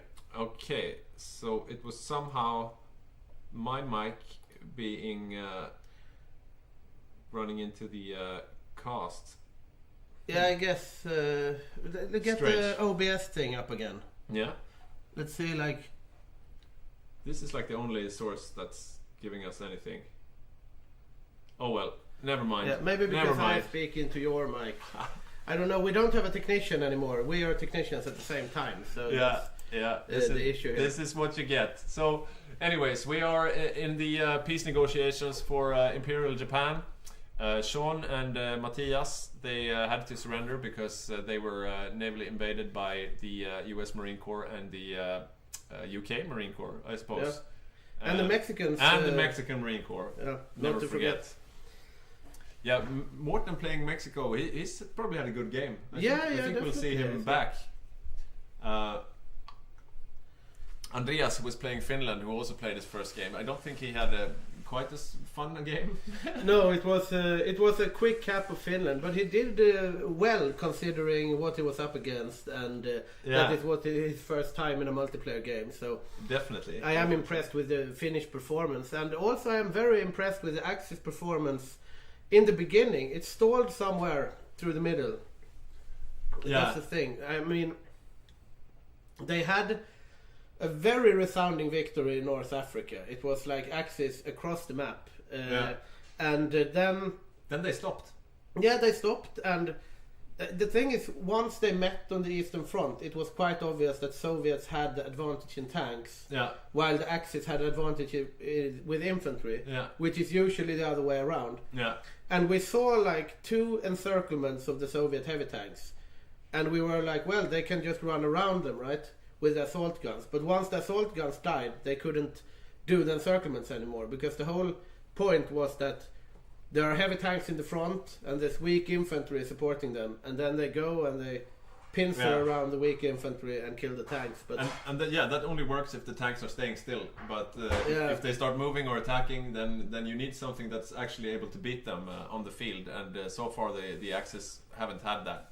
Yeah. And Yeah, I doubt we'll be seeing them catch up at this point because, as we're seeing now on the screen, we have the peace negotiations where the Asia Axis are capitulating, and after that, the Allies will turn their full focus onto Europe, and we will see a D-Day invasion someplace, and that will probably spell the end for the Europe Axis as well.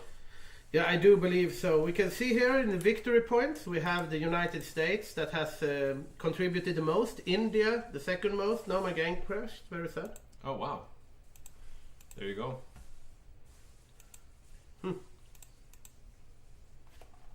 I think the UK needs to do a response.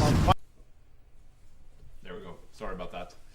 Yeah, we're having a bunch of technical difficulties today, both in the studio and in the main game. A few more crashes than we usually see. I don't know if it's the new DLC that everybody hasn't gotten the new DLC, but a bit more unstable game than we're used to, I think. Yeah, maybe. Also, like now we are multitasking here, so of course, like we get the bigger screen, but we have one less technician, so it always helps when someone is on top of those things. But yeah, and that mic issue, I'm still not sure what was causing it, because my mic really shouldn't have been going out into broadcast. So we'll have to do some investigation later on. Yeah, indeed. Oh well, I think I know. By the way. Oh. Because the desktop sound, that's not from your computer, right? It's from my computer. No, it's. Because my computer is plugged into the capture card thing. But still, you muted me, so... Yeah, I don't know. It's weird. Weird. There are ghosts in the machine. Indeed, indeed. Yeah, let's see here. So we are restarting the game, and hopefully by the time that we rejoin, they are done with their peace negotiations. Let's see. Do you think Greece will get a piece of Japan? I would imagine so. Greece have been granted a lot of land lately. Like after the capitulation, they were granted Ethiopia, and they moved their capital to Addis Ababa, and then they even got a holding in Thailand, and Cambodia also became Greece at some point. So. Yeah. The Greek diaspora has been getting a lot of international recognition, and everybody is pining for a homeland for the Greek now that they don't have Greece. So they've been given Ethiopia and Indochina, and let's see if they get pieces of Japan as well. Yes, let's see. So we are rejoining the game right now. See what happens. Yeah, let's see. Connecting. And if you like what we're doing, you can become a Patreon. You can also like and subscribe on YouTube. Aside from these multiplayer games where we commentate in the studio, we also have a bunch of guides, and not just guides for beginners, but even if you're an intermediate or advanced player of Hearts of Iron with many hours played, you will find something there for you. So check out our YouTube channel. Yeah, here it just says 0 players. That's a bit strange. Oh no, I think we're back into it here. Yeah, it seems like you were not the only one who crashed. We had a big crash there. So yeah, a bit less stable game than we're used to. This is quite hilarious. I'm just gonna show you guys this picture later on. Let's see here, and we're ready. We are coming back into the game, slowly but surely. Ulla, the streamer cat, is with us as usual. Yeah, how long do these MP games usually last? I mean, it has been different. Like we've had the physical LANs that we have usually last long. Yeah. Because I mean, you when you are there in the trenches with your comrades in arms, you know, you are a bit more motivated. Yeah. These games have sometimes lasted shorter, sometimes lasted longer, but we do have that you are supposed to reserve the day until 10 o'clock. I have a habit of calling things early, but I doubt that this will go into 10 o'clock unless the Axis really pulls something out of the hat at this point. Yeah, I would definitely doubt that as well. I mean, you shouldn't call the games too early. But yeah, we we had an issue in the last game that we thought that the Axis did capitulate a bit too early. The situation was similar to now, but I would say it looked even better for the Axis. Yeah, I mean now I think the Axis will have a really hard time. Yeah. And also, I mean, if you want to compare it, you can join our Patreon, and then you will have access to the full VODs of the game. Yeah. So then you can watch me and Peter and Olof, and also one game we had Magnus casting. Yeah. And we do all these interviews, and you can follow along all the excitements. Especially the one from Bergårdhof, where we had the Paradox with us on site doing photo work and really making sure that it was a great event. That is one to watch, where we had a big tank push from Hungary that ended the game in favor of the Axis, but that was really a back and forth slugfest. Yeah. So yeah, you won't see the riders of Rohan, Hungary coming this game, I think, because they are down to 2 divisions or something, so they won't be able to do anything decisive, I think. I wonder if we will see some nukes. We are in 1943, maybe. Spain is saying we are 2 days from nukes in the chat here. I think it's mostly lies and propaganda, but who knows? Who knows? Yeah, we'll see here. Spain is still a volunteer nation, though, I think, so I don't think he could send nukes as volunteers. He can send air volunteers. Like the transport plane that transports the nukes, or... I don't know. Herder Wunderwaffe says New Zealand here, and we will get into the game rather soon. Ready up, Albania. Indeed. Waiting for all the players to ready up. Started the game today, I think, with we were 33, 34 players. Now some players have dropped out. I mean, not everyone has something left to fight for. Finland, for example, they won't be liberated, and they have no troops to fight with, so they're probably gone.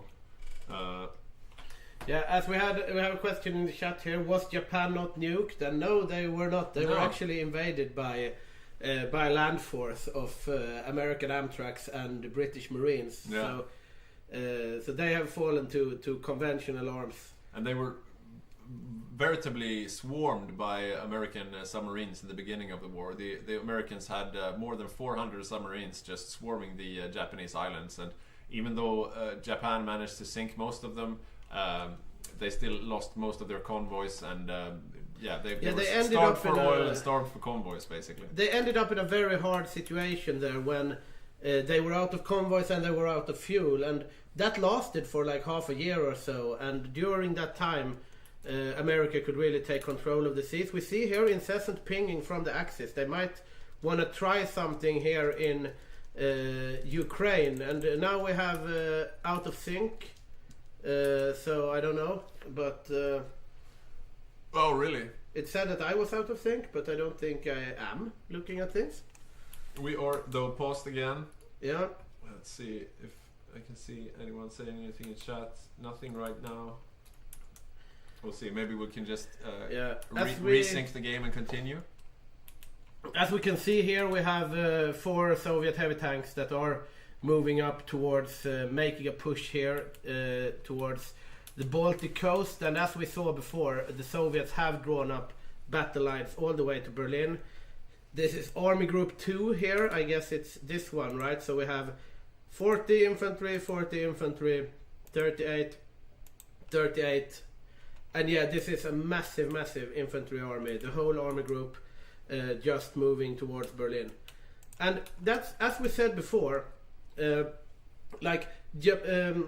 Soviets have not been in a hurry here. Because since Japan lost, nothing can really happen here. They can just wait for the D-Day. Yeah. But if Japan had won, then it would be the Germans that are not in a hurry. Because eventually Japan and Manchu will be able to attack the Soviets from here. Yeah. So the Pacific really did play a big role here. Let's have a quick look and see how they split up Japan between them. Let's see here. We have Seems Greece. Like oh, look at that! Japan is still there in China. Yeah, Japan is still alive. State of Japan, and it is They're democratic though. Yeah, they are democratic at the moment, and we have the United States taking control of the mainland, and United Kingdom and Greece getting some more land here. Then again, Greece had to give up their holdings, so they traded Cambodia for Inner Mongolia. Inner Mongolia, a bad trade, I would say, but they still have Somalia and Ethiopia, of course. Yeah, not a bad. At some point, I would imagine that they are getting this back. Yeah, I think. Yeah, and right now the Allies are probably pretty confident of victory, so it's mostly a matter of who gets all the glory. Like, I think Jacob, the main controller of the Soviets, as well as his co-players Jonte and Matthias, I think they are really thinking about we should go to Berlin. We should get to Berlin before the Allies do. Are we desynced, by the way? This is looking like nothing is happening and people are writing in chat. Yeah, let's have a look.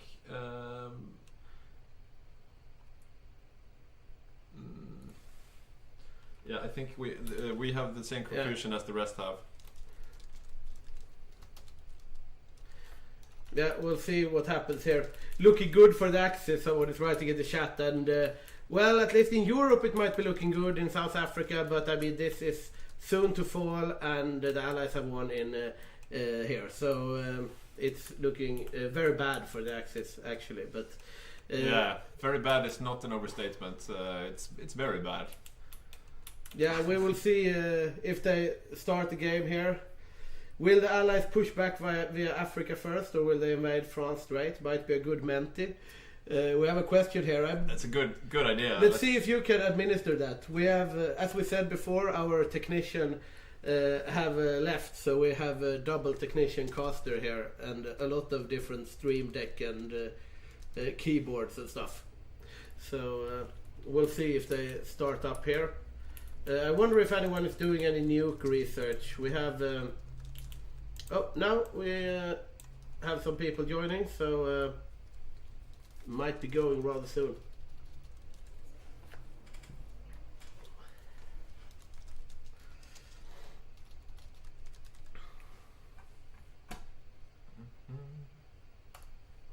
I'm just setting up the poll here. I'll give you guys the cat cam so you don't have to look at the ugly multiplayer lobby.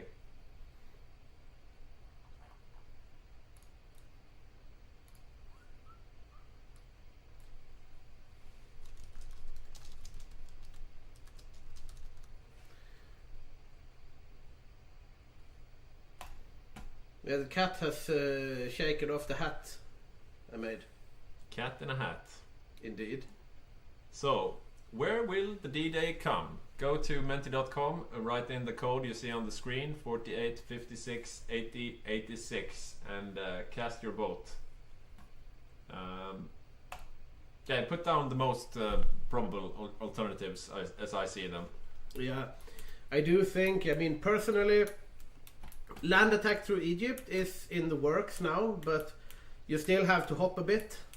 Yeah, it's a multi-prong approach. Yeah.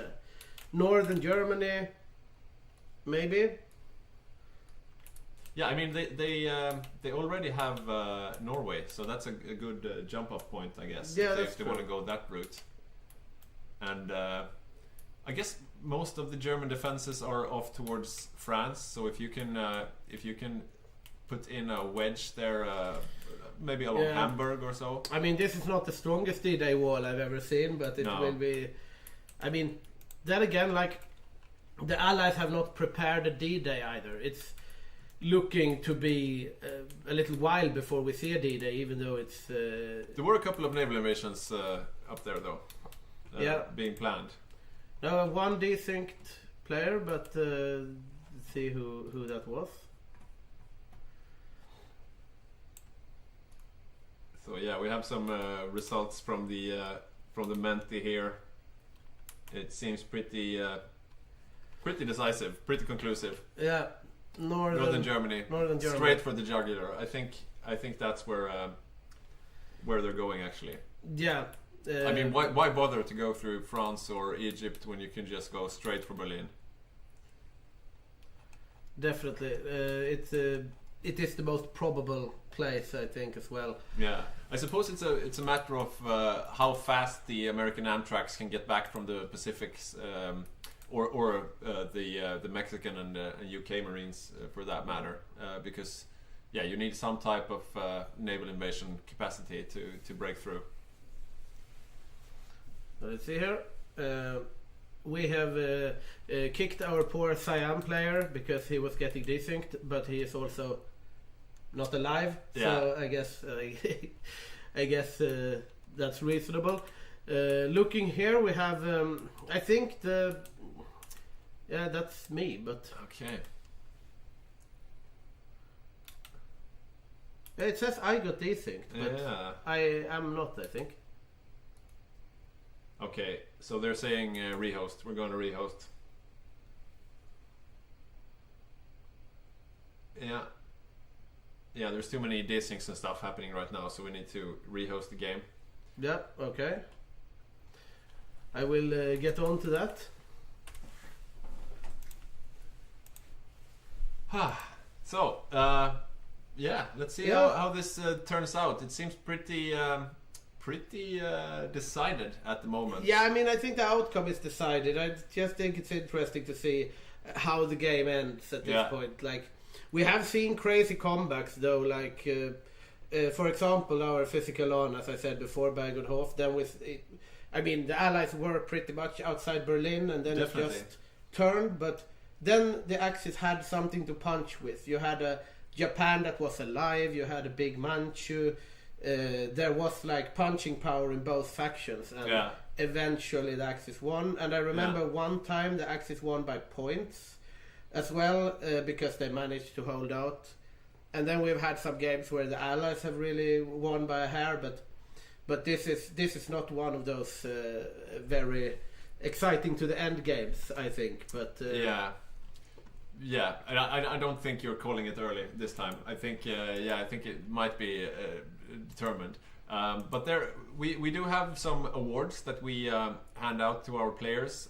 Most of them are voted by their own teams.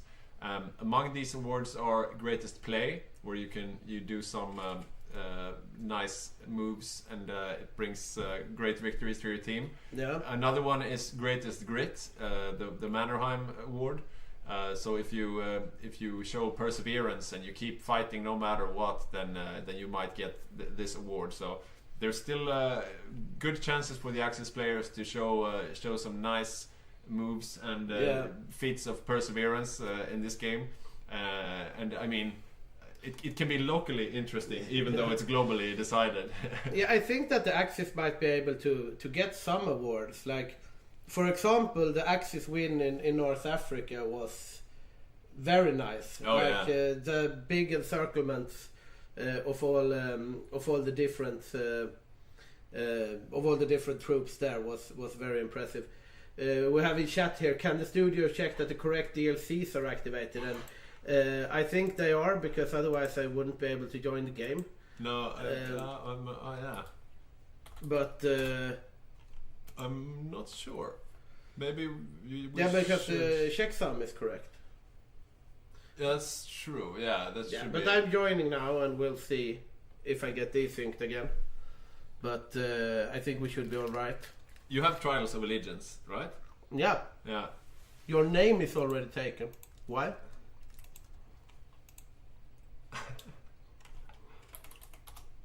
Someone else named. Okay, name yourself Hygge Castillo.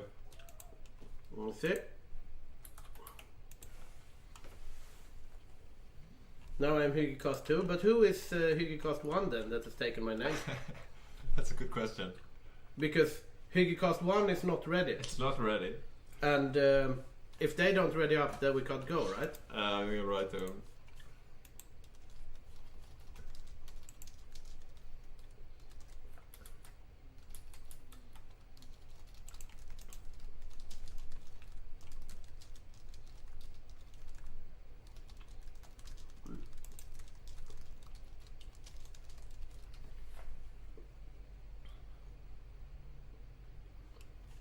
They're on us about activating the right or inactivating the.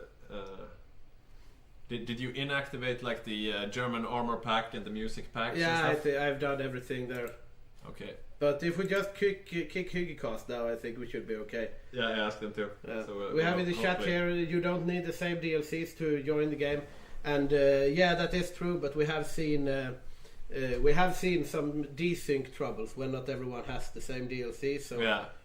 we just have the subscription at this point. But seems to be able to. Yeah, it might fuck up anyway. But we'll see here. It's just Sticky needs the save game, and but I don't know why original Hyggecast is still in the game here. No, but they're supposed to be kicked. I think they'll take care of that. In the meantime, I'm gonna see if I can show you guys a picture here from the game.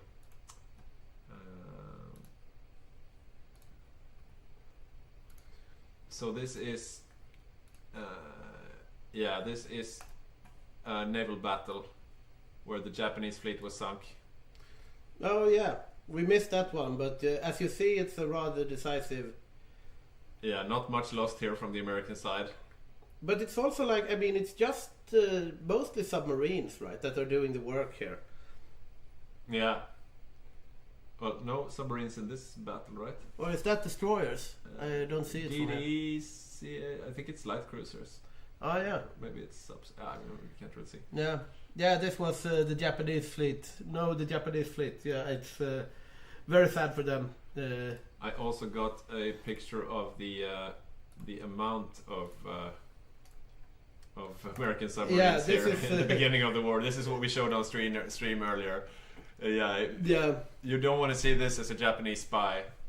462. And this is like the thing with Japan is like if they had wised up to that, they might have been able to counter it. Like if they had seen like, oh, they are going big into submarines, so we're going to counter that. Yeah.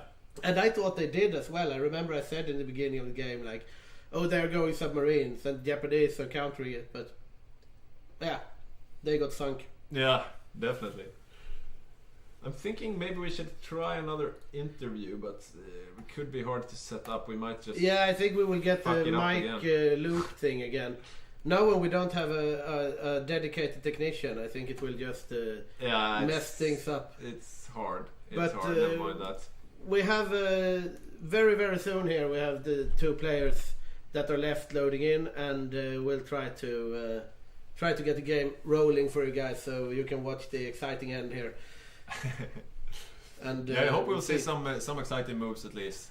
Yeah, I think like, I mean, as we said before, the only thing that can really kill the Allies at this point is if the Soviets just cock up somehow. But it would have to be a huge cock up. Yeah, they have some margin at this point. It has to be a major fuck up. Like the thing is, when we had those two early encirclements, when the Axis did that, had they done that like 3 or 4 more times, then the Eastern Front would have been theirs, right? Because if definitely. The Soviets have no defense in depth, you can just run the infantry through. But I think we have, for example, Martin, who's playing Italy. He still has 22 good marine divisions hanging out in the south of France, and I don't think he wants to be remembered as the guy who only did 10 failed invasions of Gibraltar. He's bound to do some crazy moves in there in the last few moments of the game. Yeah. I'm hoping so, at least. Let's see here. I think everyone is loaded in now, so they will probably start the game any second now.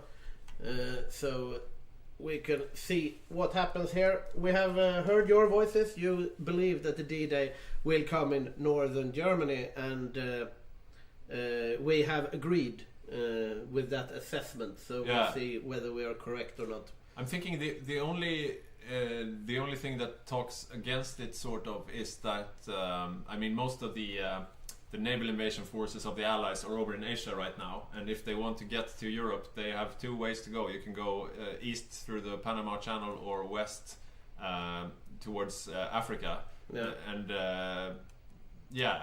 I mean, if you go towards Africa, you would first have to take Egypt, that's controlled by Italy, and that will take a while, so maybe they will just go east. And that will probably speak for Germany first invasion.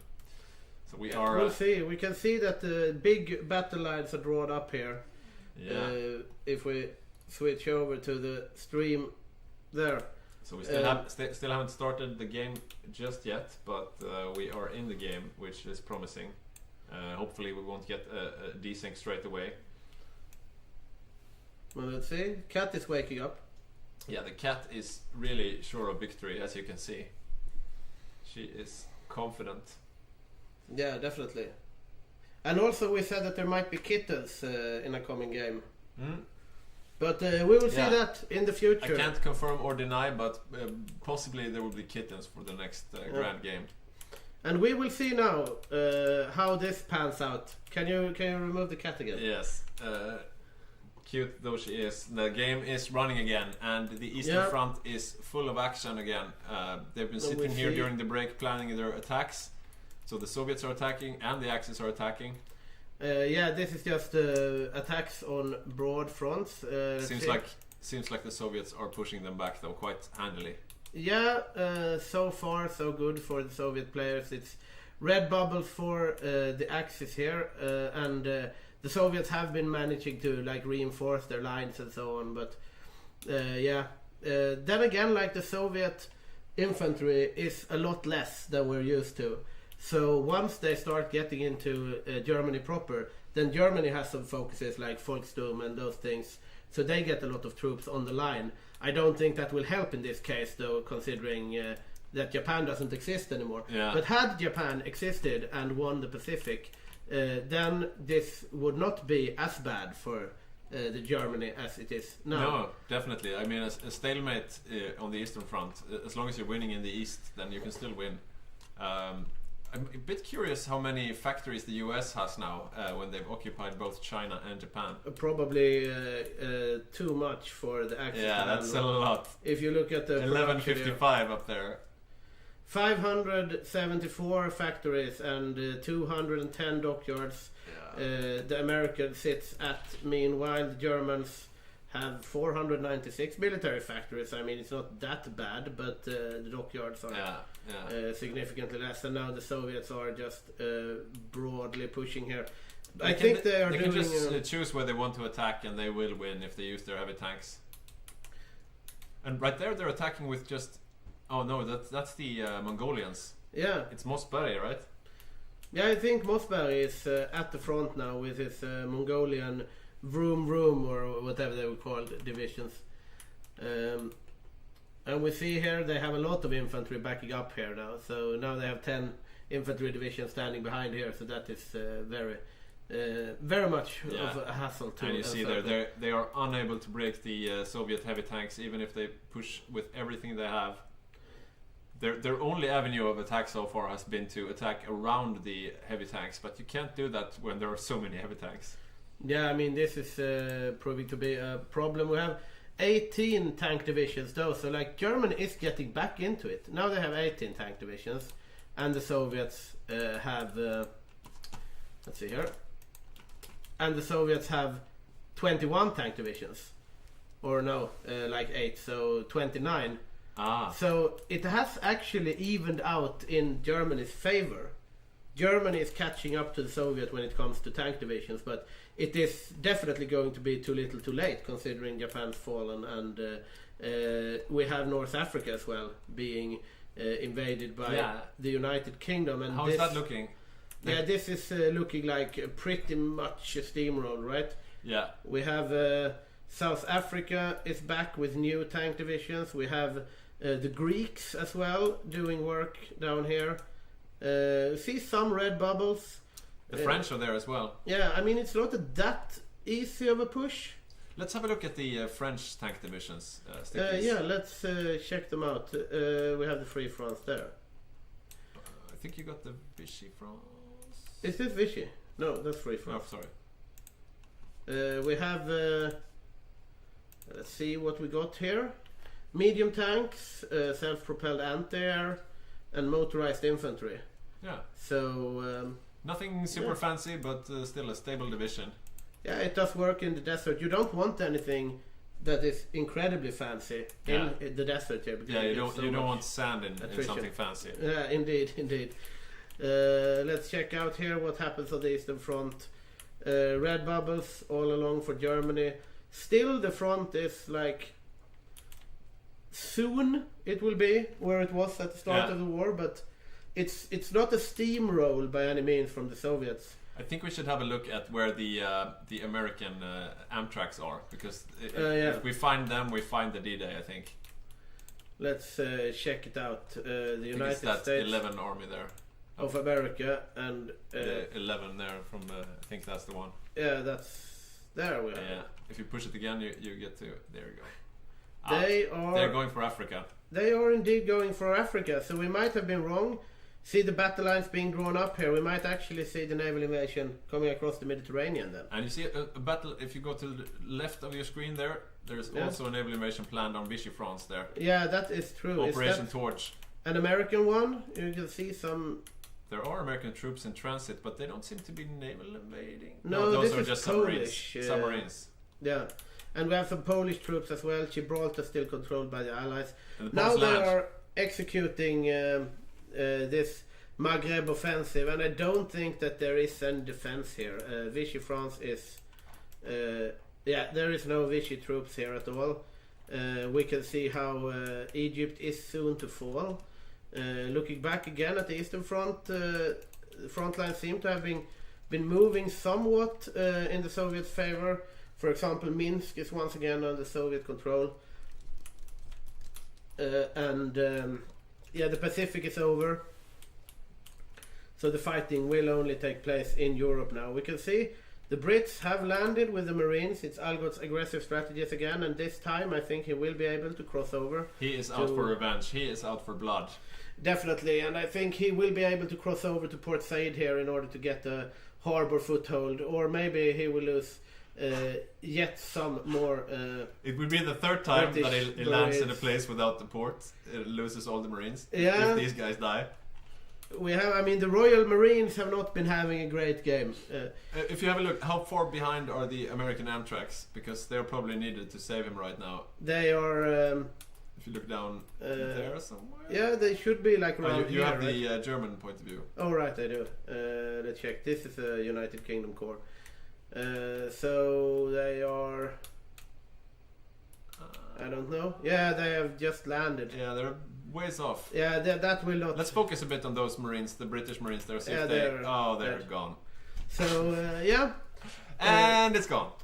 At least, like, for the Axis, they might not take the game, but in the duel between the Italian and the British Marine Corps, it has been a resounding victory for the Italian Marine Corps. Yeah. Although the Italian Marine Corps has been bashing their head against the Rock of Gibraltar all game and getting nothing from it. So, but at least, they've killed a lot of UK Marines. Yeah. And we see here, the Soviets, they are taking things slow and steady. They are not doing like the broad front attack towards Berlin. They are just pushing like one tile at a time, just working their way towards Germany. And there is really nothing Germany can do about it at this point. That's an impressive number of tanks that they've managed to accumulate. Let's see, are they all focused in the same area right now? It seems like it, right? Yeah, I think that Don might be gunning for some sort of defeat in detail, because he has 18 tank divisions now. So he might be able to do something, but we'll see. Skrotnis has come in the chat here with an analysis that the Axis lost because Japan didn't cap China in time, lack of collaboration governments, and because Germany/Italy didn't keep the initiative after taking North Africa by pushing into Iran and or down Africa. I think that's a very sound analysis, especially not continuing here or not capping entire Africa and instead letting those 40 divisions just stand here was probably a bad decision. Yeah, those 40 divisions could have been garrisoning the entire coast of Africa, basically.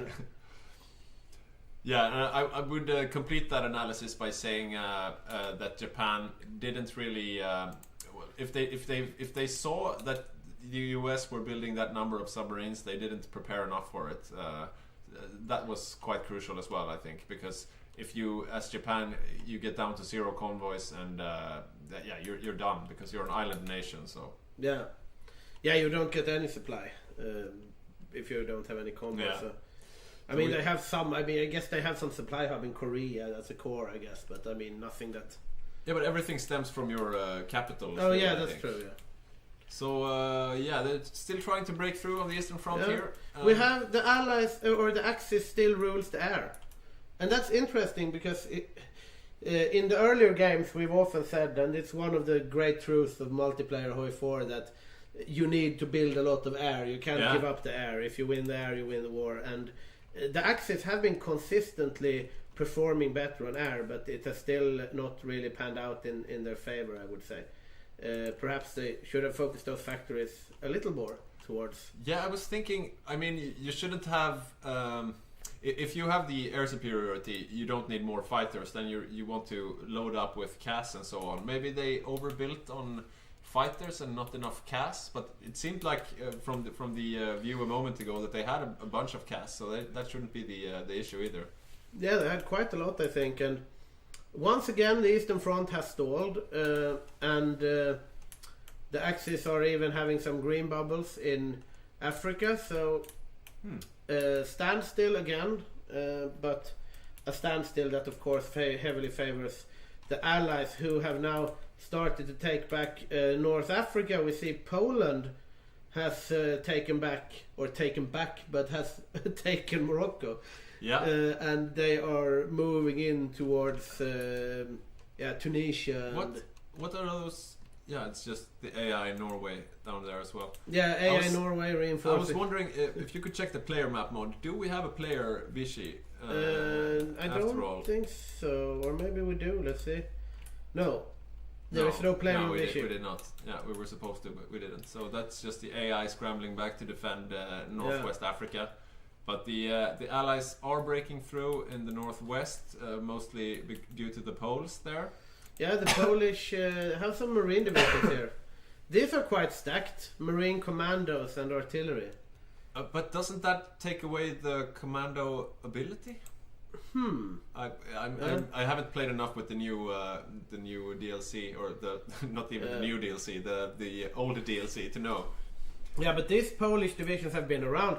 For example, this Polish division got awarded Order of the Sword for taking part in the occupation of Oslo. Yeah. And now they are here in Morocco. Yeah, that's a division with a story, right? They have been around, and Oslo is now part of a free Norway. So I guess they have liberated Norway. Now they are liberating Morocco, and at some point they will probably liberate Poland as well, by the looks of things at the moment. Yeah, Remefors on Poland has been having a pretty good game. I mean, he didn't pose much of an obstacle there in the beginning, but you're not really expected to as Poland. And, and since then he's been doing a lot of good. Yeah, that might be quite smart though, because we have seen a lot of Poland players that have like, I'm going to try to like invade quickly down to Hungary to cap them, or I'm going to try to take Königsberg and stuff. And when you focus towards that goal, and it almost, I mean, it has never worked out because not you're yet, Poland, at least, right? Yeah. It's smarter to say like, okay, I'm not going to do anything fancy. I'm just going to cap and focus on my stuff in exile. Because if you build like cavalry divisions in order to like, wow, I'm going to take Hungary, and then you don't, and you lose anyway, and then you just sit with stuff that you don't need. Yeah. So it's probably a smart move. Let's have a look down in Africa and see how that offensive is going. It seems like it has stalled. Stopped a bit. Maybe Martin, who plays Italy, he moved his Marines finally, or are they still? They can't be still in the south of France, right? No, maybe. Let's see. You're on the British POV now. I am indeed. No, they have moved. So if you look at Italy, we can track where they're going. Check it out. We have there. I think it's Okay, so they're down there. They are down here indeed, and they will probably be able to hold this. I mean, at some point, American Amtracs will probably be able to seize the initiative, but as of now, this is quite stalled. We do see back on the Eastern Front, we have slow but steady Soviet pushes. I mean, every time I look back at this front, I'm like, okay, they will be in like Berlin or Danzig at this point. But it's always like they have taken one or two times. They really do not want to mess it up. Yeah, the Eastern Front is a proper slog as always. I mean, it's just it's maddening sitting like 10 hours just staring at that front line, going like 10 hours just staring at that front line, going back and forth and pushes and counter pushes. I try to avoid it when I play, avoid the Eastern Front. But you like the Eastern Front, don't you? Yeah, I like the Eastern Front. Since your glorious Finland game. Yeah, I have been playing a lot of Finland, and that's also one of the things that the Axis are missing here, because if you had Finland for the continuation war, the Soviets would at least need to look after this. Because the big problem for the Soviets this game is that they have gone everything into tanks, right? So they have a tank advantage over the Germans, but they have a hard time covering the line with infantry. Yeah. If they had to cover this line as well, it would have been a great boon for the Axis strategy overall. But once they capped Finland, they really shortened the front as well. So. Yeah. Or as we talked about before, Iran, where the Axis easily could have taken Iran several times over, and then we would have some extra fronts there. And then they could also have gone up to like Baku and the oil fields from this way instead. Yeah. And that would have stretched the Soviets thin, because, like you said, they don't have much infantry. So. Yeah, definitely. Slow and steady push here from the Soviets. Nothing new. Nothing really happening in and around Egypt. We do see the Polish just mopping up the last parts of Vichy resistance here. Who is with him there? We have the Canadians here. This is interesting though. We have some German tank divisions. 1, 2, 3, 4, 5, 6. They want to contest North Africa. They're not giving up without the fight here. They do want to do that. I don't know if that's very smart though, because I don't think they need all the tank divisions they have over here. But then again, like the Soviets aren't pushing that hard. So I mean, if they let go of Africa, the soft underbelly of Europe gets exposed. So that's true. It's a front to fight on as well. We see that they are planning a German marine invasion of that could be Iran, good. And that is not garrisoned. I think. That could be really sneaky. How does the naval supremacy look like? Can they get the invasion off? We'll see here. I'll go to the. It's still. Yeah, it's red, but now I'm in Free France mode. Okay, so we could. No, I'm in Vichy mode. It's still yellow. Still yellow. If they manage to get it green, though, it could be. It could hurt for the Allies. I'm not saying they'll lose, but it could hurt. They are getting into some naval combat here. I mean, this is not looking incredibly well for the. It's the Vichy Navy here. Yeah, this is a big one. See, the destroyers are just sinking for the Allies here. Angelo Iacchino. That sounds Italian. flagship here. Is this? Yeah, this is a big win, right? I think that was a decisive win for the Axis Navy in the Mediterranean. Yeah, what are the Navy results? Shouldn't you get the? I think I should, right? But I can't see them. Okay, never mind. Yeah, but there's another battle going on over at Gibraltar. There is indeed. Let's check that one out. This is the Italian Navy. This is going. Oh wow! Yeah, I mean the Allies are just getting chewed up by the Italian Navy. Yeah, these are Martin's battleships, and they don't have any screens. Basically, it's just the battleships, and they just sunk a lot of. They are just getting completely steamrolled by the Italian Navy here. So imagine if Martin had been able to take Gibraltar in one of his 10 invasions, what could that navy have done? It's a nice what if scenario. Yeah, definitely. Like the Italian navy is significantly stronger than the British one. And here is the German naval invasion going off towards Iran. They are indeed, and they are they are getting some convoy sunk, which will reduce their strength somewhat. But it's Polish submarines. A bunch of Polish submarines. Polish submarines. Let's check the Polish navy here. We have let's see. There we have some. Yeah, the Polish actually have 43 submarines. Do they get like off-map dockyards as well? Probably. That's a respectable number. Yeah. But now we see here that. So are they? Did it fail? It looks like it failed. Yeah, they're heading back. Yeah, the naval invasion failed of Iran, and that spells doom for Vichy France. But the Axis still controls the whole of North Africa. Looking here, we are seeing a development where the last of the German tanks on the Eastern Front might be in trouble at this very moment in time. Look at this. that is... It looks really dire. Yeah, if this one, they are pinging and retreating. Yeah, I think they will get the tanks out.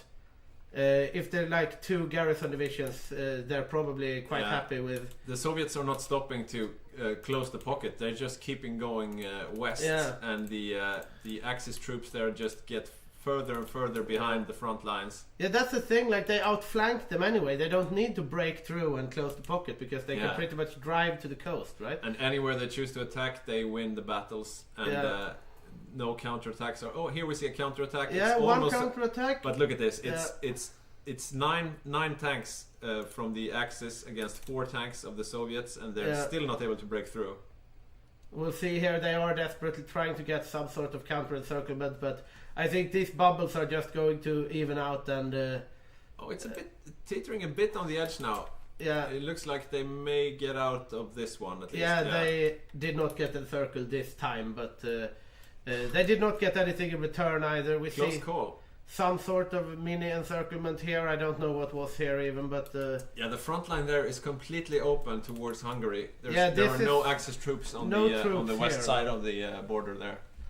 So they could just move through there, and we have Spanish tanks. I'm putting P in pain.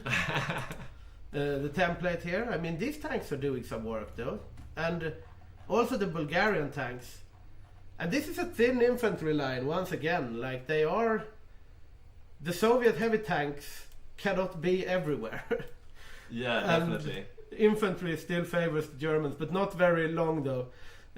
After this pocket gets mopped up, then it's just a march down towards the Balkans. And I mean, there is no significant Axis breakthrough here. It's just the one tile at a time. Like, there you see the Spanish tanks again fighting. I must say, Alexander Bot on Spain, his tanks have been really visible and fighting all over. But still, you have to ask the question: what would have happened if Spain joined the war instead of doing the volunteer build? Yeah, because Gibraltar staying intact is much due to the Axis being forced to go around Spain instead of through Spain. So yeah, that is actually very true. If Spain had actually joined the Axis side, then the Italian Navy, that is clearly superior to the British Navy when it meets on the ocean, they might have gotten Gibraltar, and that would have maybe they could have done some sea stuff. Like, I mean, it opens up a lot of possibilities. Especially considering the Allies seem to have been doing a Asia first approach. So Spain was not vulnerable to attack, but it's easy to be. We have the God's eye view, so we know what's happening, but the players, of course, don't. Oh, look at this! Romania is looking dire.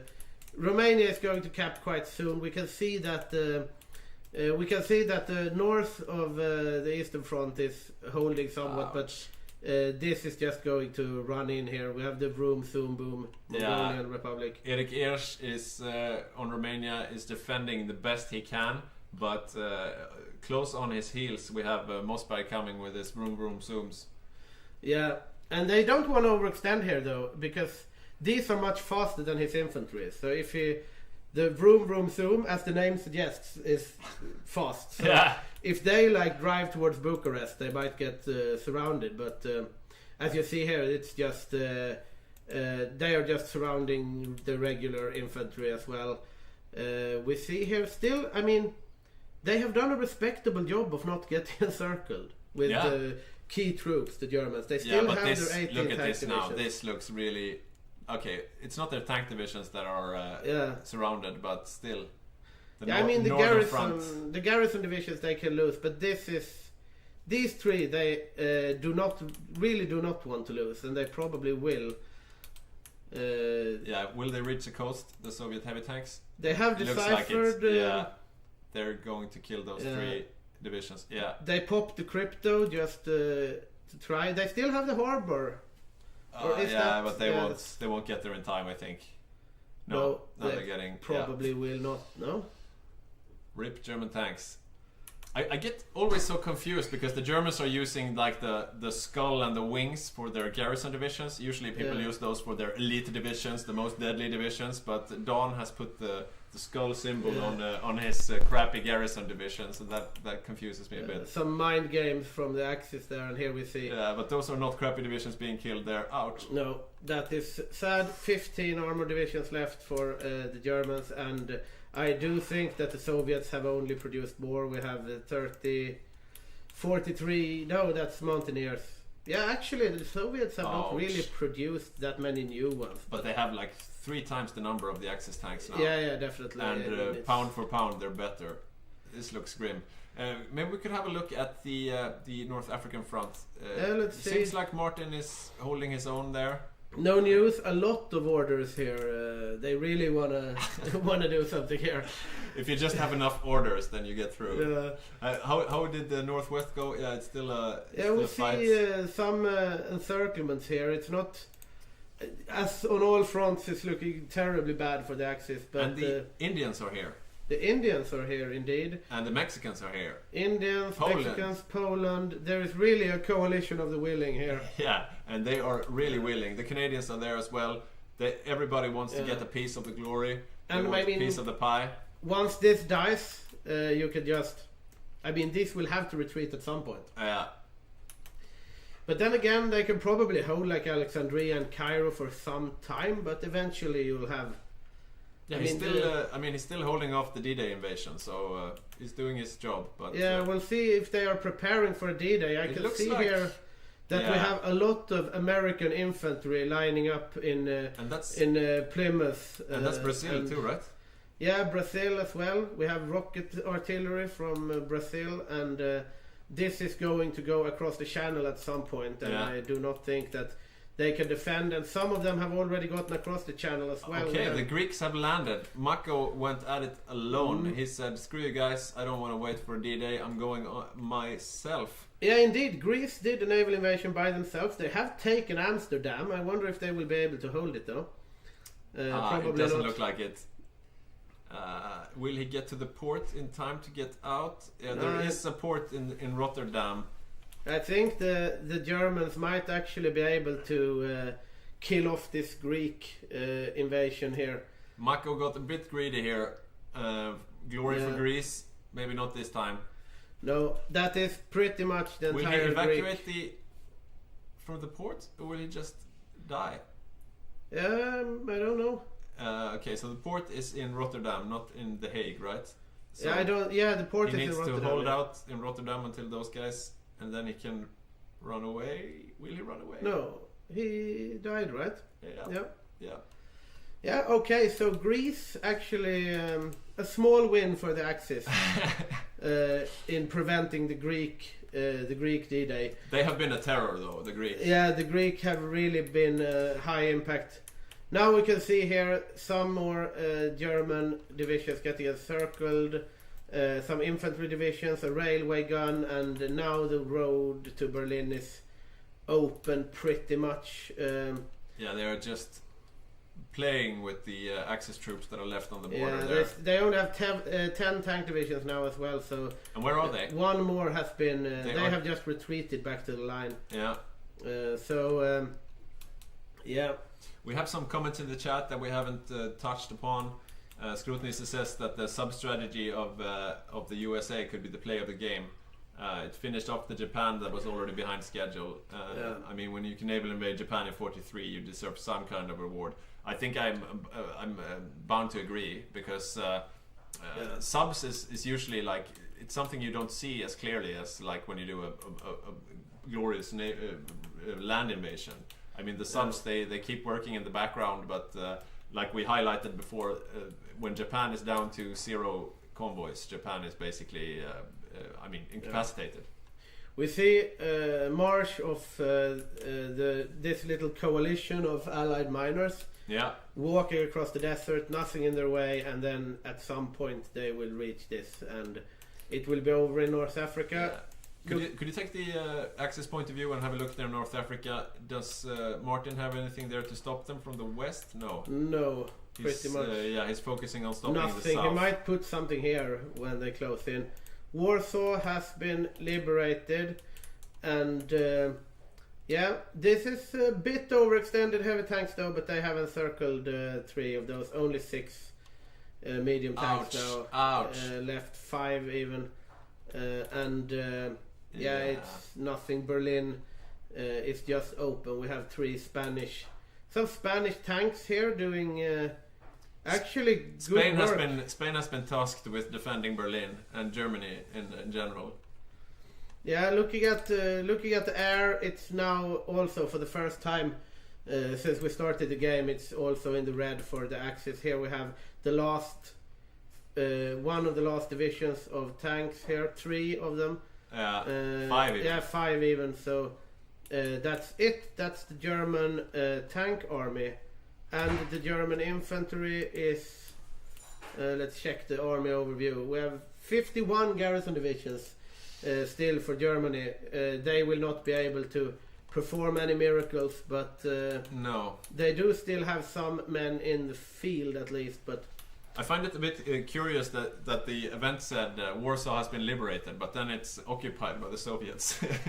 I don't think it will be the free Poland that people think it will be.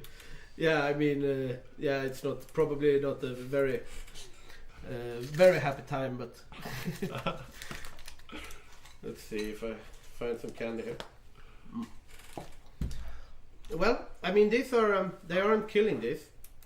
So, no, they are. A comment from Seve that the Greek are just there for the weed when they invaded Amsterdam, and yes. Yeah. But then they got properly stoned by the German defenders. Indeed, they did. Also, they could have just gone to Germany because they legalized it today, I believe. That's true, but maybe not in 44. No. But probably wasn't legal in Holland either then. Probably not. Maybe. Maybe they didn't even know what it was. They are holding out here. There's 5 tanks, but Berlin is. Berlin is about to fall. No, they are holding. They are holding. It's the Spanish. Yeah, the Spanish, and they are rolling in all the tanks to Berlin here. But the thing is, there is nothing to save them at this point. Yeah. The D-days have not really been working out though, because it's unsynchronized. We see the Mexicans here trying their own thing. Yeah, they're going at it their own as well. And the Greeks went on their own. The Greeks are back again. The Greeks have taken. Boys are backing down. I'm curious, what kind of army does he have? How many troops? Yeah, let's check it out. I mean, Greece has. Still has 13 divisions. That's 13 divisions, and I mean, these are good ones. Yeah. Check this out. Yeah. Yeah, Mako is having a good game as Greece. Yeah, to be honest, like and he held out for. There are 19 American divisions there as well, and the Canadian armor. So this is the D-Day invasion. This is the proper D-Day invasion. And northern Germany was what we said, right? So. If you zoom in on Berlin, maybe with the German POV, we can see it looks like Jacob will be and the Soviets will be the first to reach Berlin. Yes, definitely. I think that the Soviets will be able to take pretty much all of Germany here. But then again, there is nothing here. The Spanish are still holding in Berlin, though. And yeah, I mean, this is not an easy nut to crack. Yeah, they're now reinforced by by some German defenders as well. It seems like they're spawning troops. Yeah. Pushing out all the troops. I mean, they have no supply though, but this is going to be defend Berlin. Defend Berlin. Yeah, it's about time. Perhaps would have picked that national focus a couple of weeks ago. I don't know. But indeed, defend Berlin. It seems Berlin. like the Soviets are content to let Berlin sit and then keep moving west. I mean, these Volkssturm divisions as well. I mean, they're okay, I guess, and there are many, but. Especially they have some Liberation of Paris. Yes, and the Allies are just moving in. This is looking to be over. What about North Africa? Let us see Martin's last stand. Definitely, we see that they have actually retreated here. Has he moved out? Yeah, he must have moved out, or he died. But no. Yeah, he moved back to Italy. He moved back to Italy. And this is just going to get mopped up. This they probably won't even bother. Yeah. And Germany is getting squeezed from all sides. Yeah, Germany's trading has ceased to function because his capital is surrounded. And is Berlin still holding? Berlin is still holding, and that's pretty much the entire army, I would say. Like at this point, 51 infantry divisions, 22 of them in Berlin, 8 falling there. Nuremberg, Stuttgart. I guess as long as they keep Berlin, they won't capitulate, but at some point they will. If we look at the surrender limit here, there is obviously no collaboration governments formed. Yeah, but the Allies are closing in from all sides. What about the Balkans? Which of the Balkan bros is next to fall? We have Hungary putting up a surprisingly good fight. They might even try some, if we go to Soviet point of view, this might be somewhat of a bubble that they can, but no, they're just expanding into it. Yeah, France is playing Hungary. He hasn't played a bad game, not at all, but he's not been able to make the same impact that he has in previous games as Hungary. And he has gotten his army encircled a couple of times at the Eastern Front as well. Yeah, but that's what happens when you're a small nation, but you have big plans. Yeah, indeed. And Berlin still intact, but Nuremberg has fallen, München, Stuttgart, Innsbruck, all of those towns are getting rolled up. The Soviets have expanded all the way to Hanover, and we have the Allies scrambling to get some of the spoils of war as well. So Yugoslavia still holding. Yugoslavia still holding. Italy still looks good. It's a classic Martin. Yeah, by to be the way. honest, Italy. It's a classic Martin to be like, yeah, my team lost, but I still had all my entire army when we capitulated. Yeah, like these guys, they should be somewhere around here, right? Then again, it doesn't really matter now, I guess. Yeah, I think at this point he just wants his nation to be the only one intact left on the map, basically. Yeah, I think so. We see that the Mexicans have landed in Palermo. Yeah, the Mexicans are having a hell of a game. Let's switch over to Mexico. The Mexico has taken Palermo, and they are moving up uncontested through Italy. We can see that the Italians. The fall of Berlin. The fall of Berlin. That's it, right? And we'll see a capitulation of Germany as well, I think. Yeah, they are completely occupied. They can't have any surrender limit left. They have capitulated. So it's Italy. Why don't they capitulate then if they're 100%? They have capitulated, I think. It's just that Italy needs to capitulate as well. Right. So the faction, dies because Italy is still a major in the war. So the last stand won't be in Berlin, but in Rome maybe. And we see the Allies closing in from all directions now. Looking at the Allied battle plans here, Rome will not be standing for very long. I don't think so. Maybe they're winning in the air though. Maybe, let's see.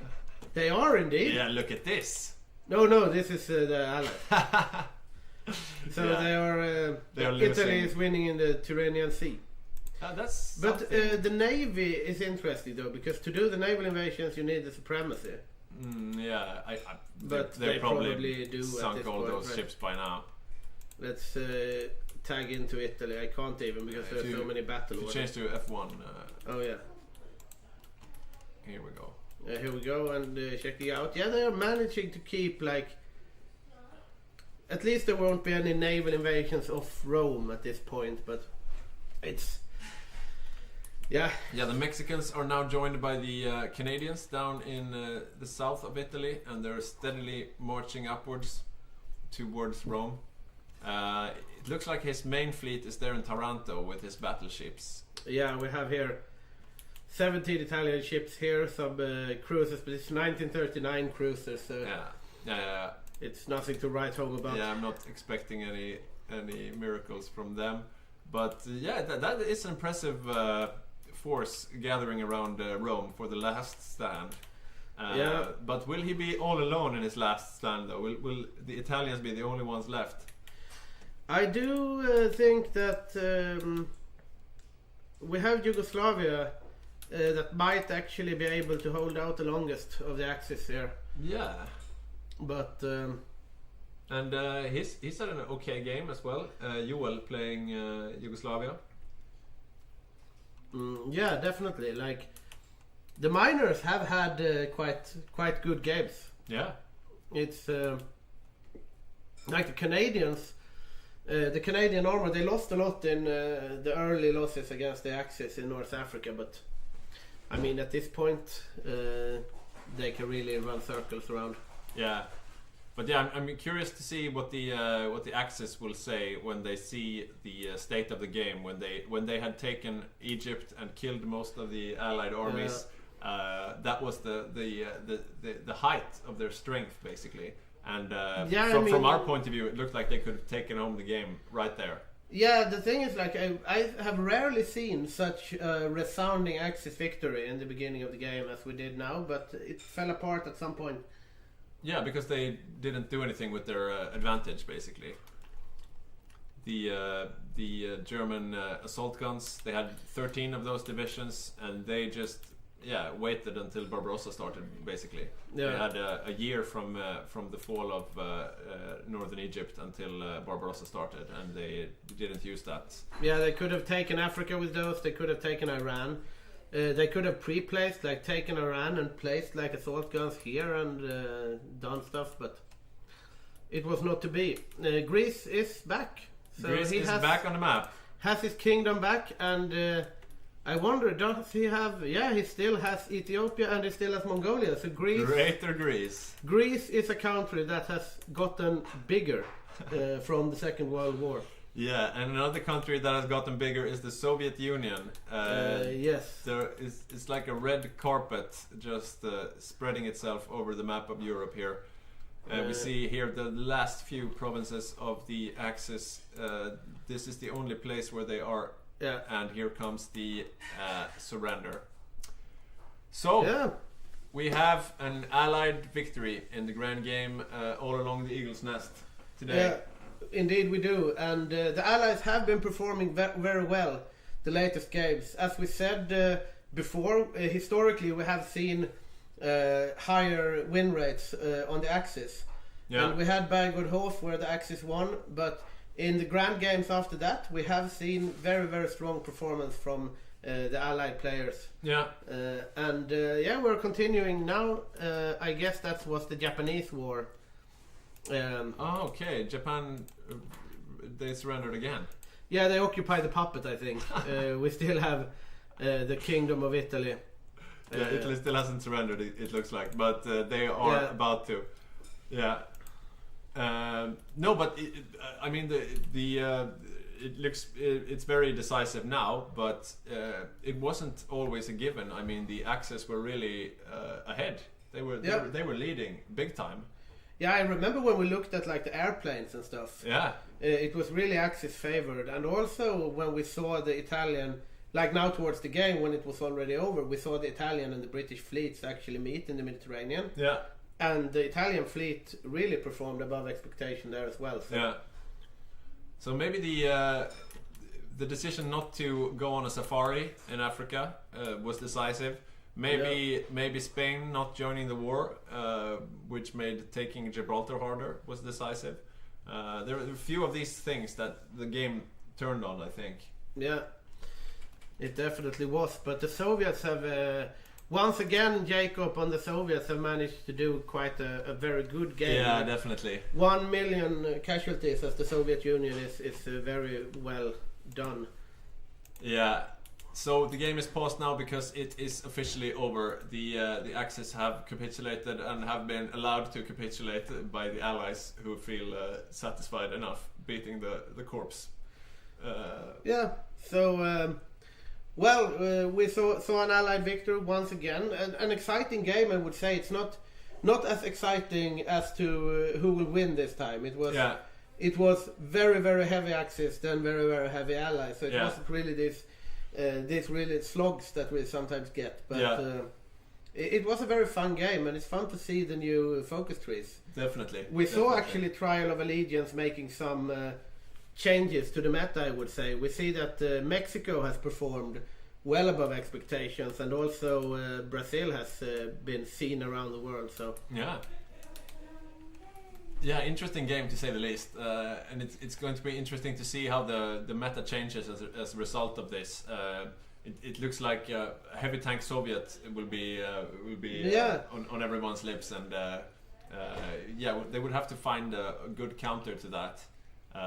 because the Soviets they didn't have too many troops, but they do have these really hard tank divisions, and I don't know if you can beat them any other way than really going with your own heavy tank divisions, or maybe heavy anti-tank on a massive scale. I'm not sure. The thing is that I think the German strategy was quite you could read it from the Allied perspective. Like, they had the assault guns, they focused on the soft attack, the garrison build, and that was really the perfect counter to it, because the assault guns, you can't pierce the Soviet heavy tanks. Yeah. And Don's very infantry heavy garrison builds with like the big meat walls, it is a very good fit for the Soviets, but it didn't work out as Germany. Yeah.